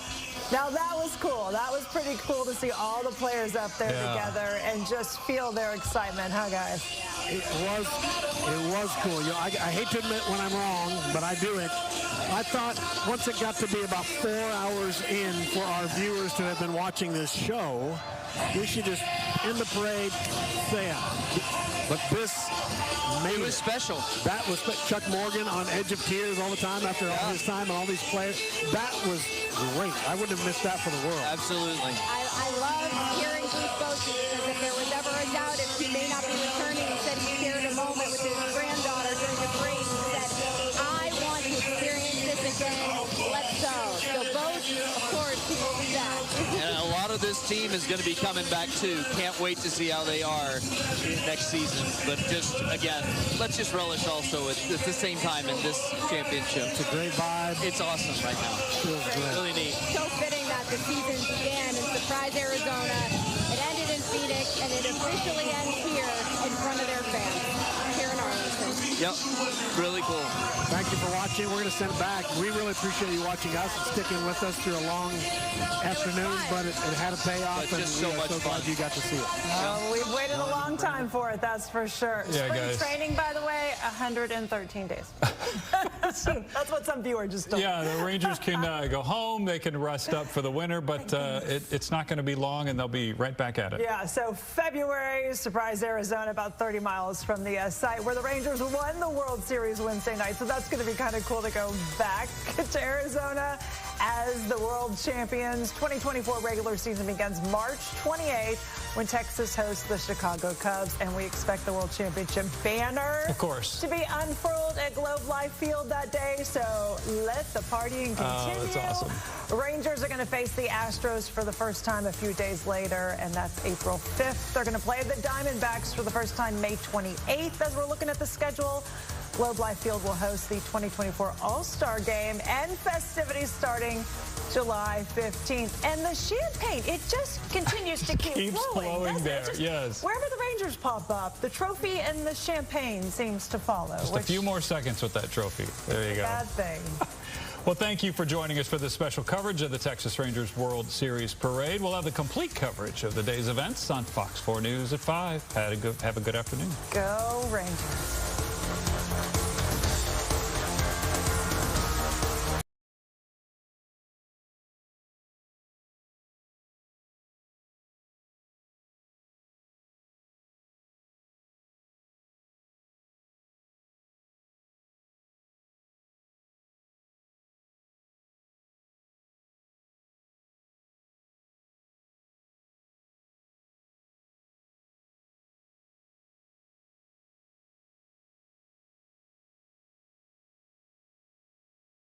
All-around great guy, and talking about back when he decided before the season in 2019 that he was going to step away. Lovullo went up to Bochy during one of the pregame ceremonies. All these teams presented him with a gift. The Diamondbacks presented him with a fly fishing trip because he loves to fly fish. And Lovullo said to Bochy, you know, I really hope you can find your way back into the game again. And look how it's just funny that they end up meeting in the World Series. He probably sent a letter to Bochy that he received today that all it said in the letter was, but not against us, exclamation point, exclamation point. I meant the front office. It was so funny, too, Lovullo. Obviously, the Diamondbacks, you hate to lose. Lovullo has a good sense of humor about him, too. He was like, I need to just hurt right now. Yeah. I need to suck my thumb and hurt. That's Absolutely. what he said. He did something that was way outside the box with what he had and got all the way to the World Series. Playing small ball is unheard of. And he had a really pesky team. It's just the Rangers ended up being better. So I managed the Boch and the World Championship trophy is the last item of this parade. So that means we're getting close? I would not be surprised if somebody starts. Someone's going to be coming around here soon. I'm trying to think what the spacing was and how long the route is, and I don't know, maybe. I think back, Sam, to what you were saying about Bochy and actually wooing his wife more than wooing him. I thought that was great. And I think there was an intangible here. It helped me because I'm not clear on this. I want to say that the Bochys have extended family that live in the Dallas-Fort Worth area, so grandkids are close by, which was something that was like used by CY to woo him, saying, hey, you get to spend more time with the grandkids. No, I'm not, and again, I'm not 100% on that. He talked a lot about his grandkids, too, in that time, how much he enjoyed it. You know, and Steve mentioned that World Baseball Classic qualifier where he managed France. He's French-born. I don't know if a lot of people know that Bruce Bochy was born in France. Wow. So that's the reason why he wanted to manage that team, and that's when those thoughts first started coming back. This was a year ago in September. He was like, man, I really miss the game. Yeah. And how fitting, again, your first year back, you win a World Series title. The first one here in franchise history is pretty special. I feel like that went a little bit under the radar as far as just what went on in the offseason. I was super stoked when they did sign him.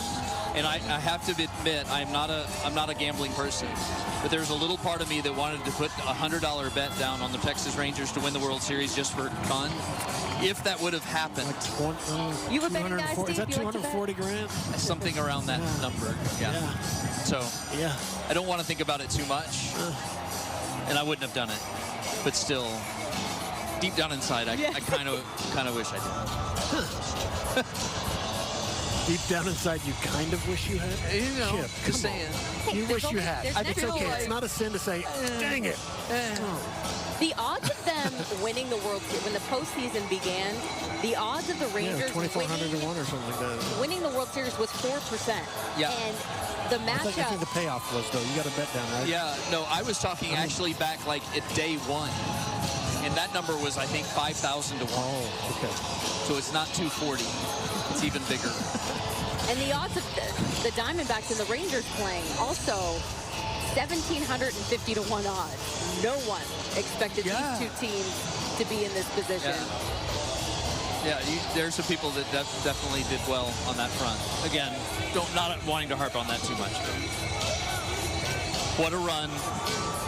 And what a time to celebrate. And I'm still floored by the number of people that are here, and I knew the number was going to be around 250,000. Quantifying that number and seeing it here in mass is overwhelming, and it's, again, a testament to how many Ranger fans have waited so long for this moment and are relishing in this opportunity to celebrate. And you couldn't have asked for a better day, Steve. I mean, my gosh. It is gorgeous out here. Everyone's just taking in the moment. And the number on the screen says 70 degrees. I like that. We like that a lot. That's a good number. We look forward to the cooler temperatures coming around here very soon. Yeah, and it is an interesting dilemma. I wonder if we could break it down because the Rangers are so Arlington's team historically. You know, I got to believe a big part of the Arlington population is here, and then they're also Metro. Everybody across the Metroplex loves them. But you go back. I would say you're right. The majority of the season ticket holders are going to be right here in this area, organic. We also understand, while there's hundreds of thousands of fans here, we understand that there's a lot of people that had to work today that couldn't make it, but they're watching. Hopefully you're watching Fox 4 for all your coverage. And it's a nice shot. It really is. I've heard from a lot of fans on social media. It's just so neat to see everyone collectively coming together and celebrating this day and their team. And I want to say this too. When I was just walking again back and forth from some of our locations because we were having to get creative and getting live shots out of here earlier today with Good Day and then the transition here to break coverage. It is so neat to see people that are complete strangers right now treating each other like they are best pals. And there's just communications. Instead of everybody sitting in their phone and whatever, no wireless devices out. Everybody talking to one another, sharing memories, sharing thoughts, and just enjoying. Nobody wants to fight out here today. Being They're together. all the same team. It's common but that's what sports is to me. It's one of the few things where people come together. All right, let's get it back to Brandon Moore. Yeah, we're at the end of the parade. We're just waiting for them to get around to the stage. And we'll probably be back here momentarily or in the next little while. But let's get it back to Brandon, Todd, and Lauren Frisbee. Guys?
Welcome back. Oh, wow, this has been pretty incredible that you've got the truck right there with Bruce Bochy in the back with the World Series trophy right there on top of the truck. First words out of his mouth after they won. I'll tell you what, I've seen some things, but what you guys did to do this is truly incredible. An incredible morning here as we watch this victory parade. It is, we should probably note, they were supposed to have the end celebration, this 30-minute presentation at 1:15. It is 2:08. Yeah, and there you see for that. Yeah, that was a street that was completely empty as we were going out to the parade coverage, and of course you have all these people now that are kind of breaking free and either headed home or back to their car, wherever that may be, or headed to the stage. Right, or headed to the stage. Because as we conclude the parade now, the players and also Bruce Bochy and Rangers front office or whatever, they're all headed to the stage there in front of Globe Life Field, and they're going to have a presentation. They're going to speak. Some players are going to say some things. Bruce Bochy's going to speak as well. And but yeah, just look at that sea of people who have been standing there for hours. Some of them got there last night even, but yeah, a lot of families showed up. The players showed up.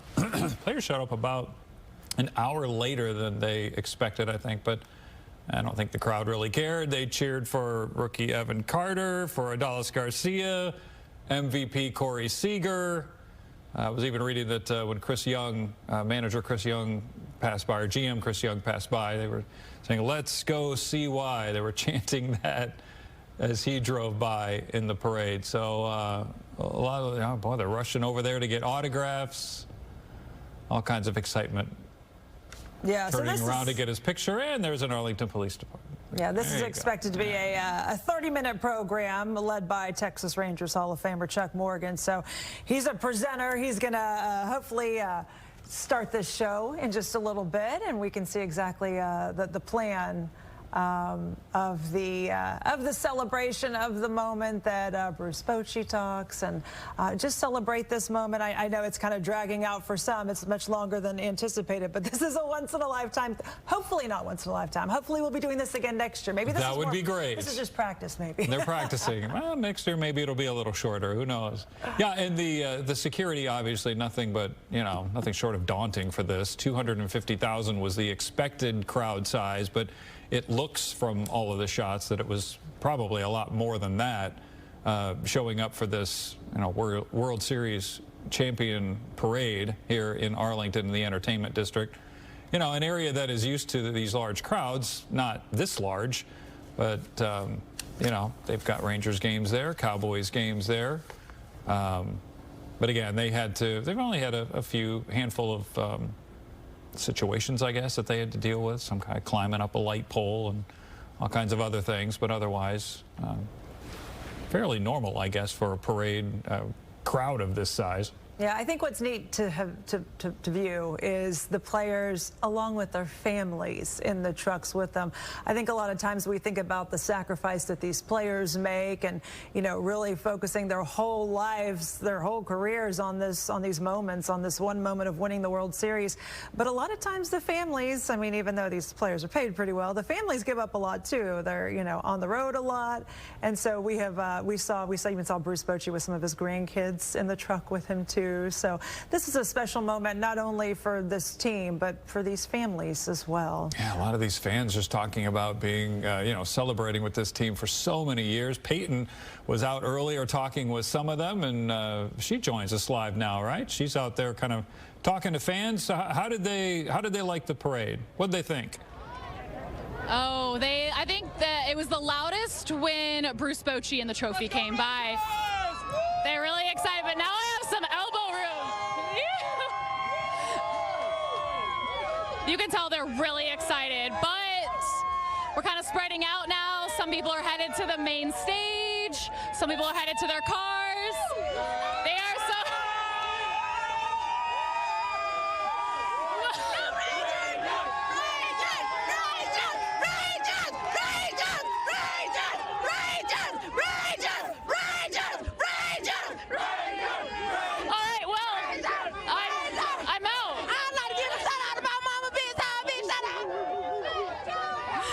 And I have a feeling that is all we're going to hear from Peyton Yeager as she is overcome by fans there. So lots of people excited, lots of people. You can see everyone spreading out now.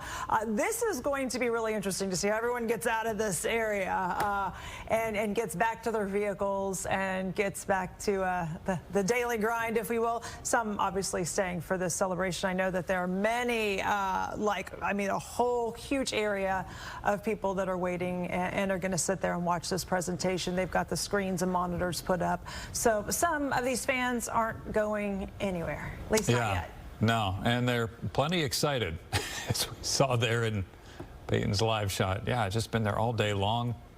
And of course, we saw a lot of families there with kids, so they've been waiting. But boy, they're just so excited when all of those players in the vehicles passed by in the parade, yelling and cheering and just really celebrating this team. Yeah, we saw some of the players drinking beer. We saw some of the players throwing stuff out at the crowd. So some of them were recording as they were going down in the trucks as well. So it's interesting that the Rangers took this approach to this parade. A lot of these victory parades that we've seen from some of these teams, they put all the players together like in huge, I don't know, like almost like, you know, huge trucks. And they'll have them all together and it's like one big party. So they would do like one huge truck with, you know, the coach, and then one huge truck with half of the players, and then another truck with half, and it's just one big huge thing that goes through. So it's almost like a huge rally. This was more of like a slow roll, if you will, where they gave each player maybe that was done to give each player their own separate celebration, to allow them to be with their families, to allow them that one-on-one time, or, you know, one on 100 200,000, with the fans. So maybe it was seen as more of a personal thing. But so interesting to see how the Rangers decided to, because they admitted they looked at other championship, other victory parades, and decided what they wanted to do for their team. So definitely something interesting we saw come out of that. And also to see the trophy just sitting on top of the truck there. Right. I was like, whoa, I hope that thing's attached. I don't know. I mean, they were going slow enough. So, yeah. But, definitely just some moments there that I, as I've seen other victory ones, was a little different with this go-round. Yep. There's a lot of folks out there just really enjoying. And, as some of, like Lauren was saying, some of them are headed toward the stage and some of them headed toward parking lots. Boy, just really spread out there. Okay, so this that's this the would stage be area, yes, there it is. Eventually, okay, there we go. Yeah, this is the area where they would be gathering toward the stage, and again, at some point the players are going to address the crowd, and as we're told, Bruce Bochy to address them, and there's one of those dots, the blue dots there. Somebody had actually made a costume and dressed up as the dots to head out there. Very creative. All sorts of creativity we've seen this morning. Again, it's let's see, we're at 2:17. This event was supposed to start, this 30-minute presentation was supposed to start at 1:15.